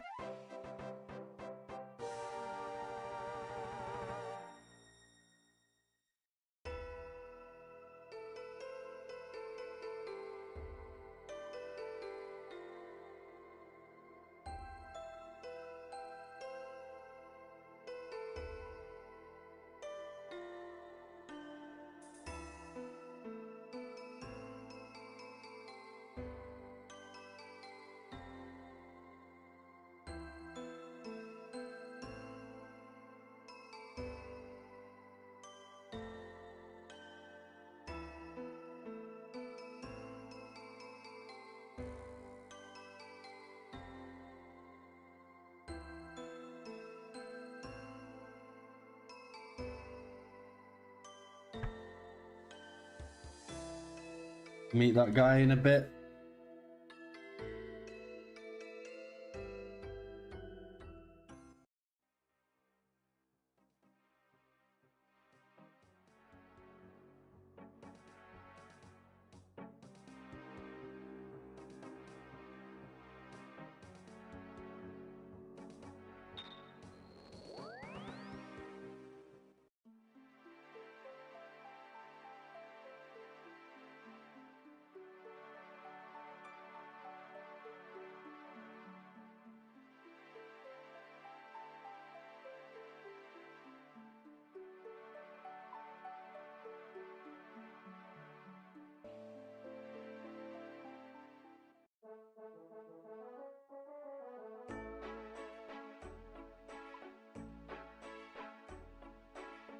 Definitely need to fish.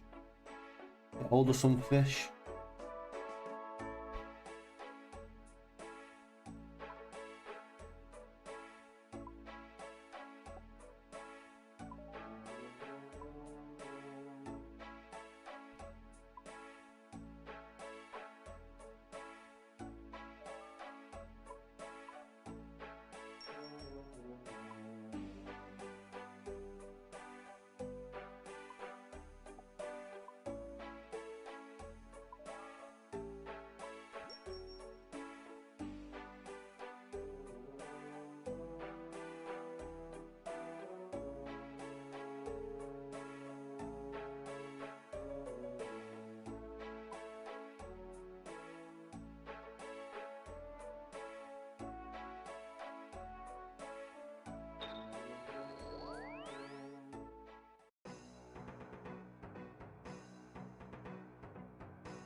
I mean, I'm gonna fucking absolutely disintegrate through these fucking tabs.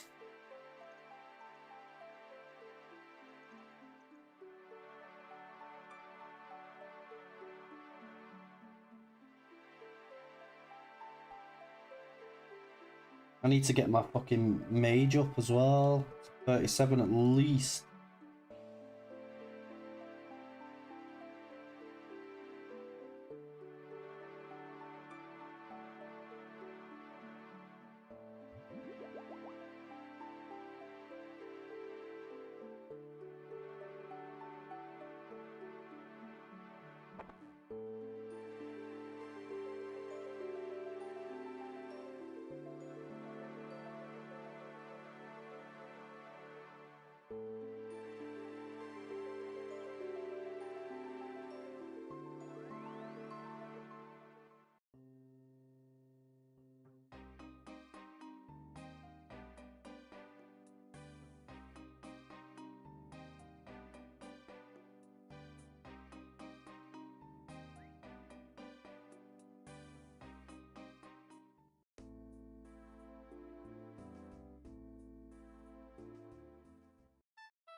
Oh, this quest was so much longer.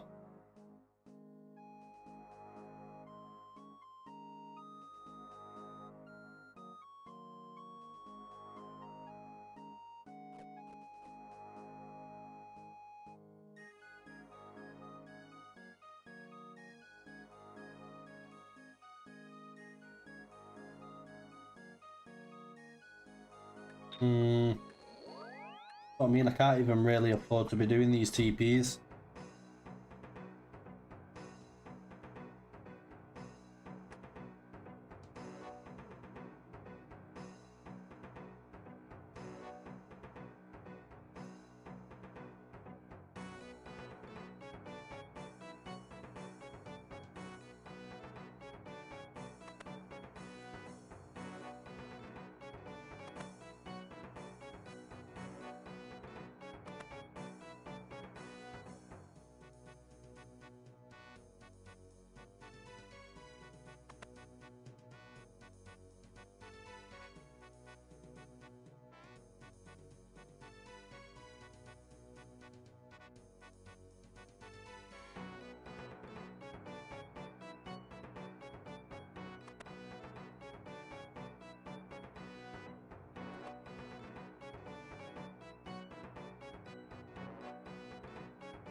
Four more quests after this, which is potion.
Zombies Kerr.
There is Remington now.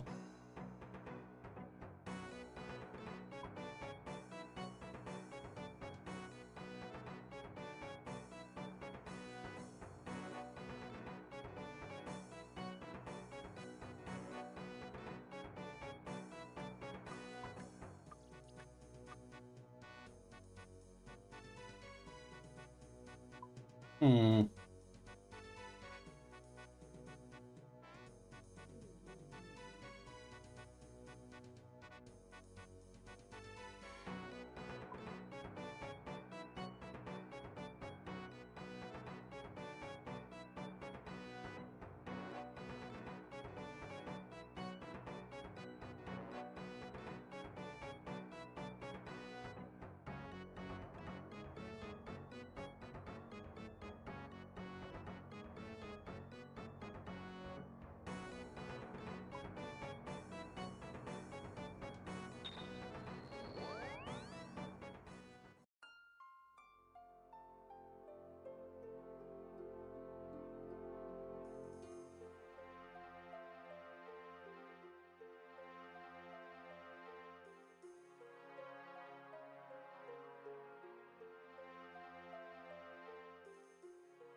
Hmm.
Oh, that is so annoying, bro. I need to burn one of these meats.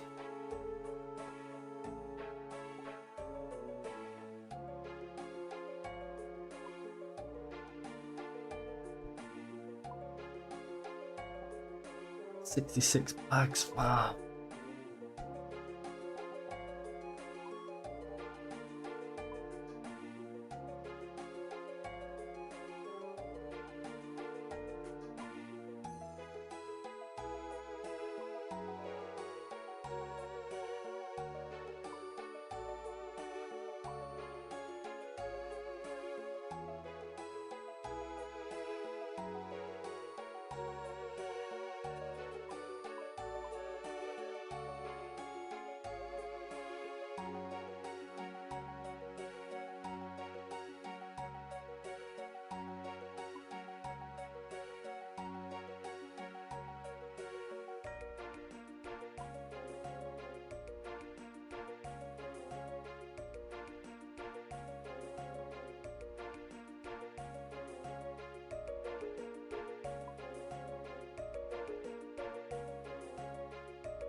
Where the fuck's a range?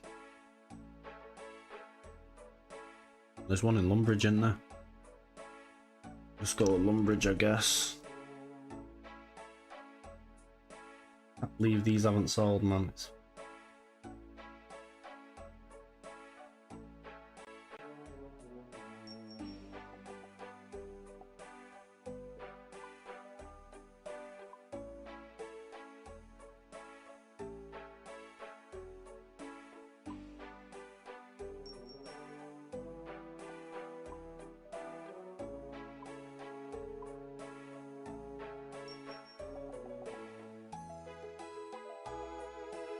Dude, what?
Today is my lucky day, apparently.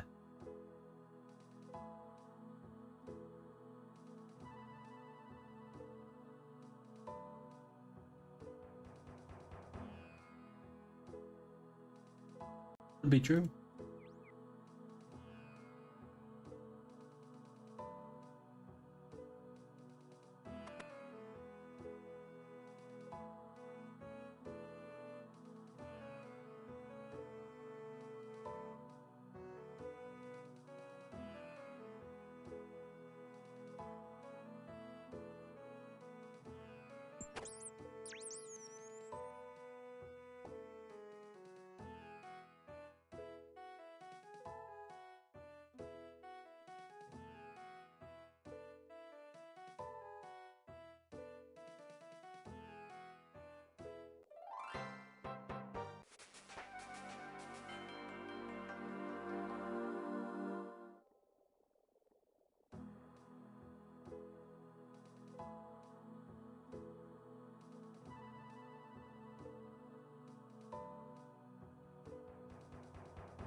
Racist. Might have messed up. Russian.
What the fuck is this music?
What?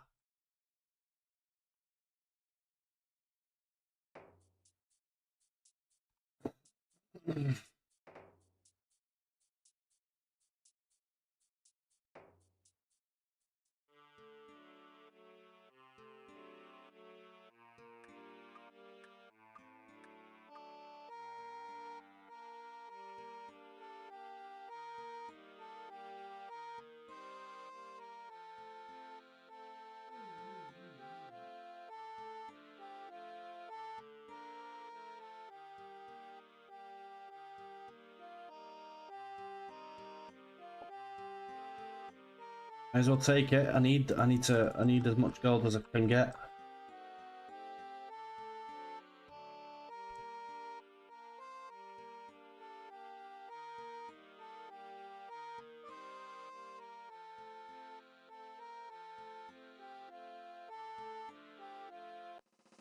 Fuck.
I'm okay.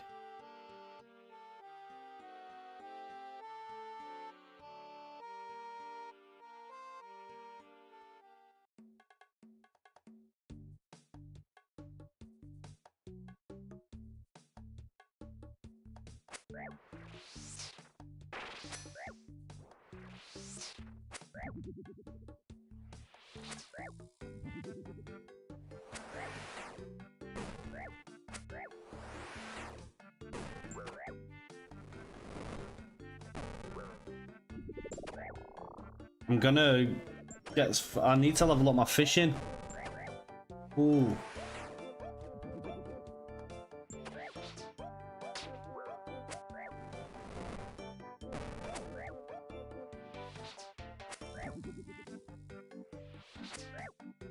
Don't know if I'm gonna be able to kill this cunt.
A bit.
Absolute fucking joke, you can't.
That's the fuck, boy.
Hmm. See, I could just buy food.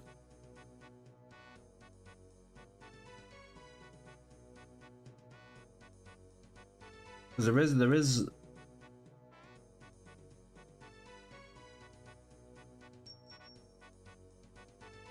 One second, I'm just gonna make a drink.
Right.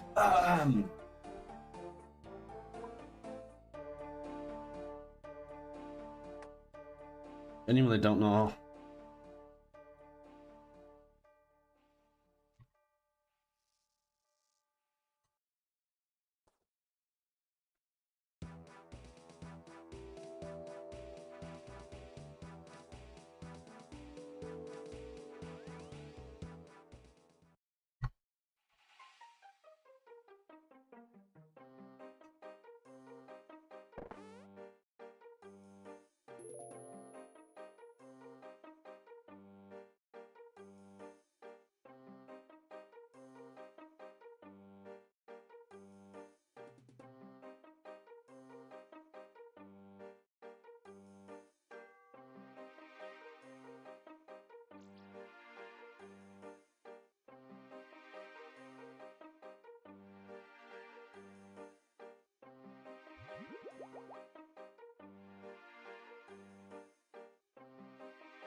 Really don't scruff.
Interesting.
Okay, nice.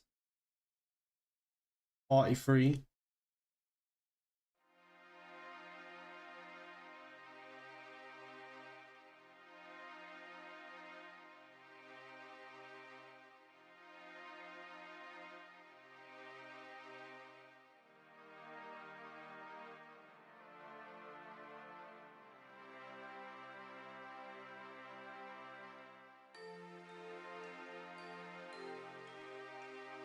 Should I kill Brutus for a bit? May as well, right? He drops like a good secondary hand thingy, doesn't he?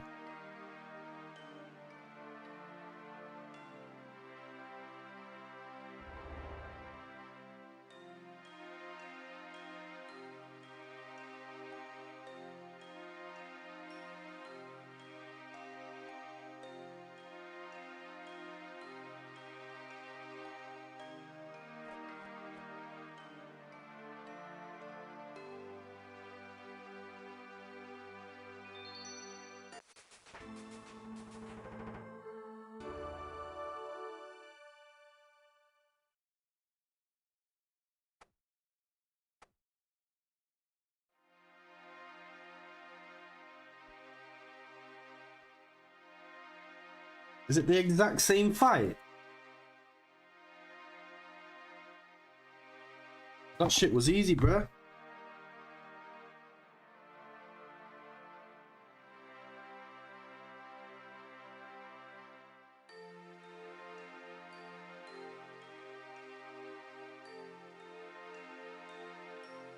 Release the hounds.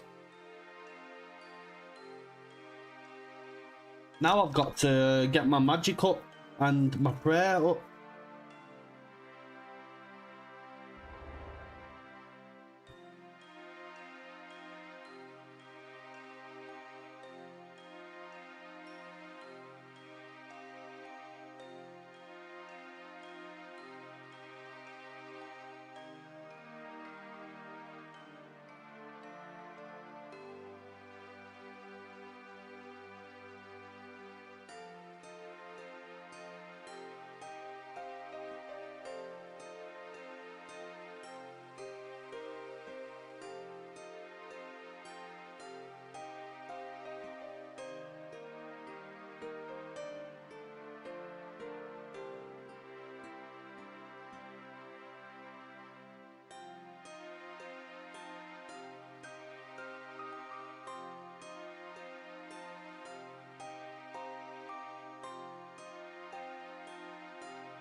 Shit.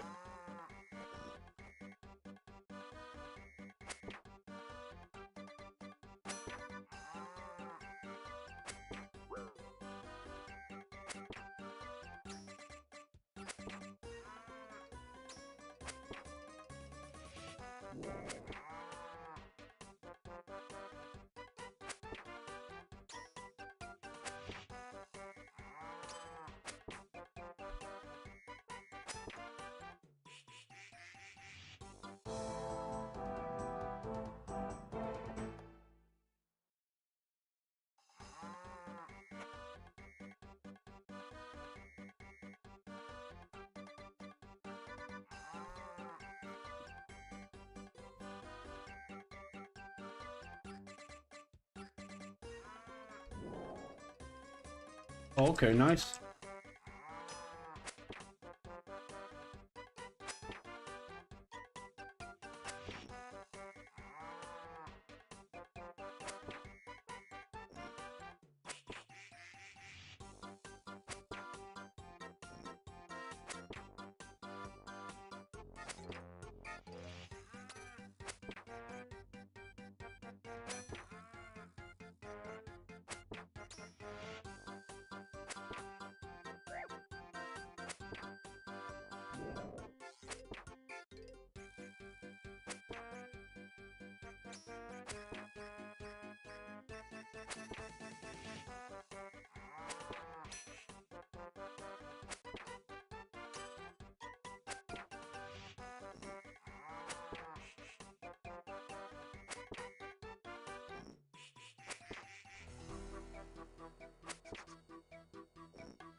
Oh my god, I got the fucking thing. Nice. One in what?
Nice.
That's what I want off this guy. Beef would be cool. What, these cow slippers? Oops.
Ah.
Da da da.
Yeah, this boss is easy, bro.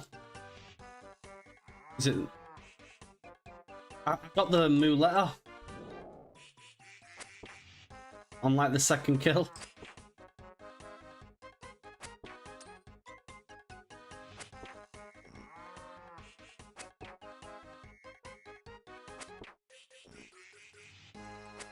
Oh shit. I don't want to get hit anyway. I brought too much food. That's what I mean. I might just kill this guy for ages. It's good strength training. I got the muleta. It's like the best fucking like the best secondary to have before.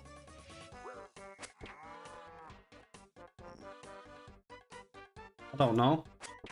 I'm gonna keep it until I get the defender. Oh.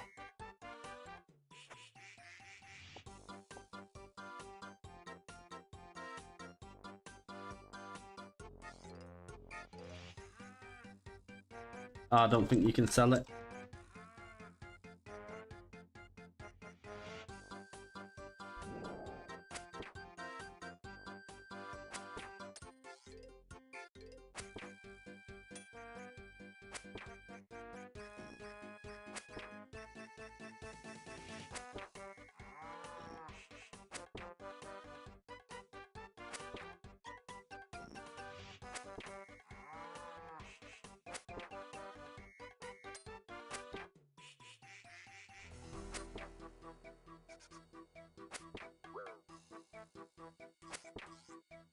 What are these T-bone steaks? Are they fucking... What's it called? Are they good to eat, them?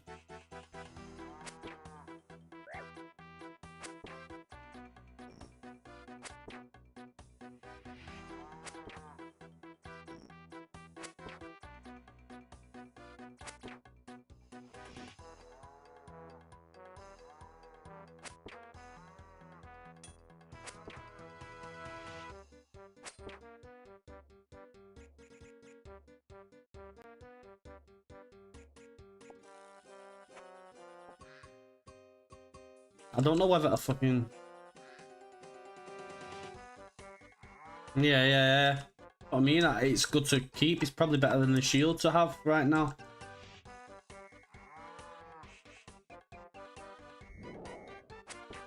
And kill this guy for a bit.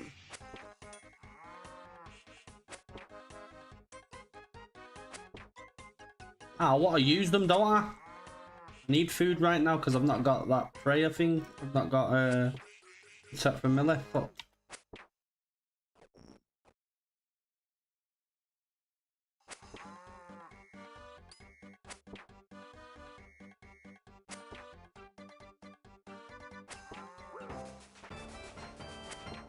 Yeah, I've not got much gold though. Yeah.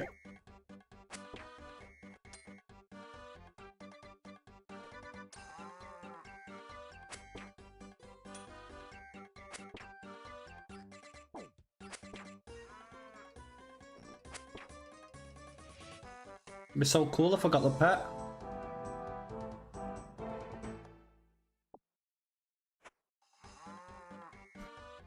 One in 1,000.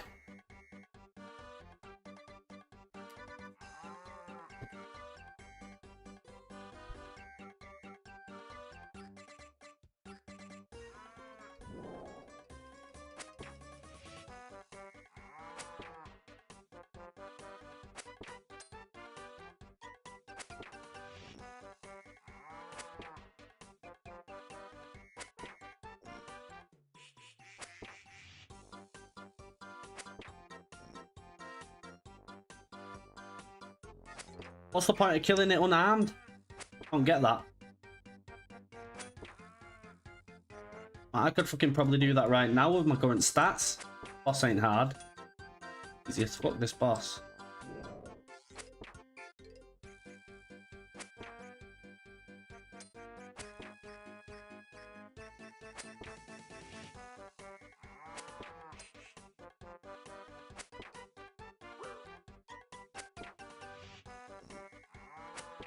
You know those adamant things you gave me? Are they better than the steel simmer?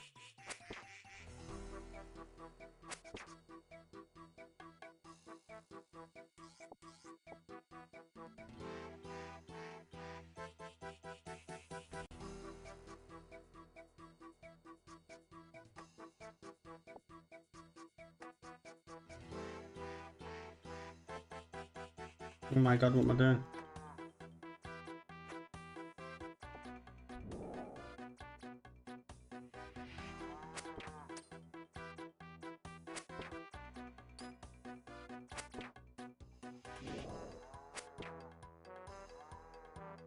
Yeah, I know that, bro, but like, Simi's the best out of them all, right? Because of the attack speed.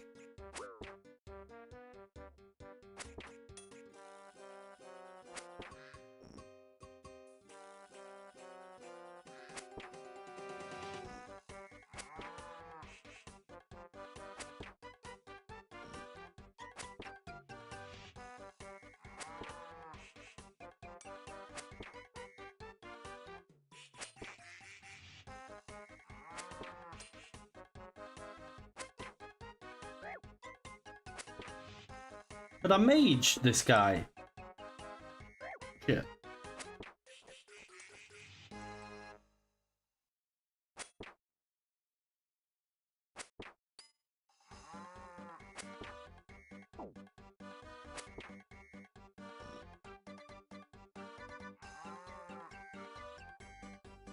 Yeah, I could actually mage him.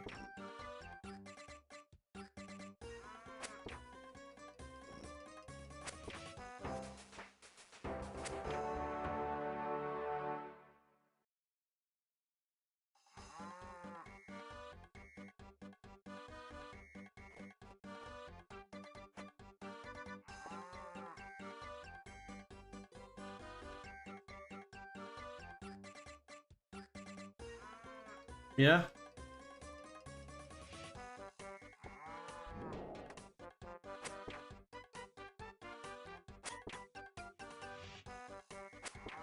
What do you mean?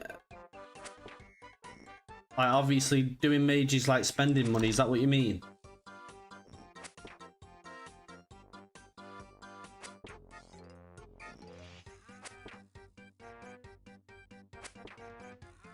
It says I need to get my mage up though for this little guide thing. Need a tinderbox, really. This could be a PB. Oh.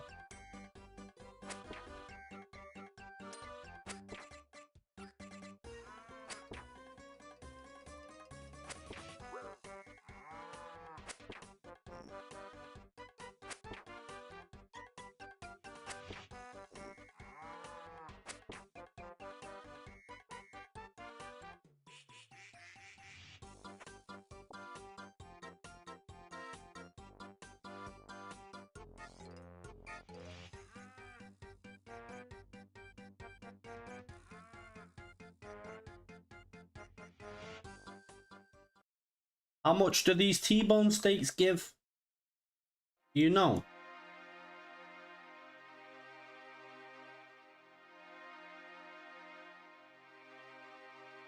Because I could just stay there for ages and just bring a tinderbox with me.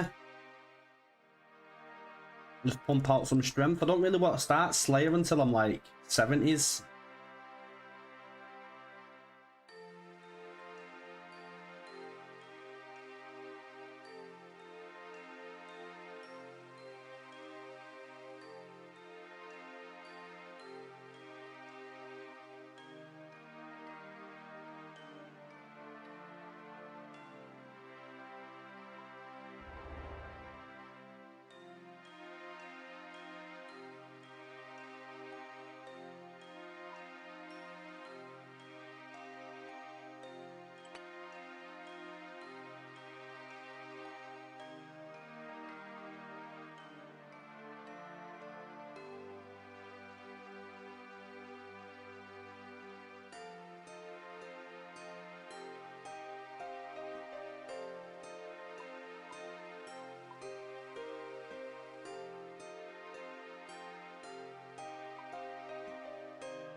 No.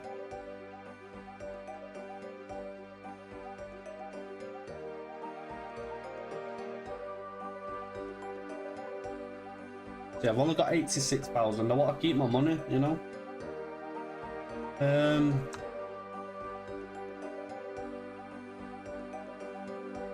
guess I could just go like this for now.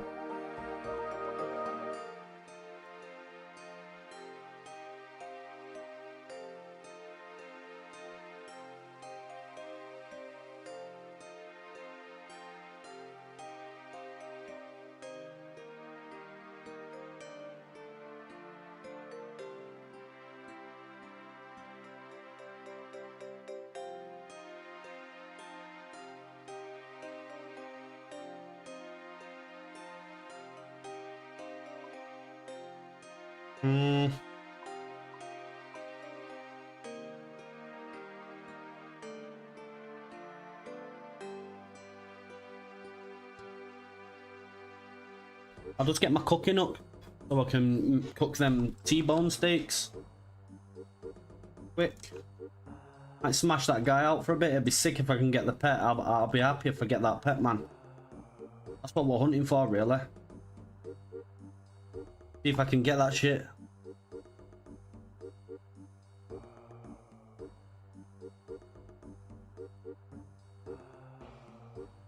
Because that's the thing. If I get my cooking up, I'll be able to just stay there and cook my meat. Fuck, I forgot a tinder box. Oh, I always forget things, me. I'm boosted.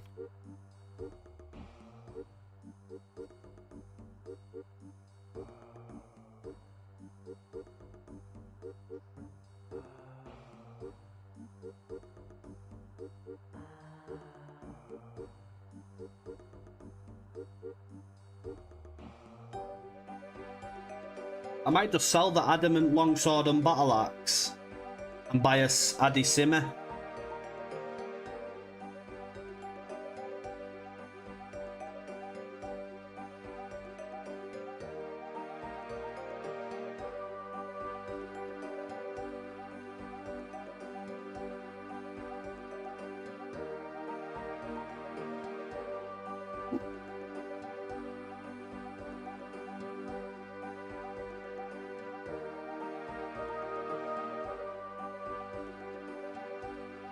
That there, even though it's easy, I actually enjoy doing that bullshit because it fully engages you. Fully engages your brain.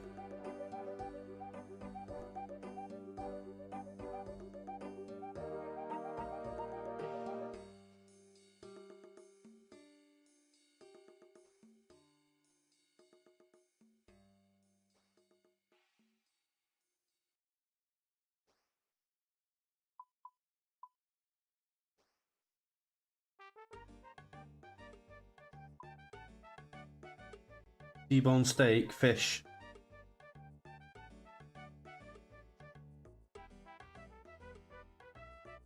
Oh.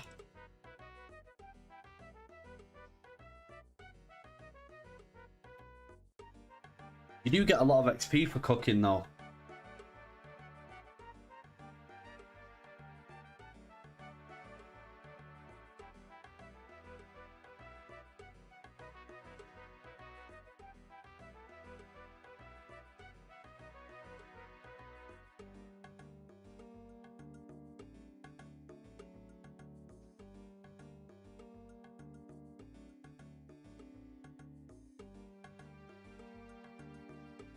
I'm a bit annoyed.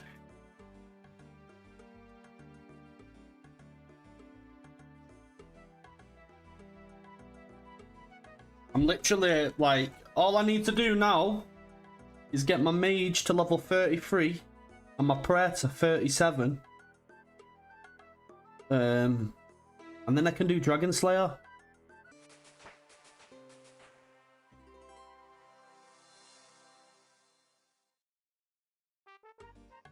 How do I get rid of this highlighting shit?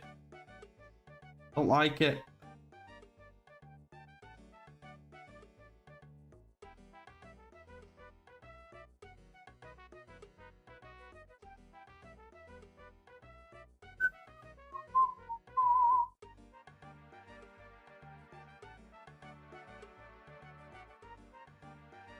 It said it's my lucky day, so I should get beef.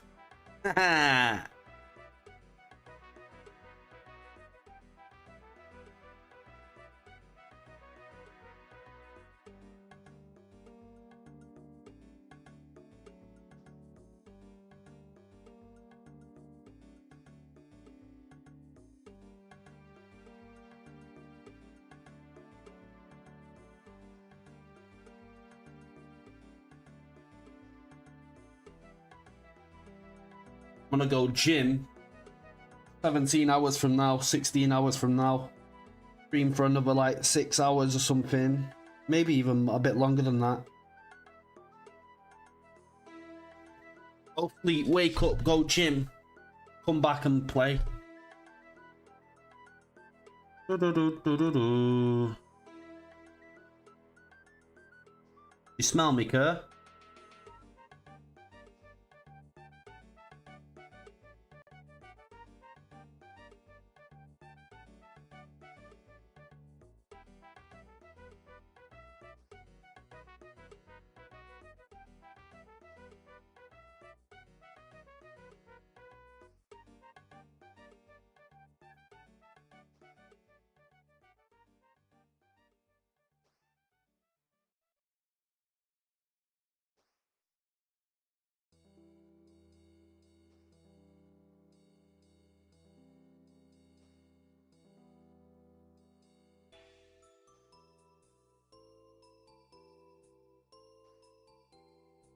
Oh. Wait, who's demonic Brutus? What the fuck?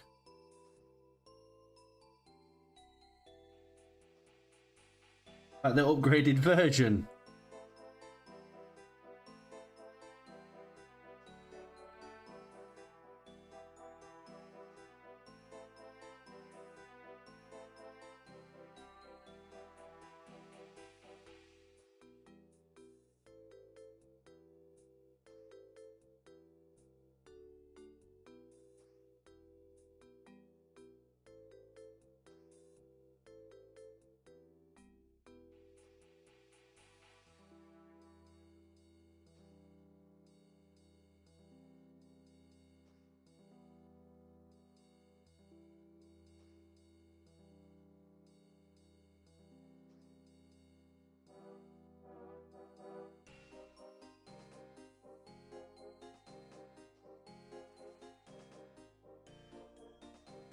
I bet these people that are high level absolutely destroy that Brutus.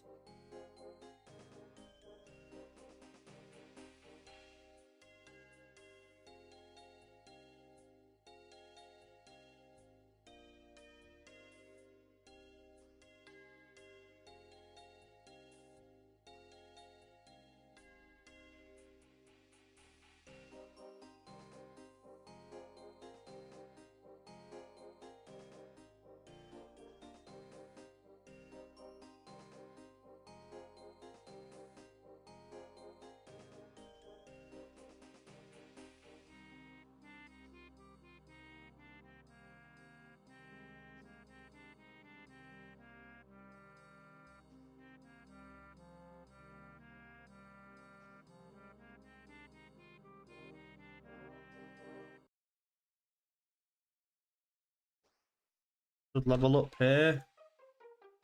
Boom time. Right, I think I might just actually boost my cooking up. Let's see if I can get 13 off this. There's a chance. There actually is a big chance I can just get 13, so I don't have to... Should probably still go to Harrock anyway to get my new sword.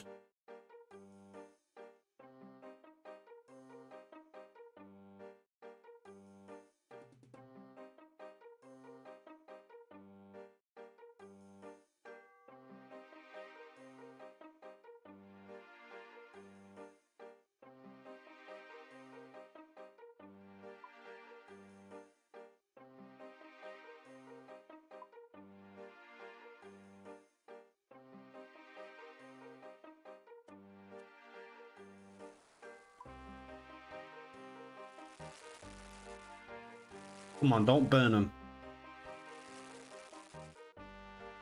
Come on. Oh, fuck off. Oh, unlucky.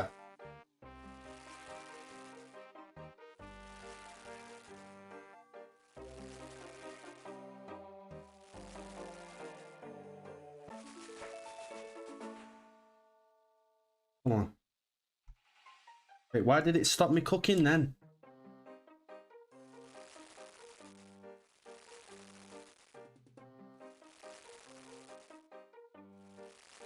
Come on. Need 3 more. Yes, let's go. Come on. Oh, yeah. Oh, you did swat. GG.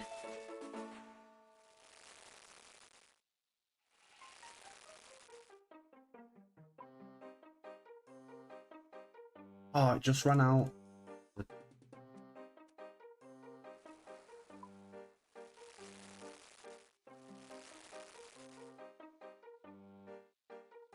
Why is it doing that? Oh my god.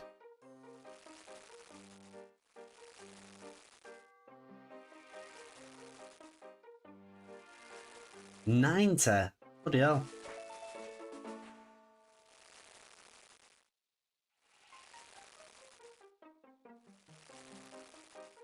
How much does it give you? Food health wise?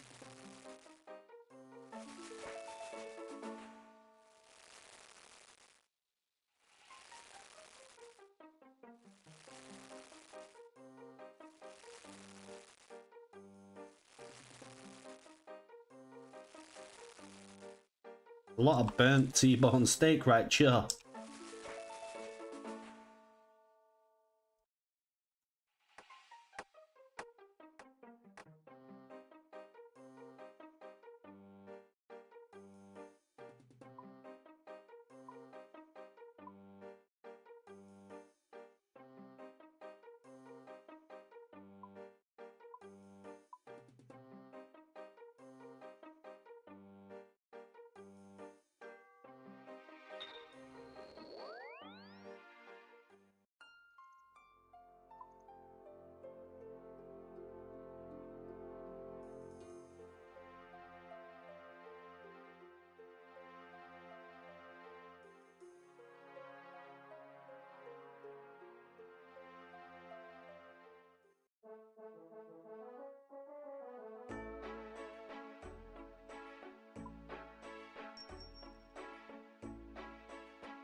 As cheap as chips.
Oh, why is he fucking doing that?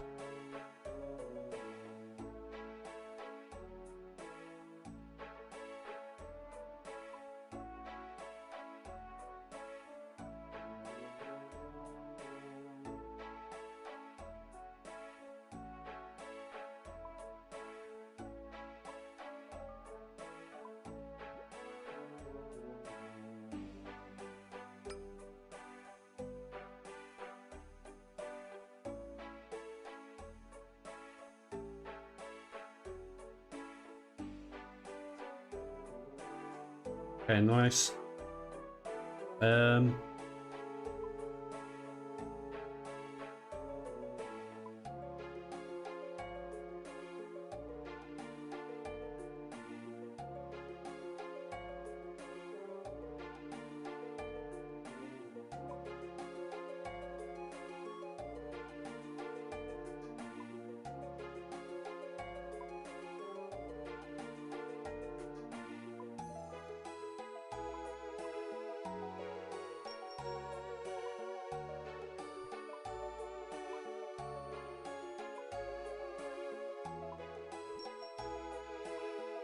Yeah, there's been too much there.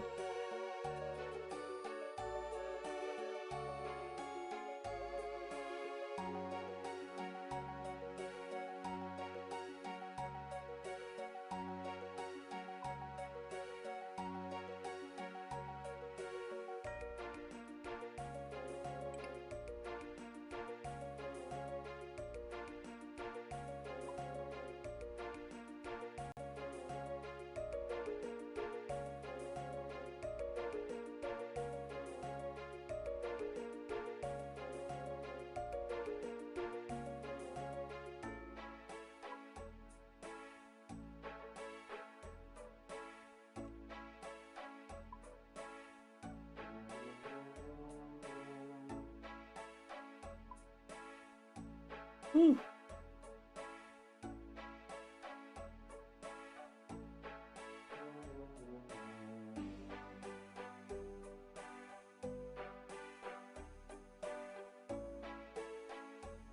I'm gonna smash out the bull guy for a bit.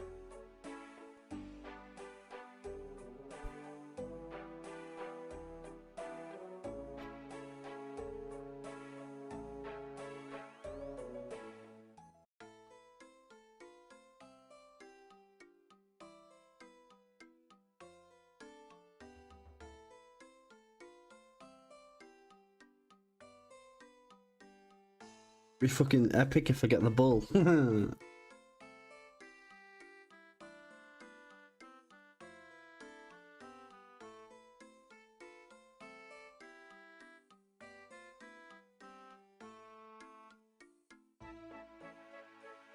What?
Gotta be a PB.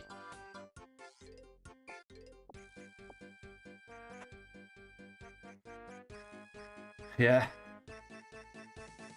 Da da da. Up up.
I may have brought too much food.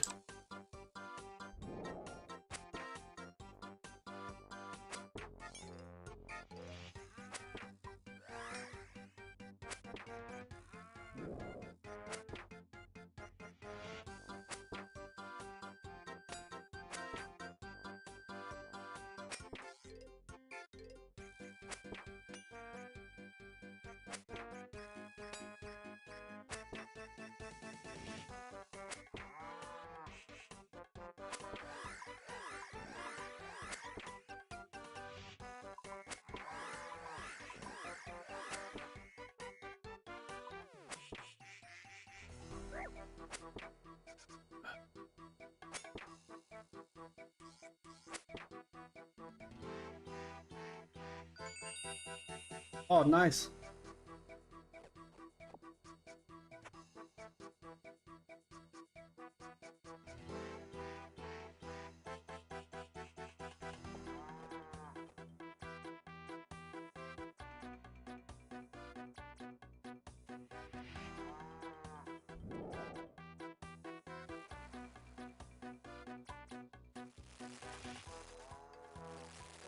Fucking bro, leave me alone, cuz.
Dun, dun, dun, dun, dun.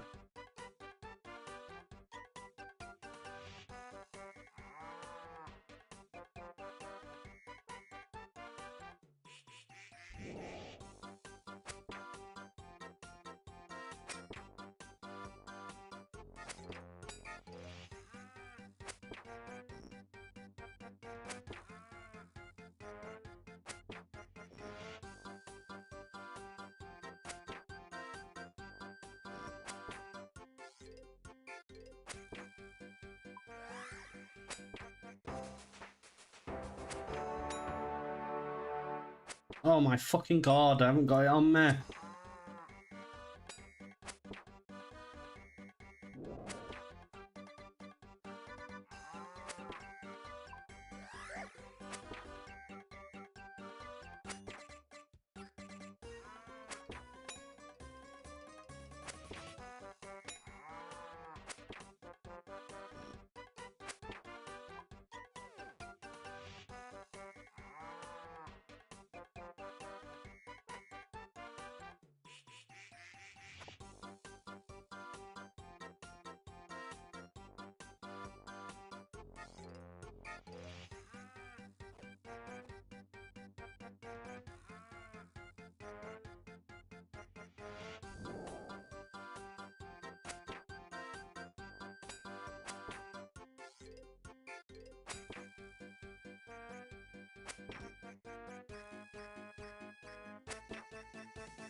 How many have I killed?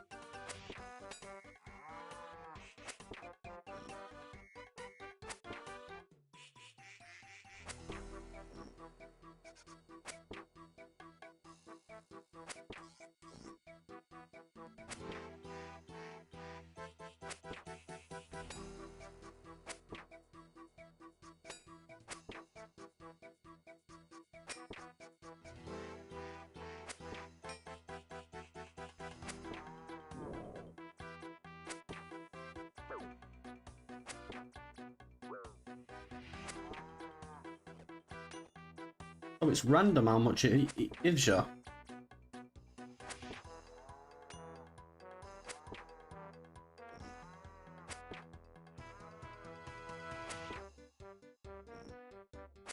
Five to 9.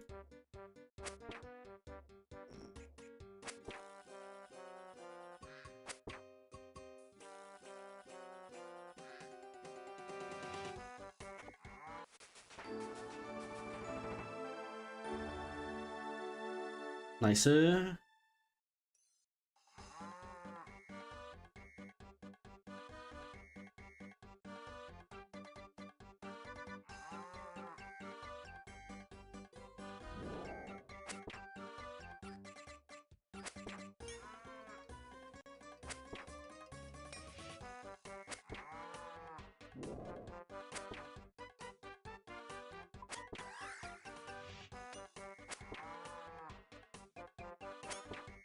Oh, this could be a PB, this.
What? Thought it was strength. Ah, well.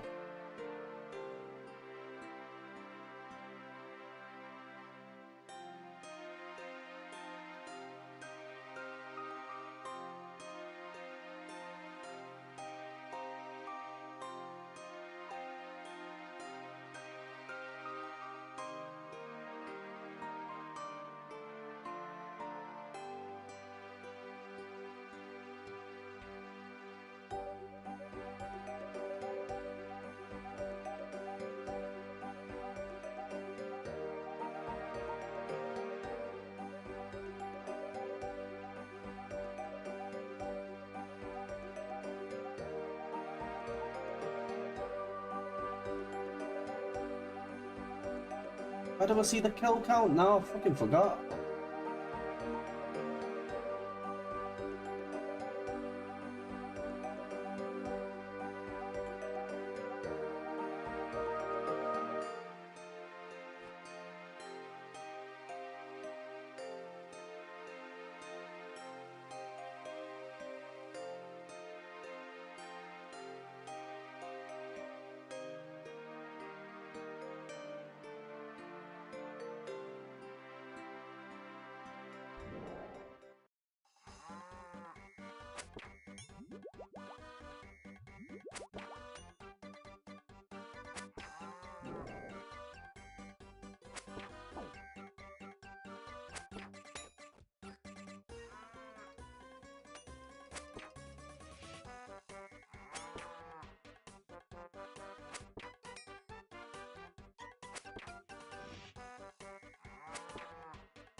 Da, da, da.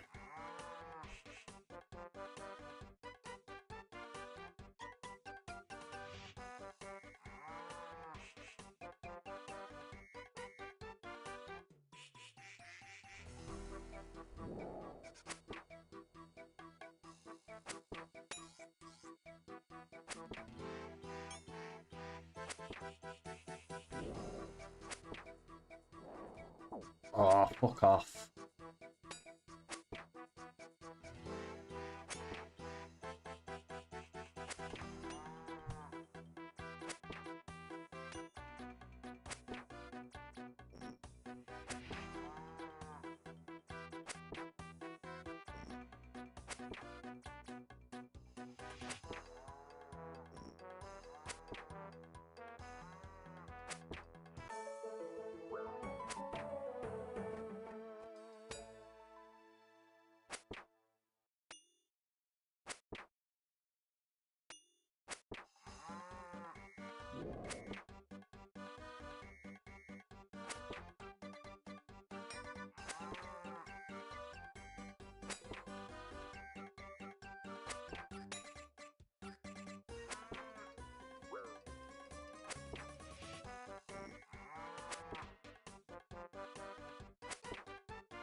Shit.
Come on, I need a log.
Oh, shit.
How many times have I killed this fuck?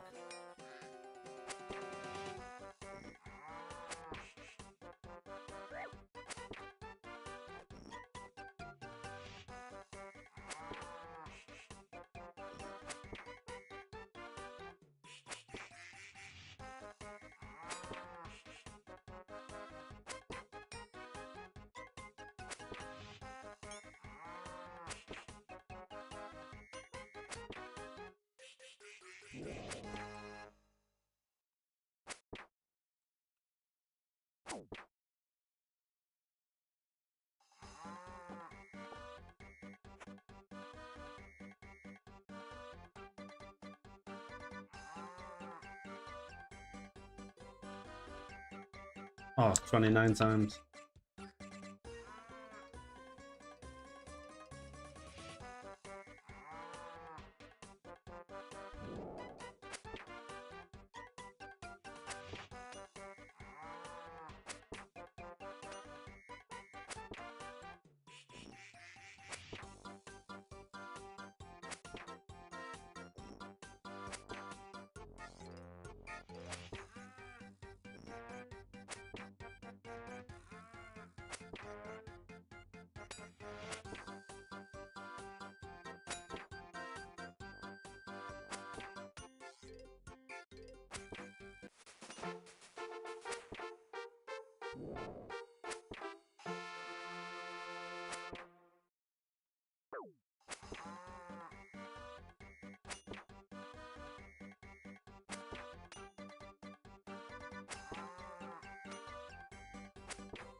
I need a log.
That was fast.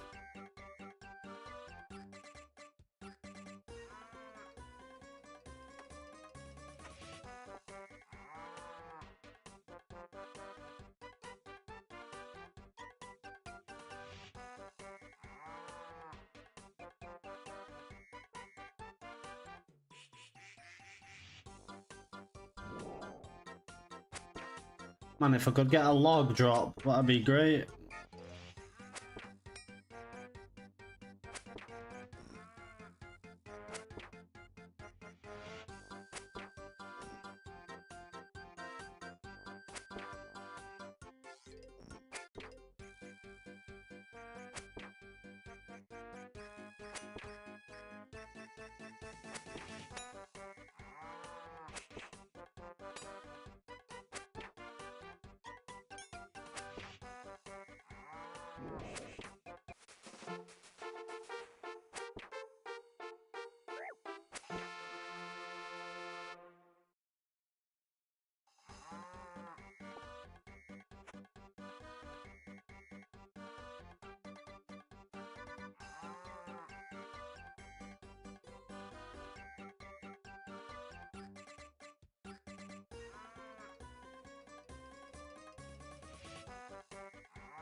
These logs.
Oh shit.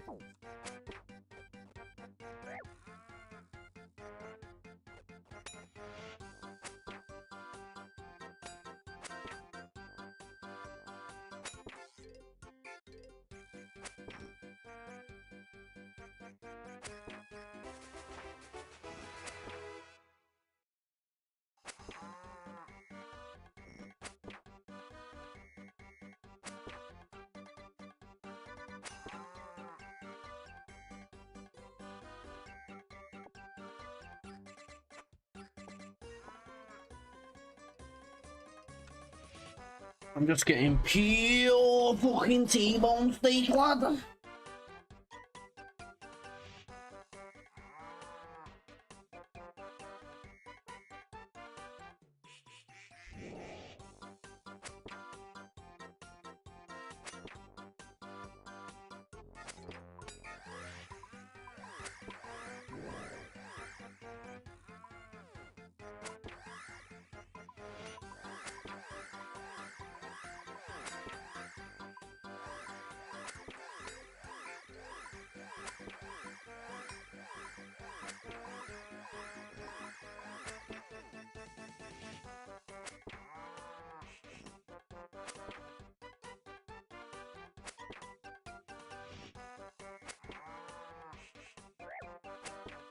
Okay.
I need logs, Kerr.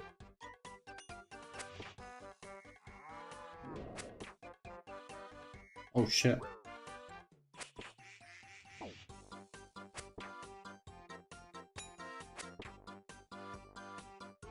These logs.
I need some logs, man. Big time.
Ah. Even worth me picking the cunt up.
I'll be leveling up my mage, really.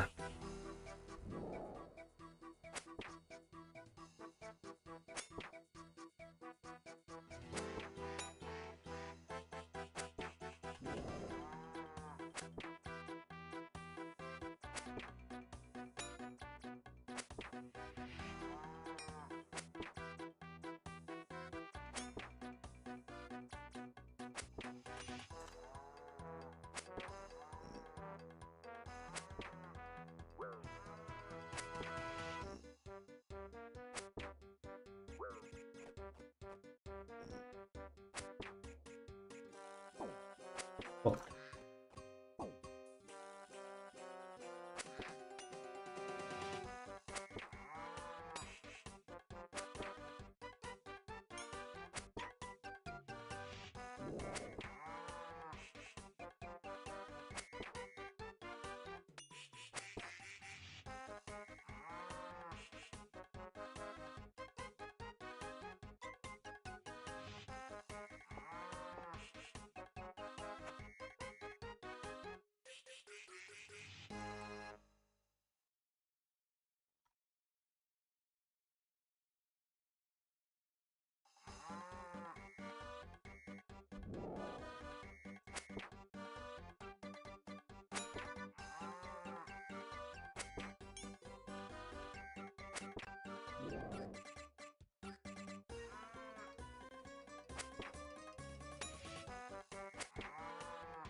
I've got them all.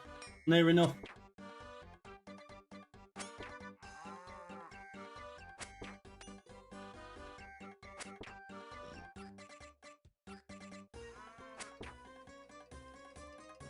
What amulet? The cowbell thing.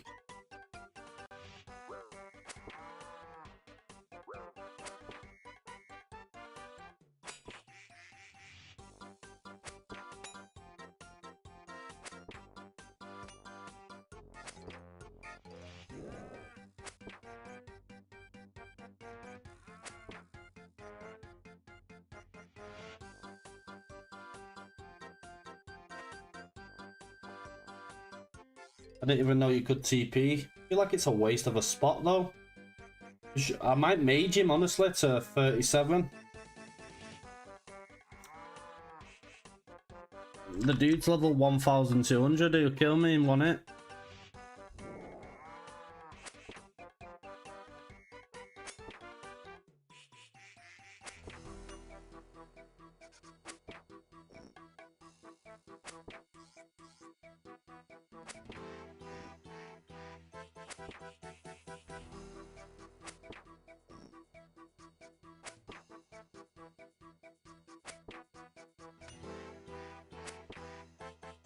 Yeah, what about it, Lumbridge?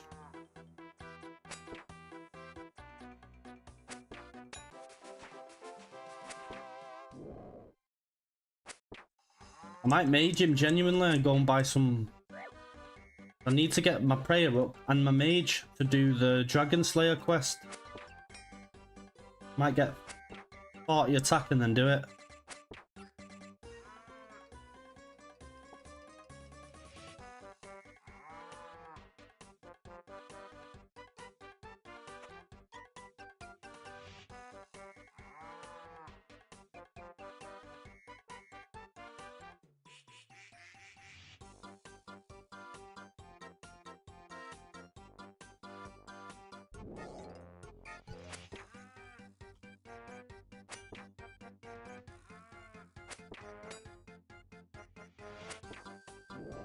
Oh shit.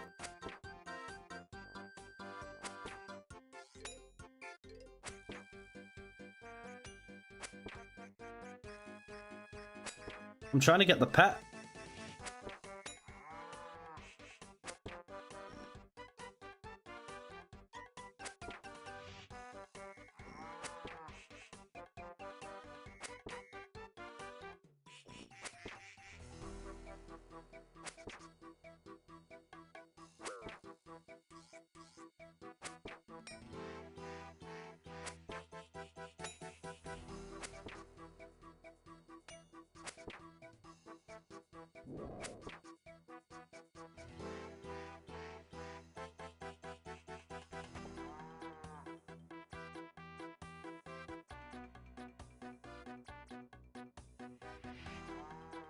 You know how I get rid of these things that I highlighted?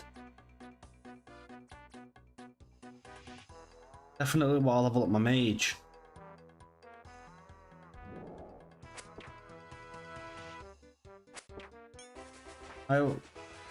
This shit's highlighted like when I level up.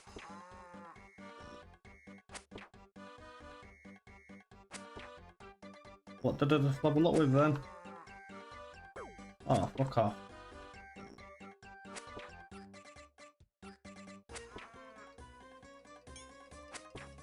Usually it highlights these. I don't want it to.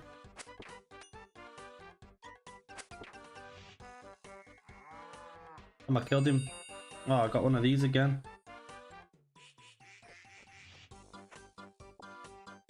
Can you trade these buckets?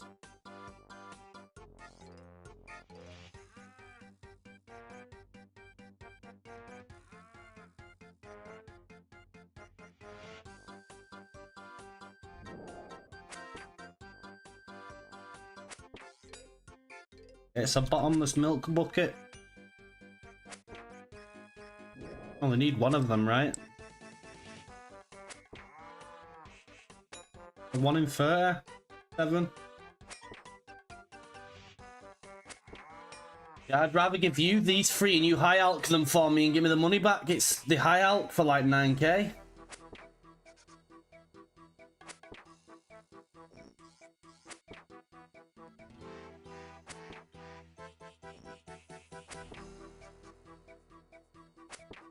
They don't sell. I don't even think they'll be able to trade either, to be honest.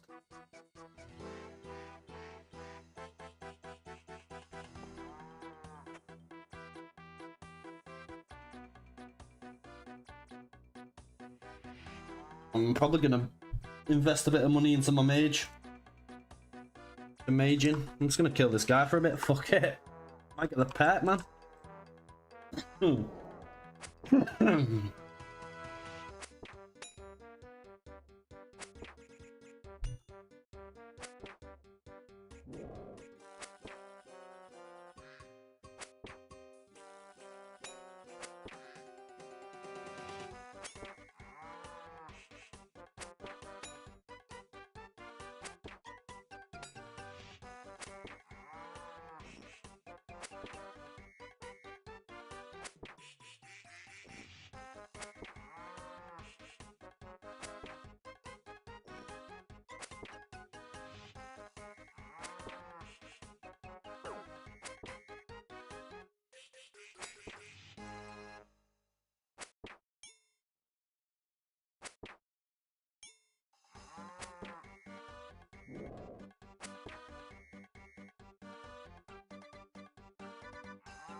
It's telling me to level up my mage though.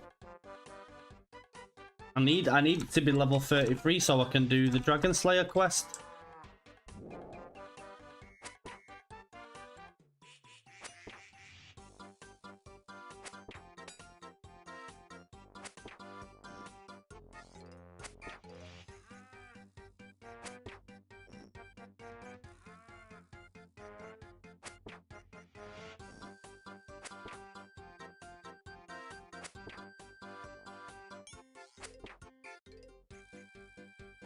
I mean, I can just buy a fire staff, get my ship to fucking 13 and then just blast fuck out of him. He's safe, spottable.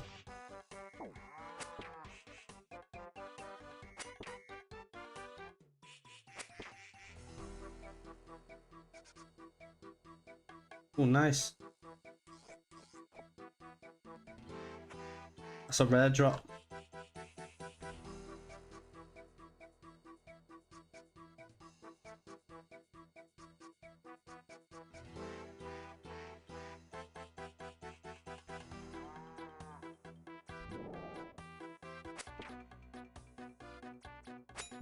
I'm gonna get fucking 40 attack and then go and do my mage.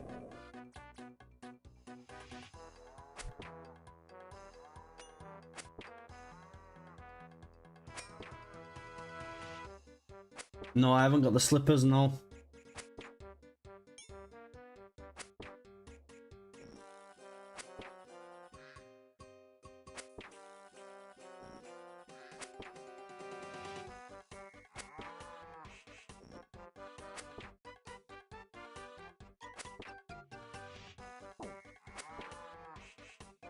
One in 40.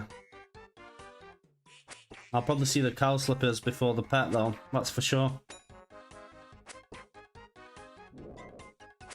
Oh shit.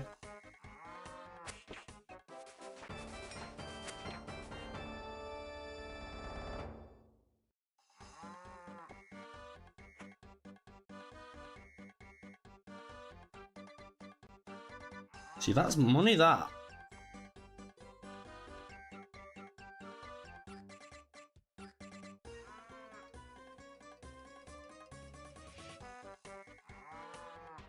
And it's not a lot of money, obviously, but for me, it's good.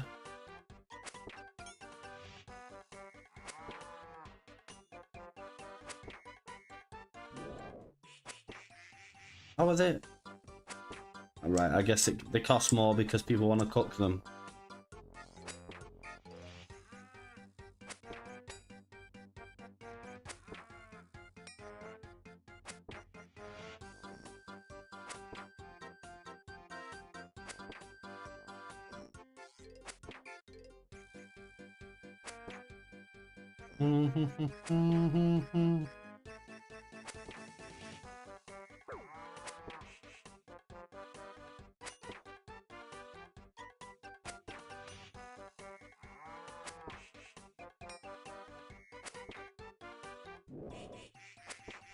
Nah, you ain't charging nothing, kid.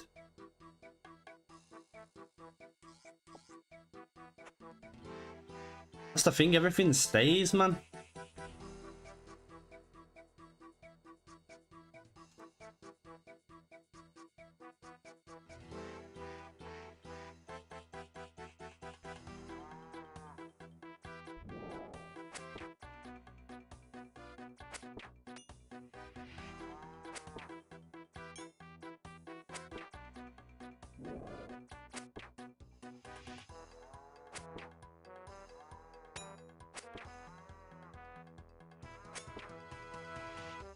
I've got this motherfucker locked in.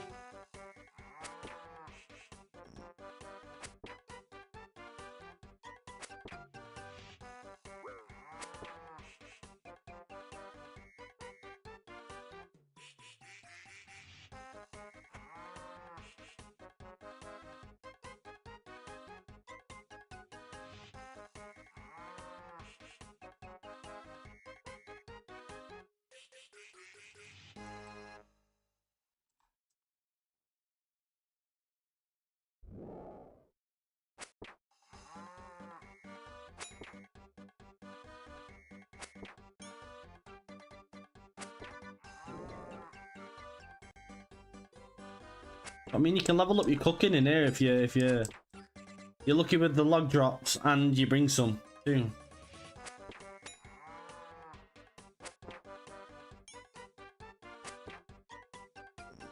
Leveled it up like fucking 4 times already, maybe more.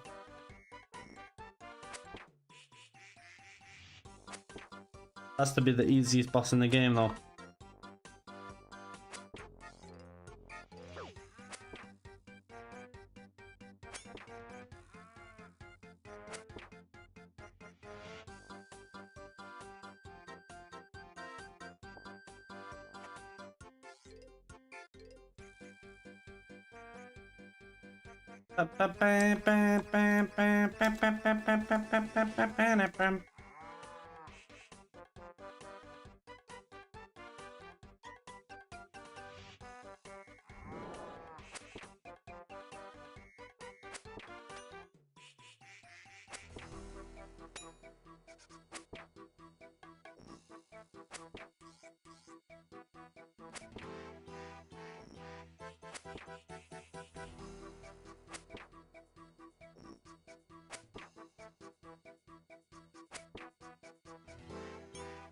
Don't charge, pussy.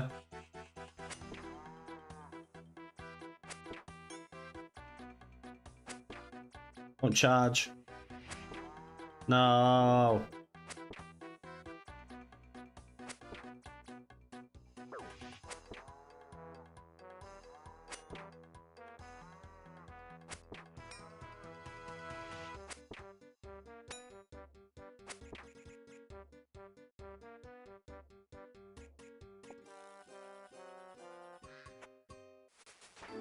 See, look, I click on here now. Alright, stop doing it. Oh, there it is. It's there now. How do I get it so it doesn't do that shit? Dumbass shit.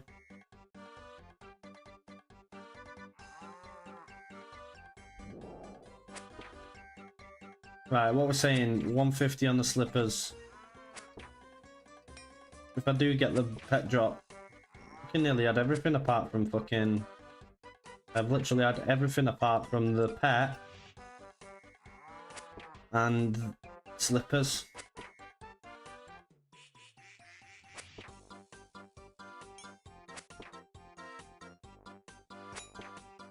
I'm level 27 per hour. I need level 37. Need 10 more levels.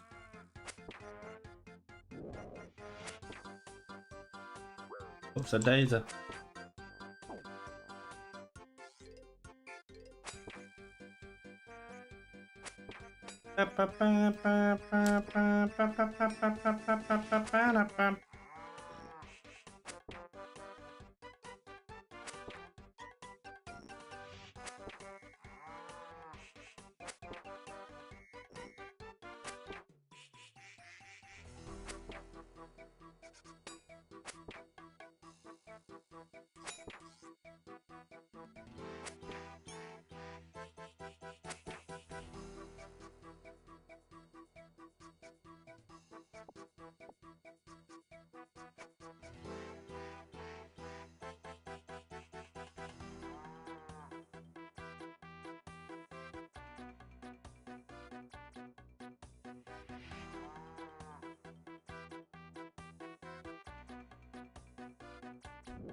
Don't get how salmon's cheaper than that meat when it's better than the meat.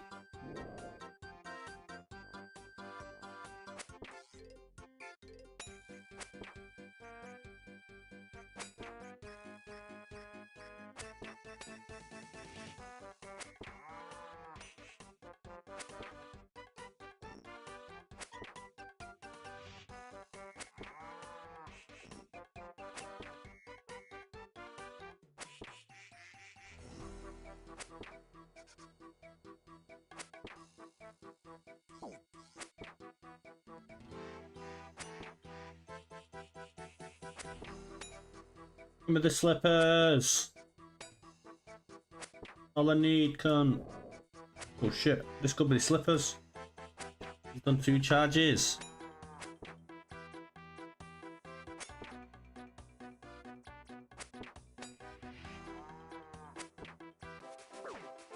Okay, 1 more level and then I'm gonna fucking smash him with fucking mage shit.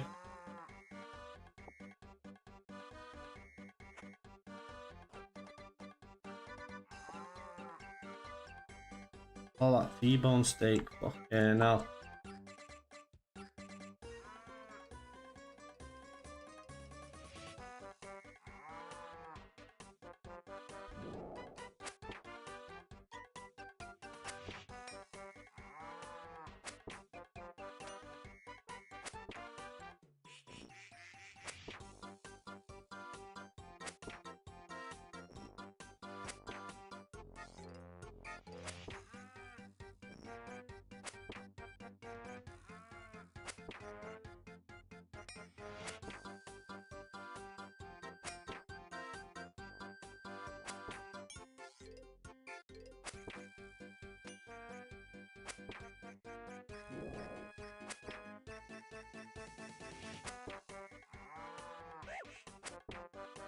Another 40. Boom. A week. Damn it, man, another muletta. I don't even know if I pick these up anymore. I've got 3 of them. Can't sell them or anything.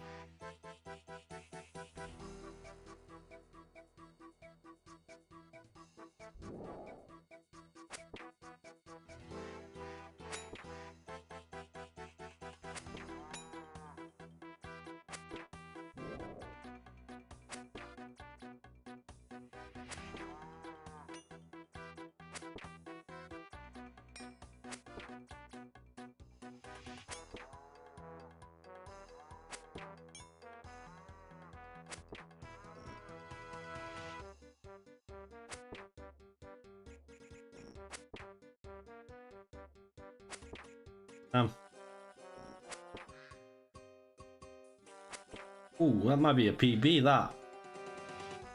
39.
You gone.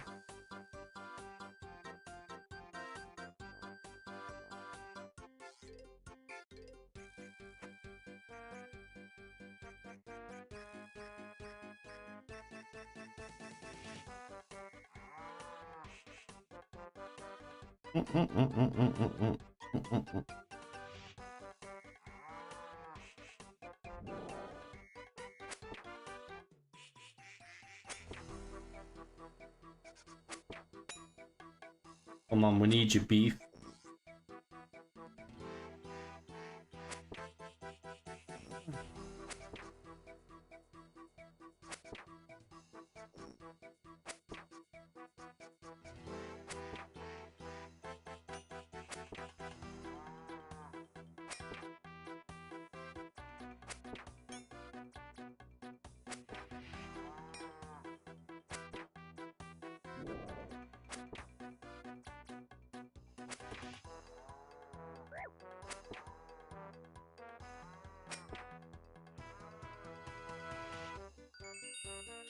Another one. Oops.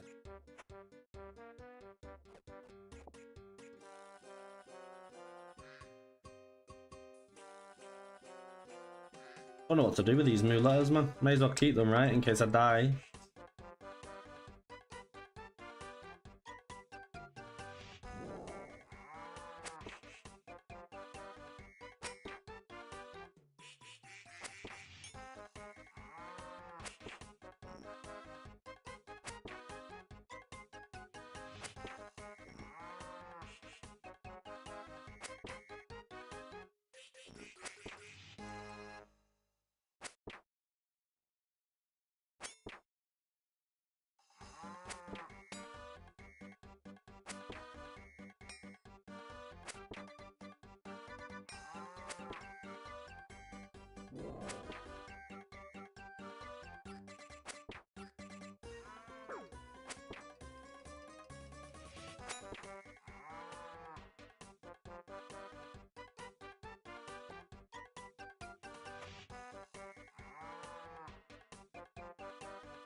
Good for prayer as well. I'm getting my prayer up while doing this. I need to definitely do my mage.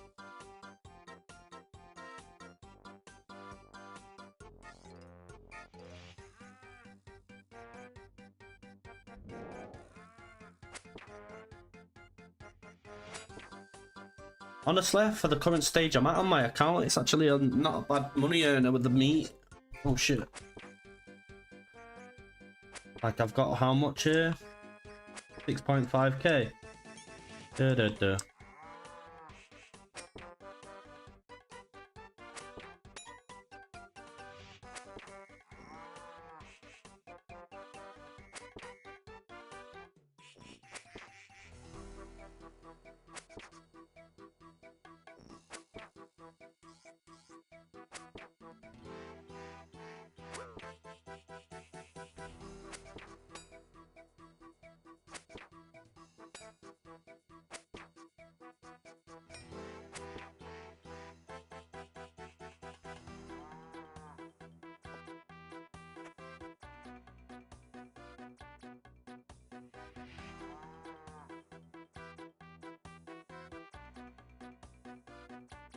They were noted, them cowhide things, I'd pick them up.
The mage outfit's expensive, isn't it?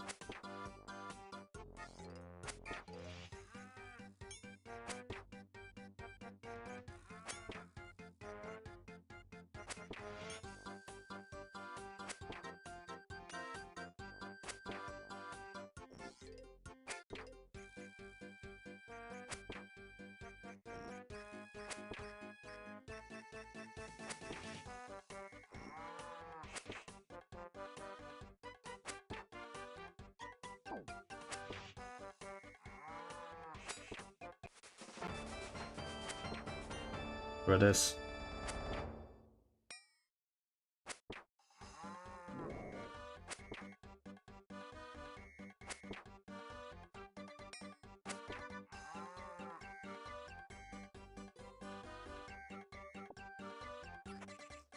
Shame I've got a TP out of this bitch, but I'll do it.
What the fuck much is it then?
Yeah, we'll see how much this gets me.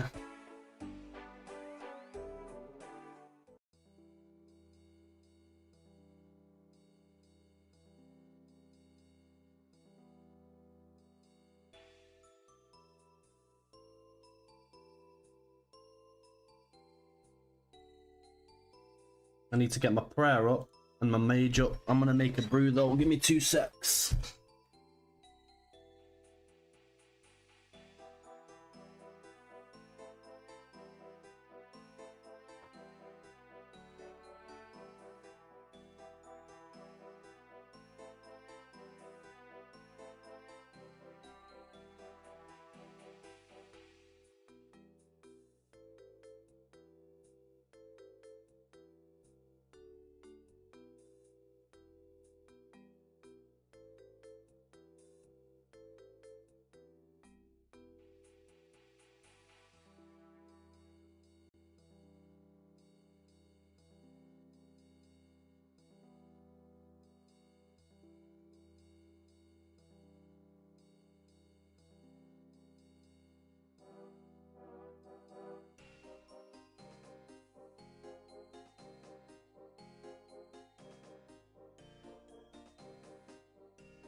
Right, I'm back.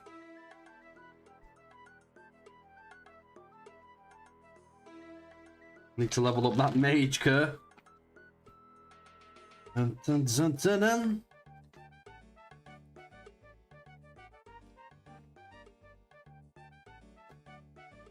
Make a smoke-a-roni.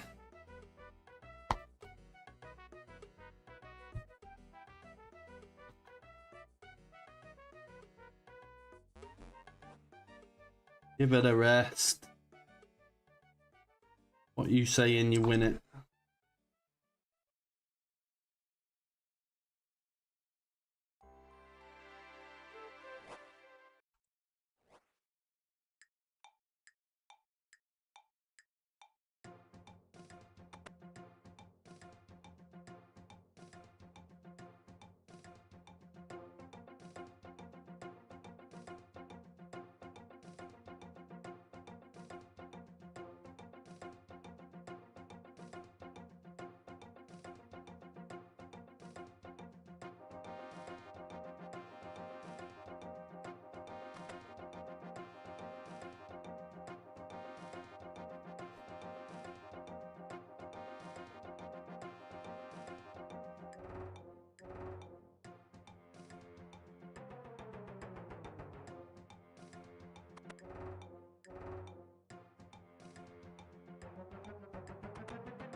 Gonna have to fucking run back.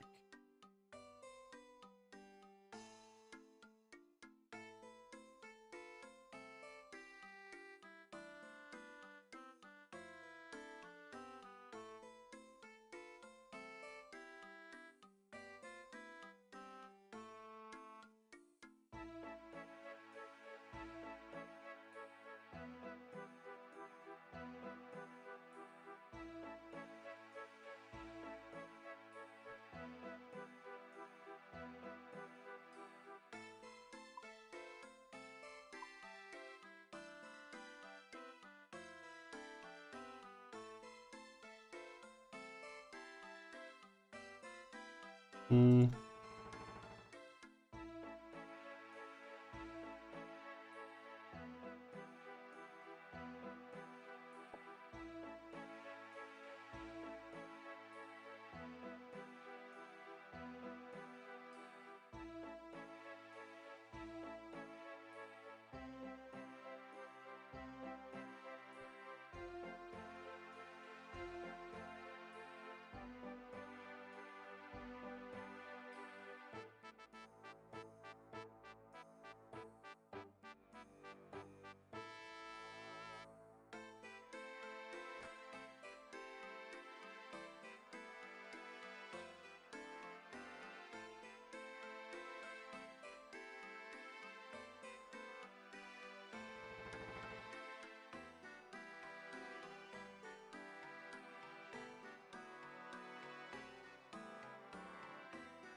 Imagine if I get him.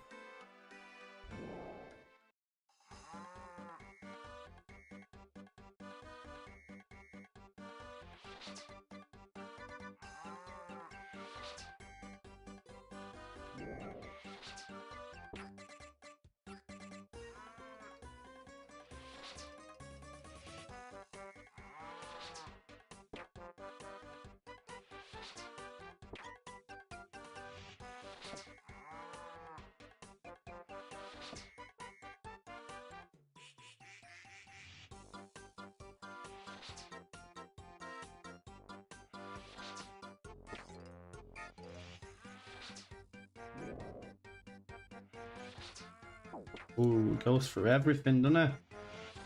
Little Batsy Grease.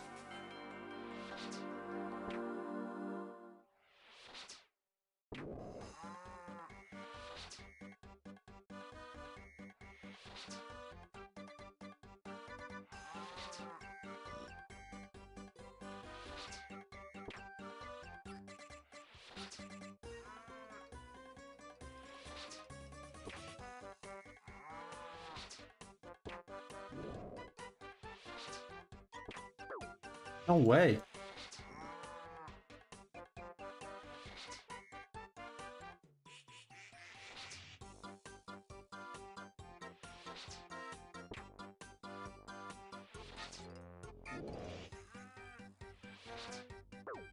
Oh.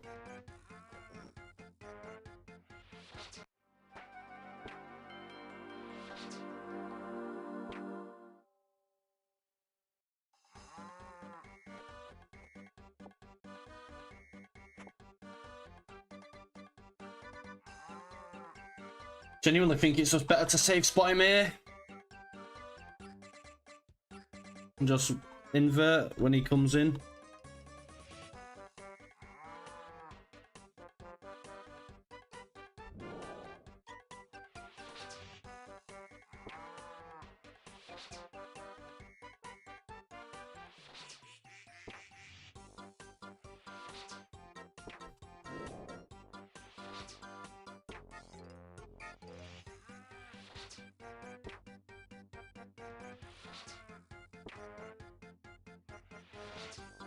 Knowing that he goes through everything.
Oh, okay.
He's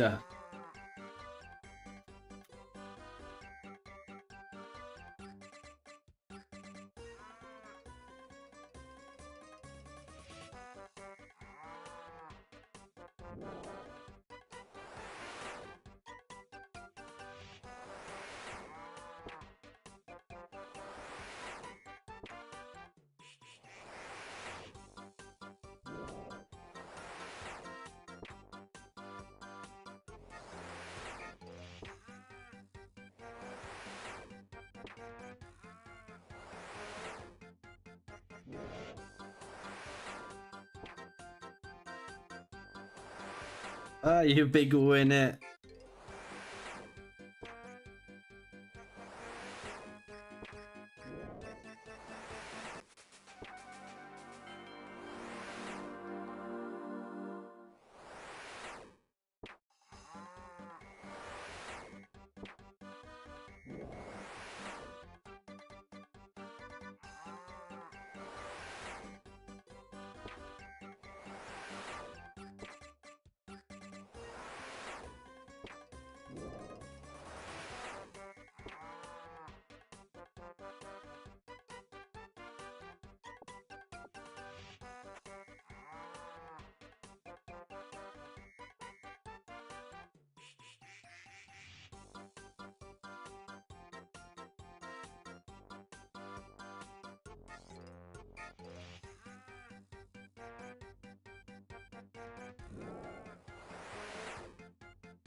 Hit it.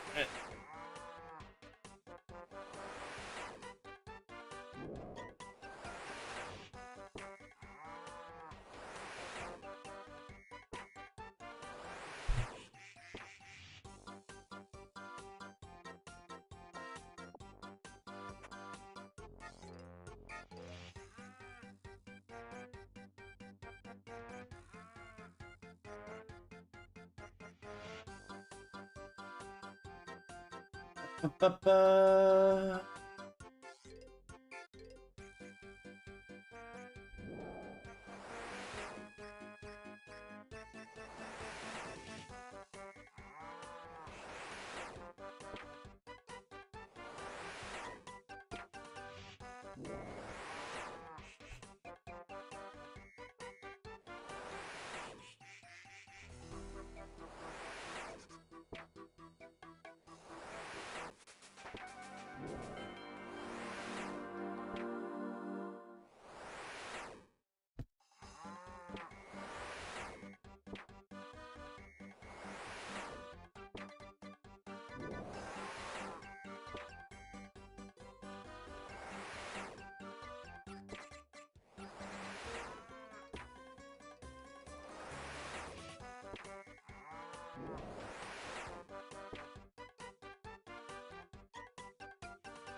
Da-da-da-da.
Ingot of Chaos.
Oh shit.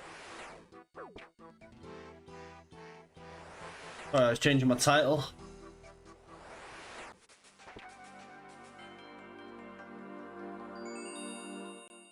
Is there any point me picking up these new letters? I don't have a clue.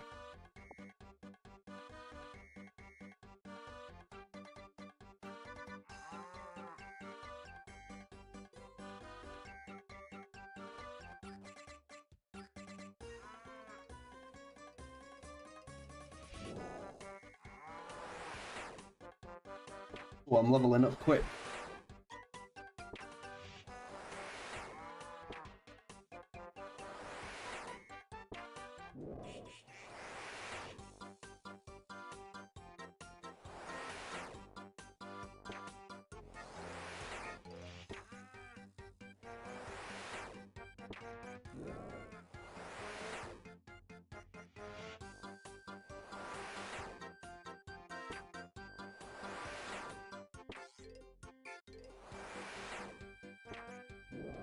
Later, bitch. Oh, that shouldn't have gone through.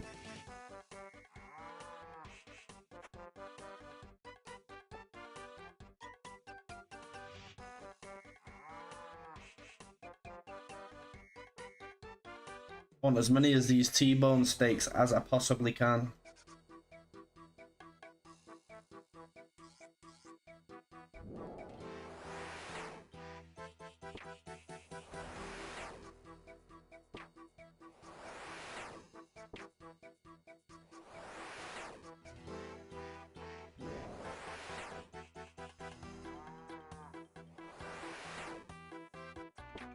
I'll 55.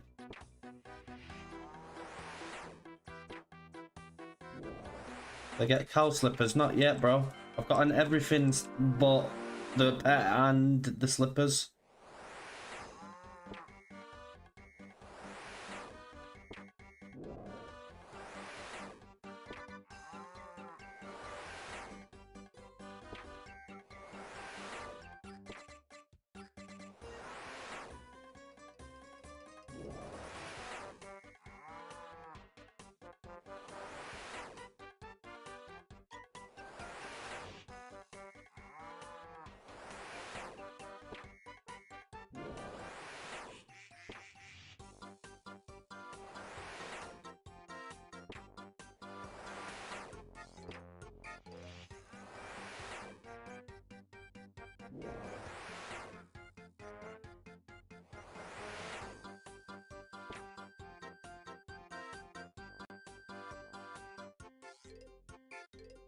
Nice. Is there any reason for me to pick up these new letters? I've fucking got like 5 of them now.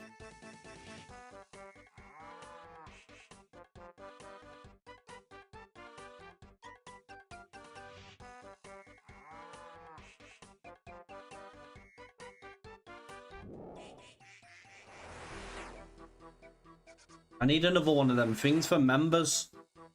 Quests, dude.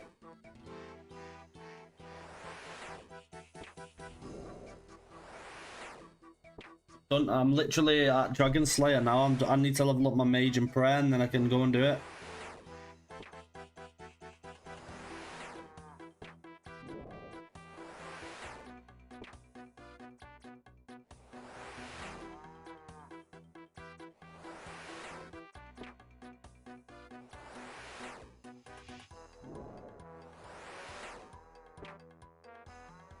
To be honest, I'm not even asked about it not hitting good. I would like him to hit better, but need to get the XP in.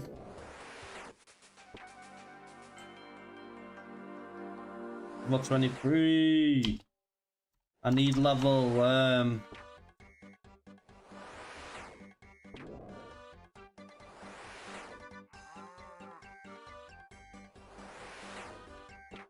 I'm only here for leveling my mage. I don't really want to start Slayer yet. Curious. Is that the rat guy?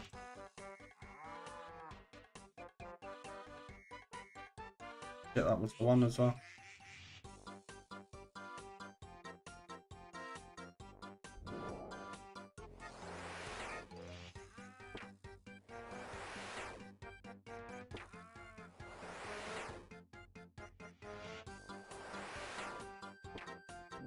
Feel like I'll get the pet.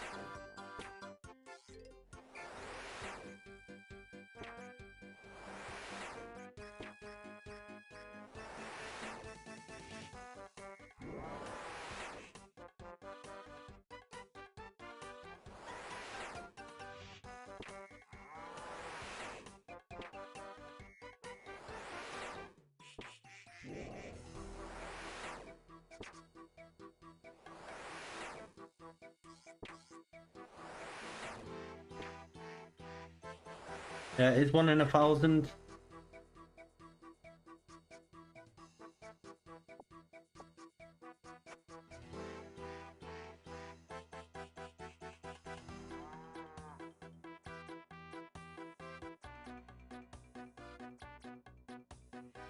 I'm here to level 37 mage. Ooh.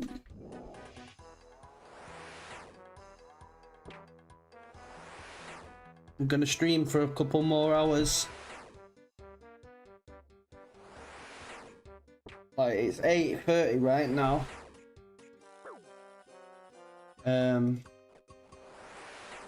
Yeah, it's 8:30. I'll end stream at 1 o'clock or something. Go sleep, wake up, go gym, come back, and then play. I went gym like four or 5 times this week. Fucking did a good workout yesterday because my fucking lats are all fucking jacked.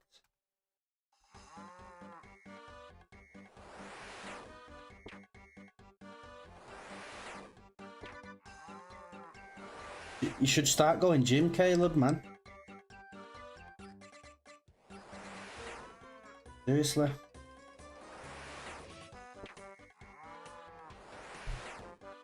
Your body's like this page on in real life. You get your strength up, you get your agility up. You know what I mean? And you can do epic flex. I'm gonna keep going anyway.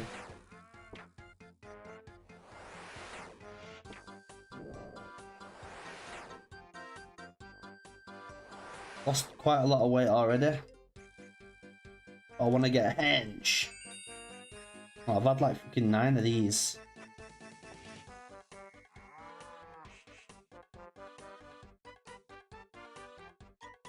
Can you trade these?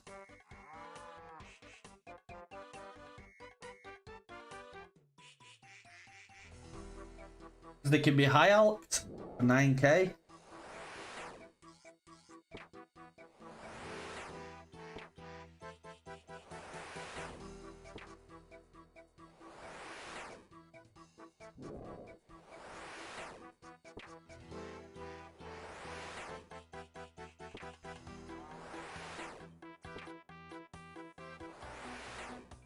I don't think you can, but 9k is nice.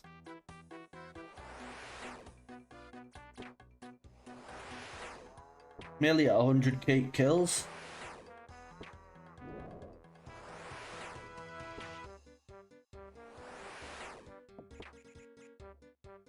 Shit on Kerr.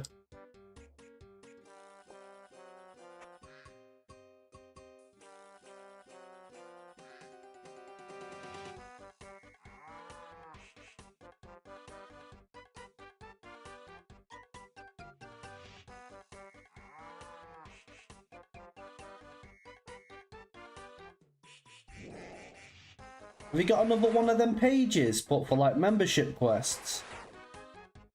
It helped me quite a lot, to be honest. I'm literally on the last tasks now.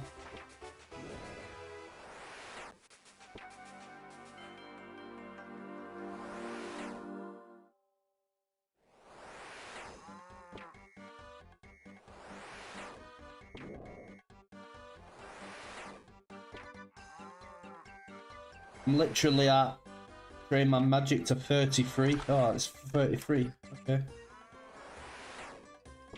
And then my prayer. How am I supposed to get my prayer up?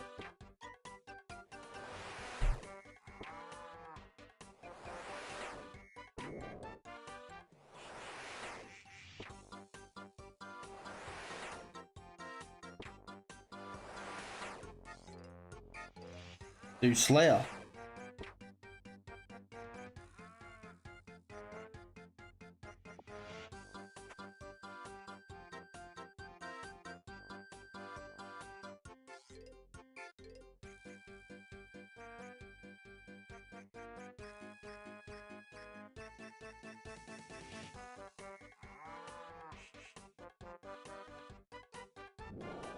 Be sick if I could get the pet. And like an ego boost.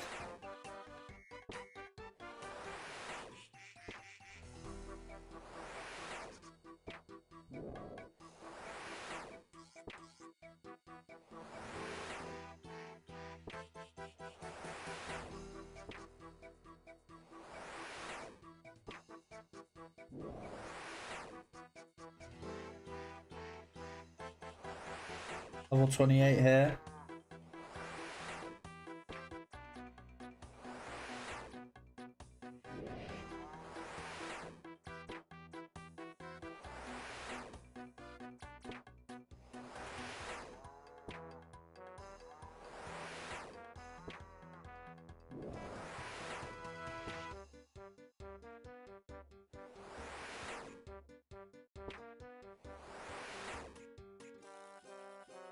How come you're watching on YouTube and not fucking Twizzy?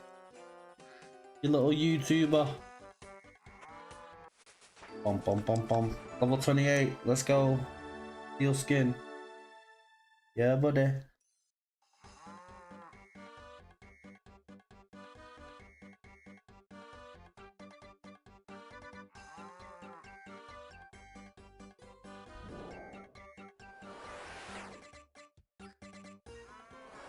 It's definitely probably better killing this guy in Miller, for sure. XP though right now, Kerr. Concrete. Actually pretty good prayer level as well, because, you know, you get 40 for planting one bone.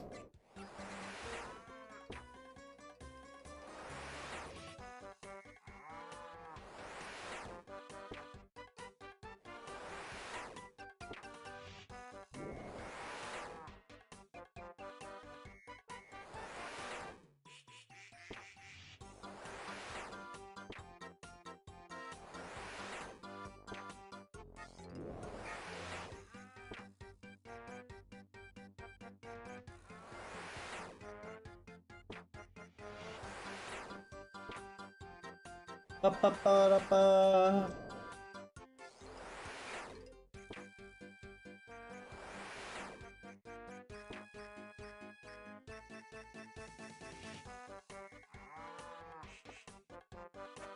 I don't know why I'm picking up potato seeds, really.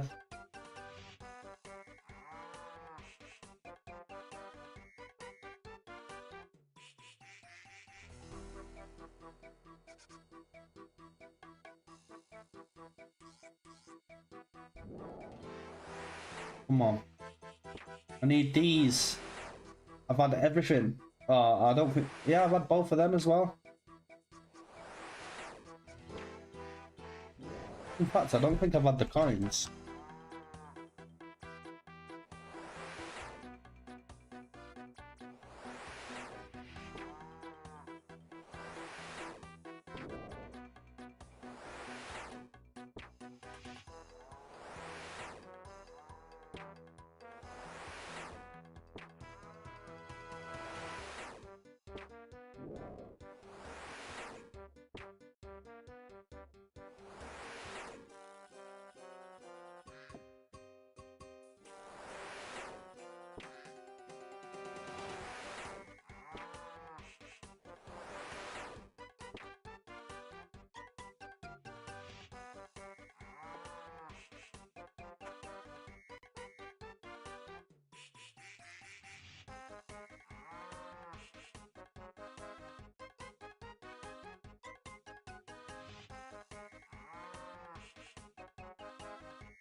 Six more levels.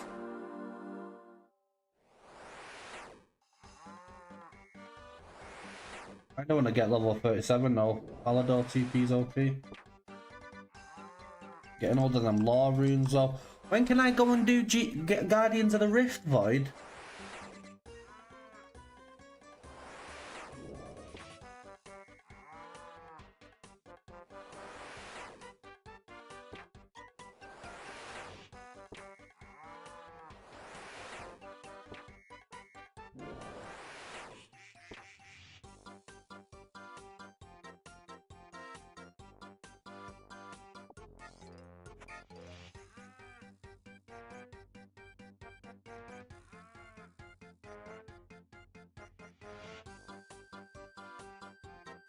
Ba, ba, ba, ba, ba.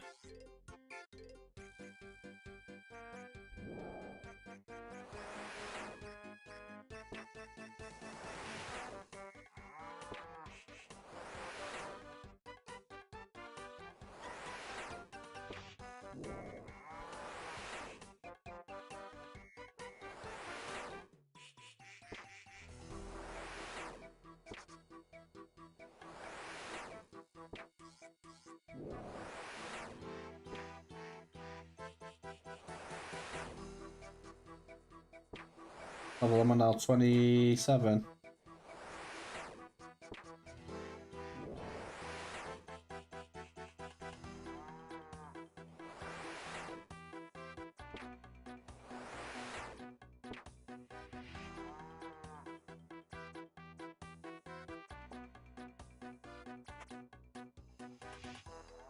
Dun, dun, dun.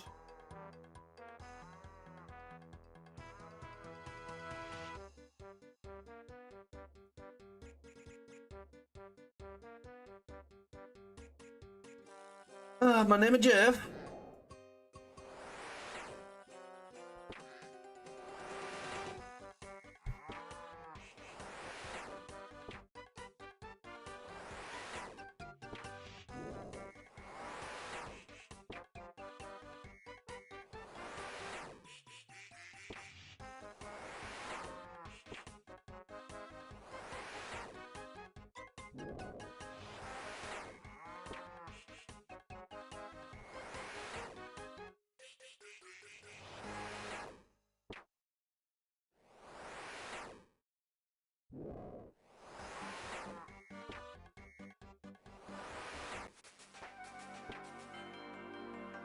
Level 28.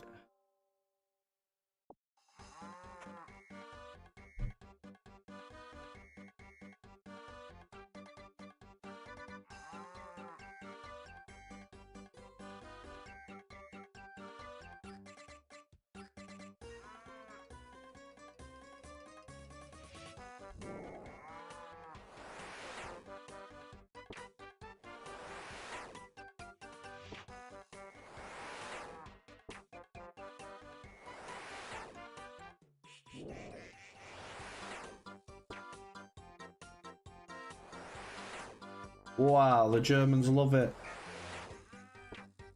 The German.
It's fast.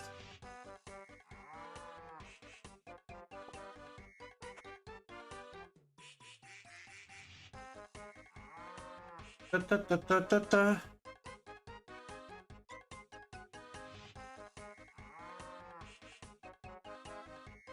I really need to bring food here when I mage him.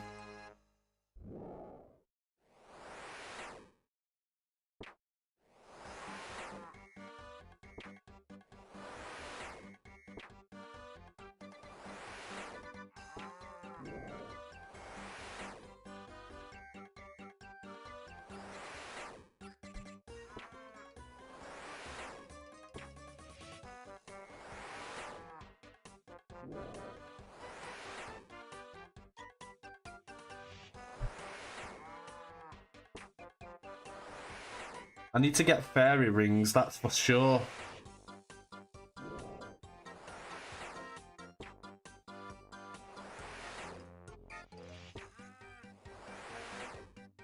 Da, da, da, da, da, da, da, da, da, da, da, da.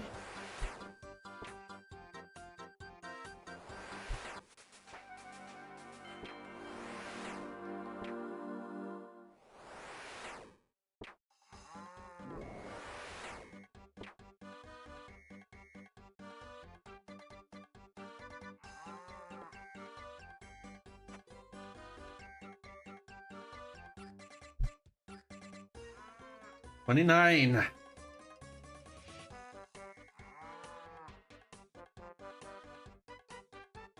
Lovely mage gives you free health as well.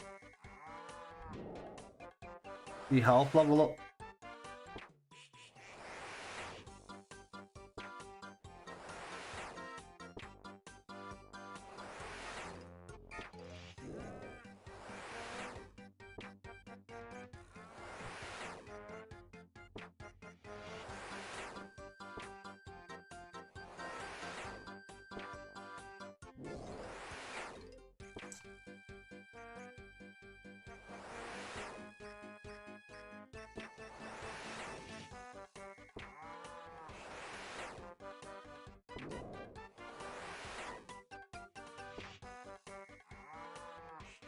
Bump, bump, bump, bump.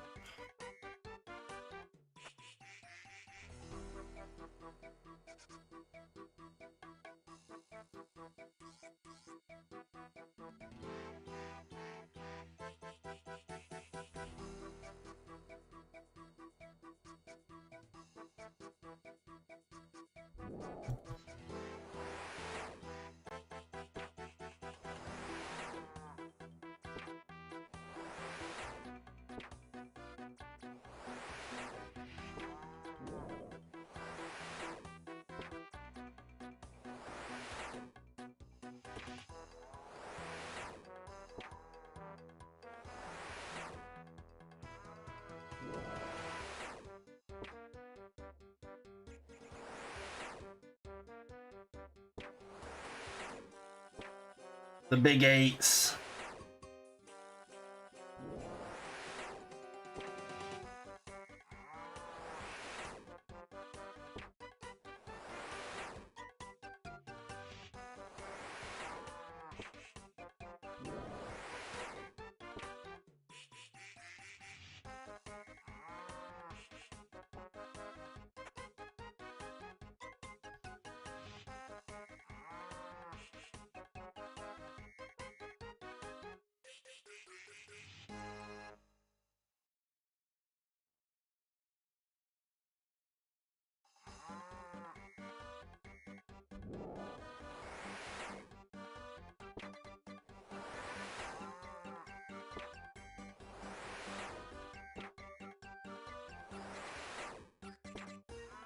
I've got to see the slippers, right?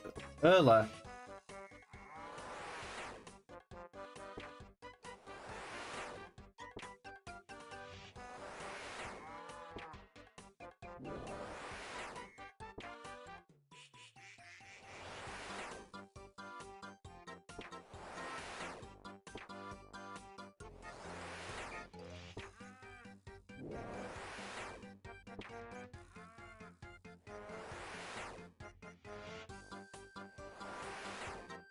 Ba, ba, ba, ba, ba.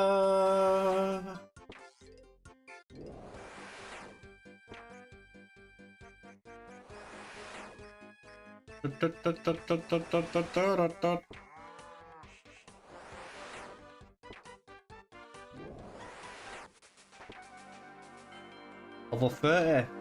Let's go.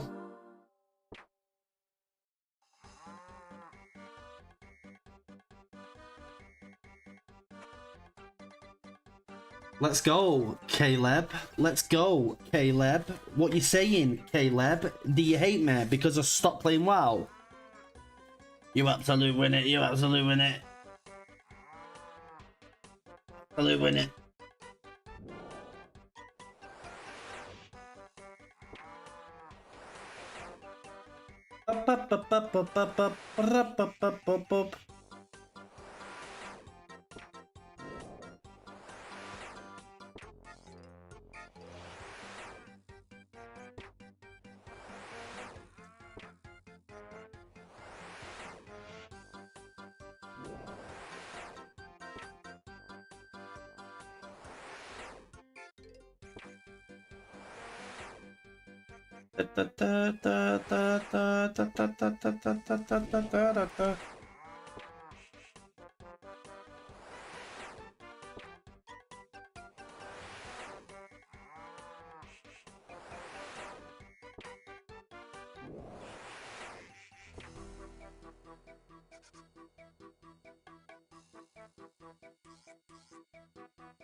Don't really need logs anymore.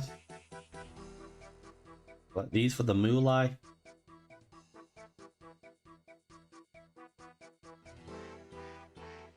Small mulai, but it's still mulai. This is moolah as well, really. I just need high alk.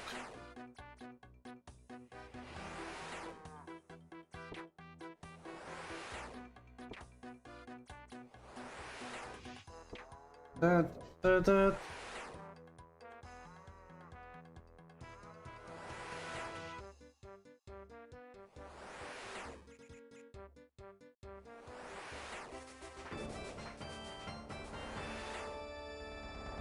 Level 40 combat in a week.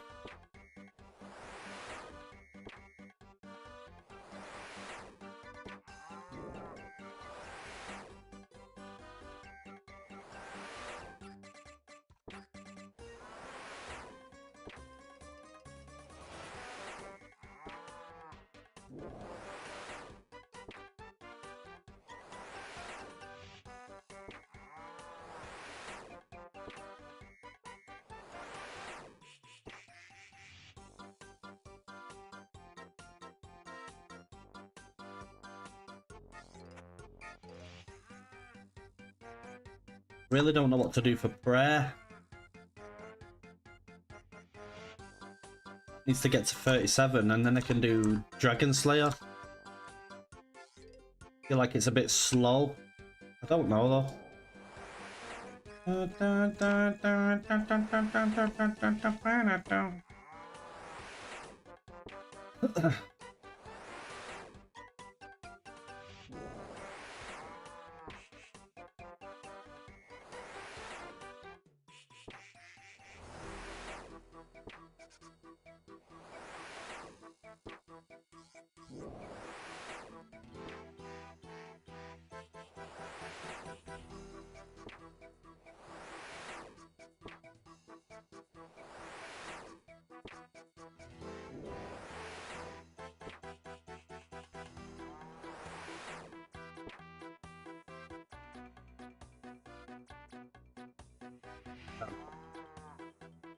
could have been the one, Kerr.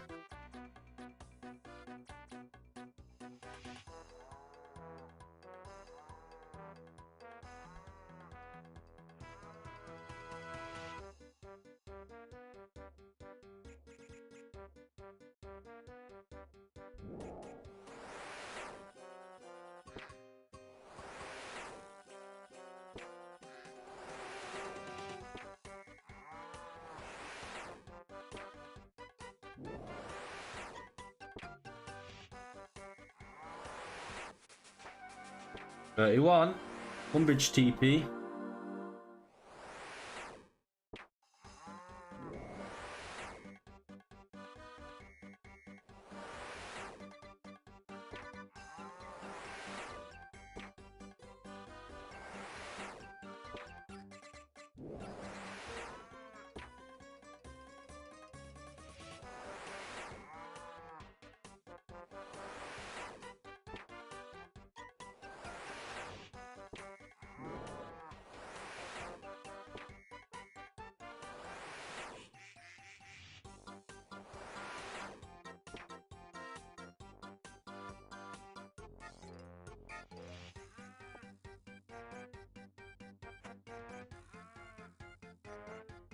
Let's go, Kerr.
I know you want to drop beef.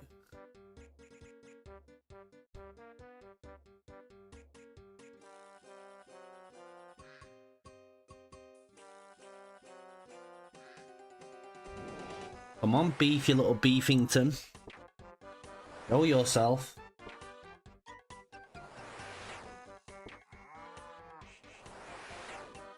Show yourself, you little pussy.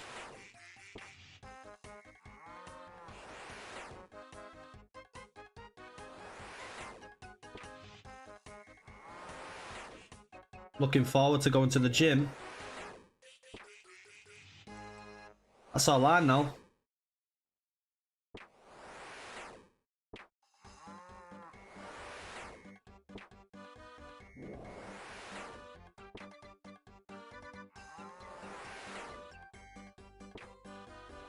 Literally not even far as well. It's literally like a 5-minute walk in a week.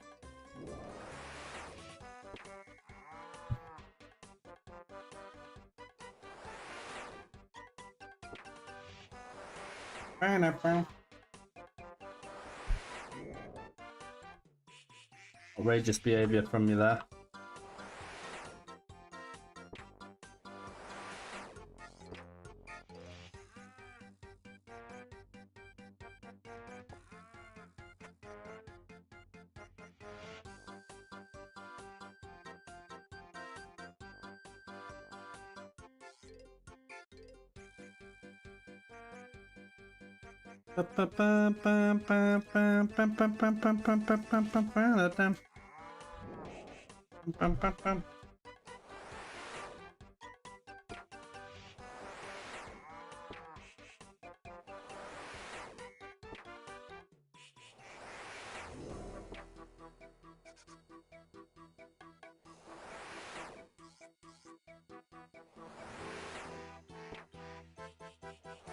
$31 closing in now. It's in a week.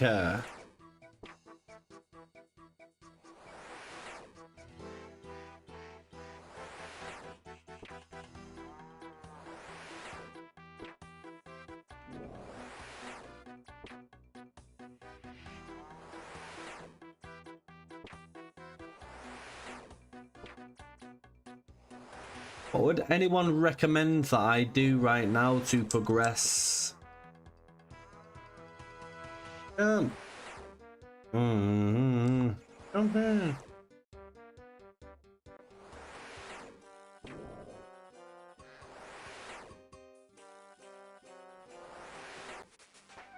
32 in the place.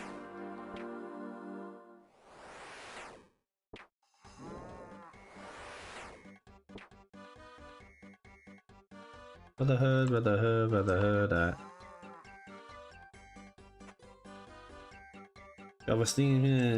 Oh man. The scrolls are fucking bastard.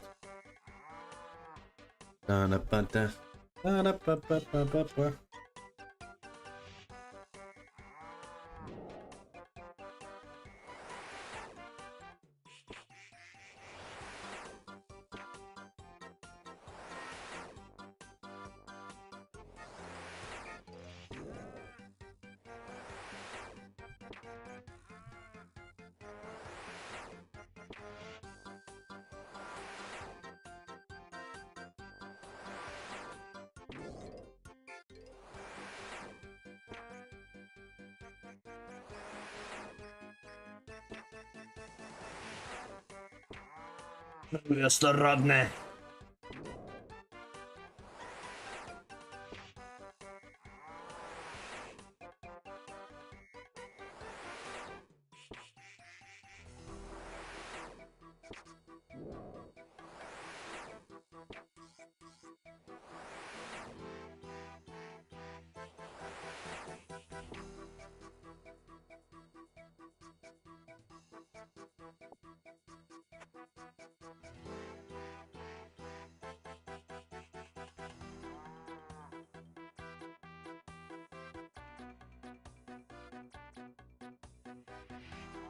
Let's see what this is saying. See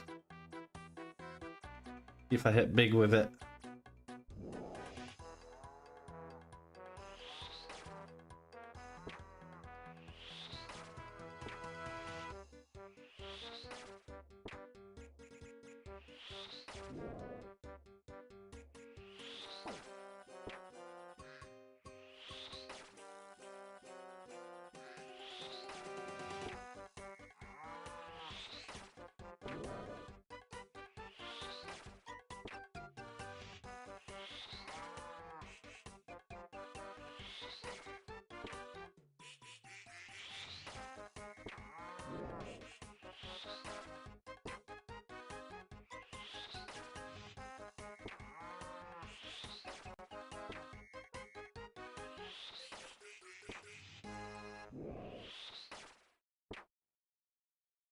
In a week.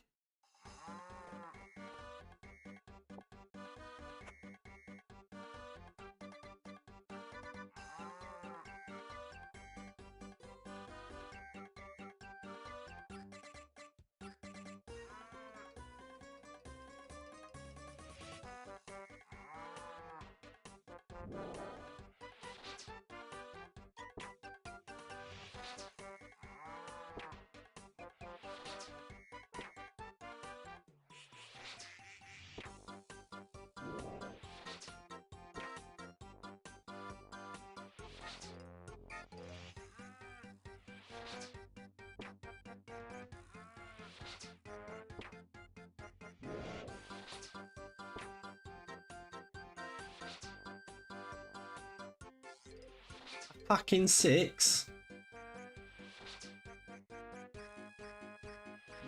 That's the wrong one, that's why.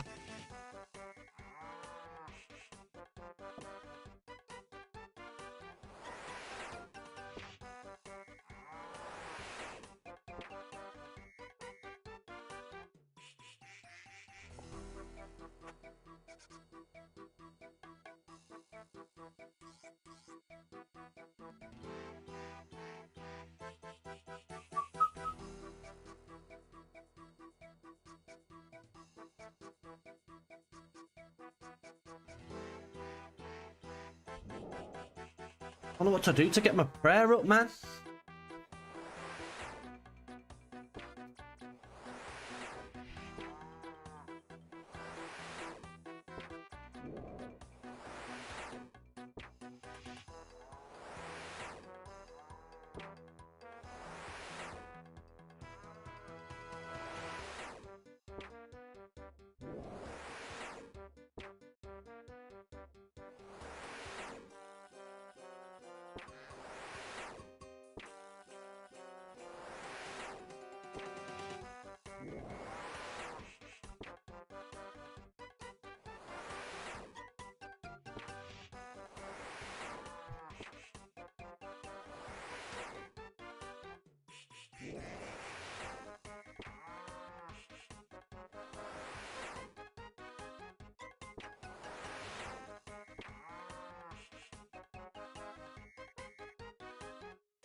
Or 33.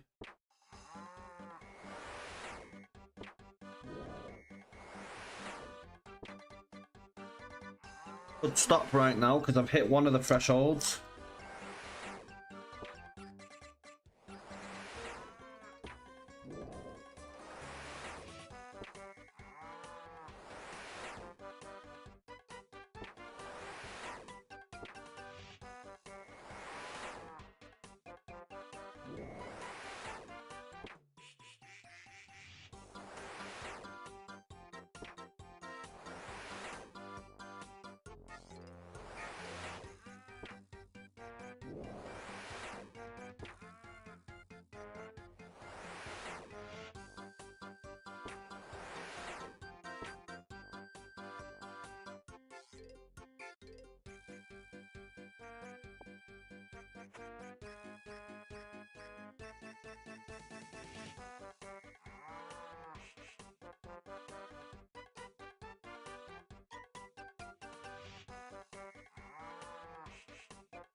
120.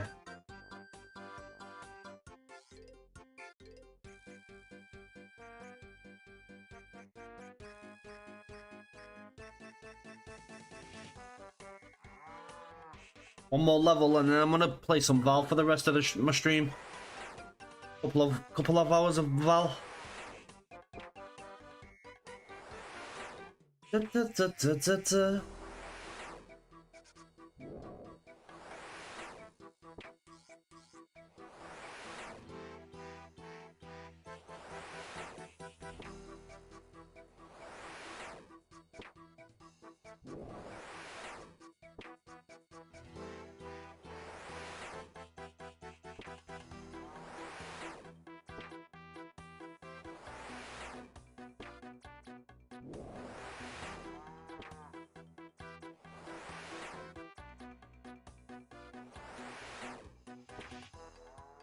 Up, up, up, up, up, up, up, up, up, up.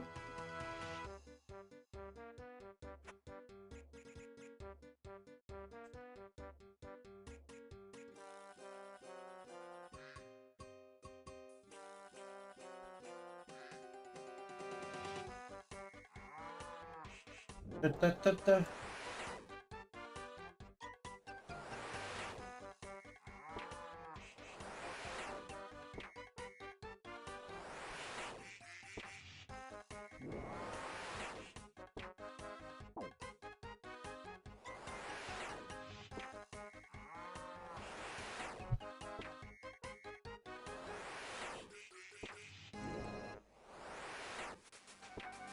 There it is.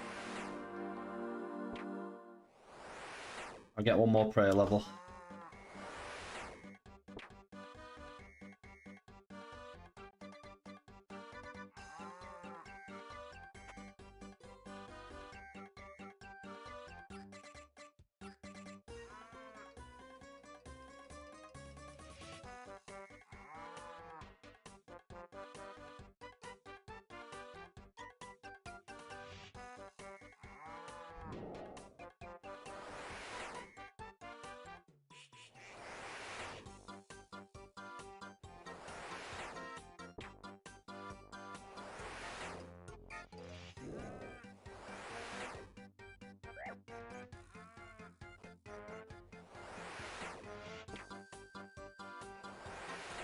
Ba, ba, ba, ba.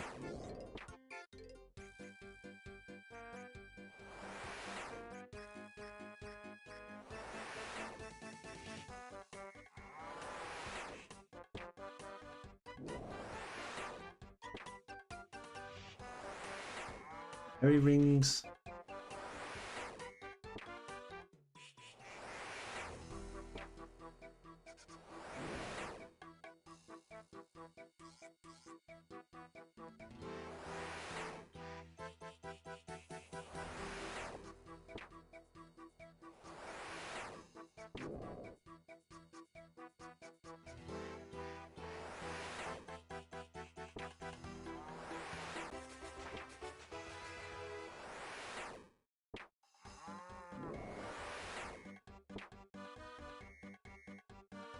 One more kill. I'm out here.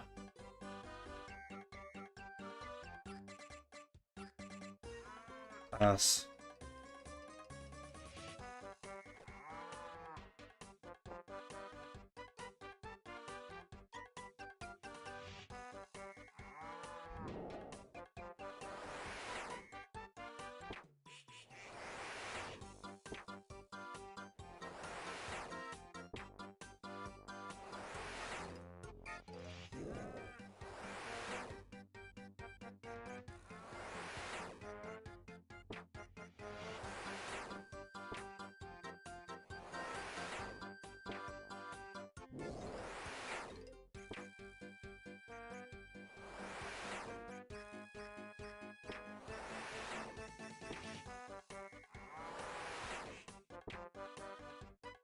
GG.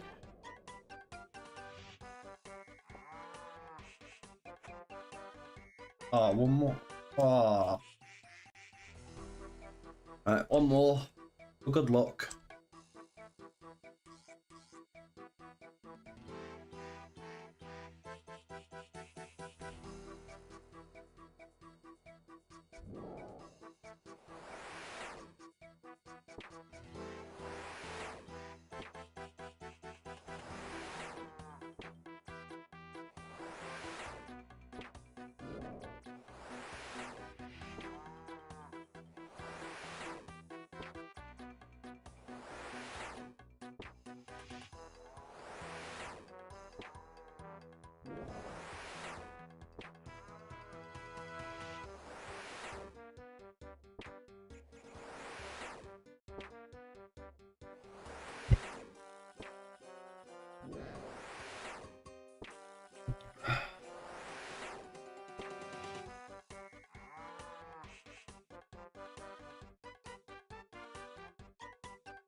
Right, GG. Oh, I should have ran. Fuck.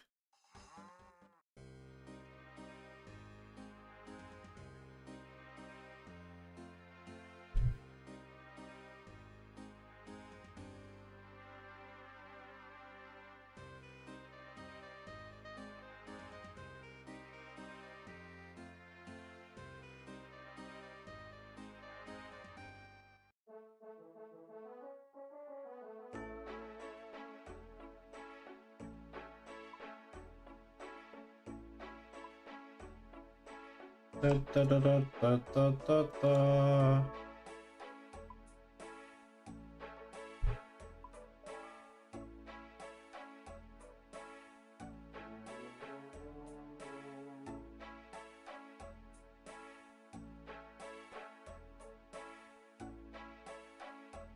Right, let's even.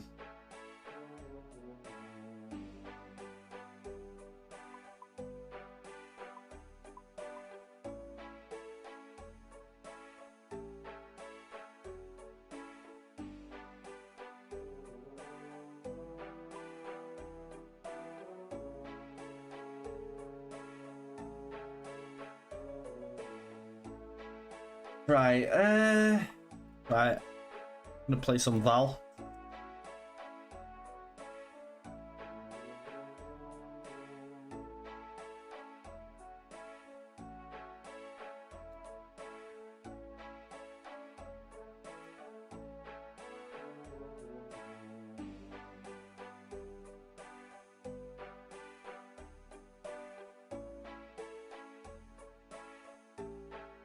If I can.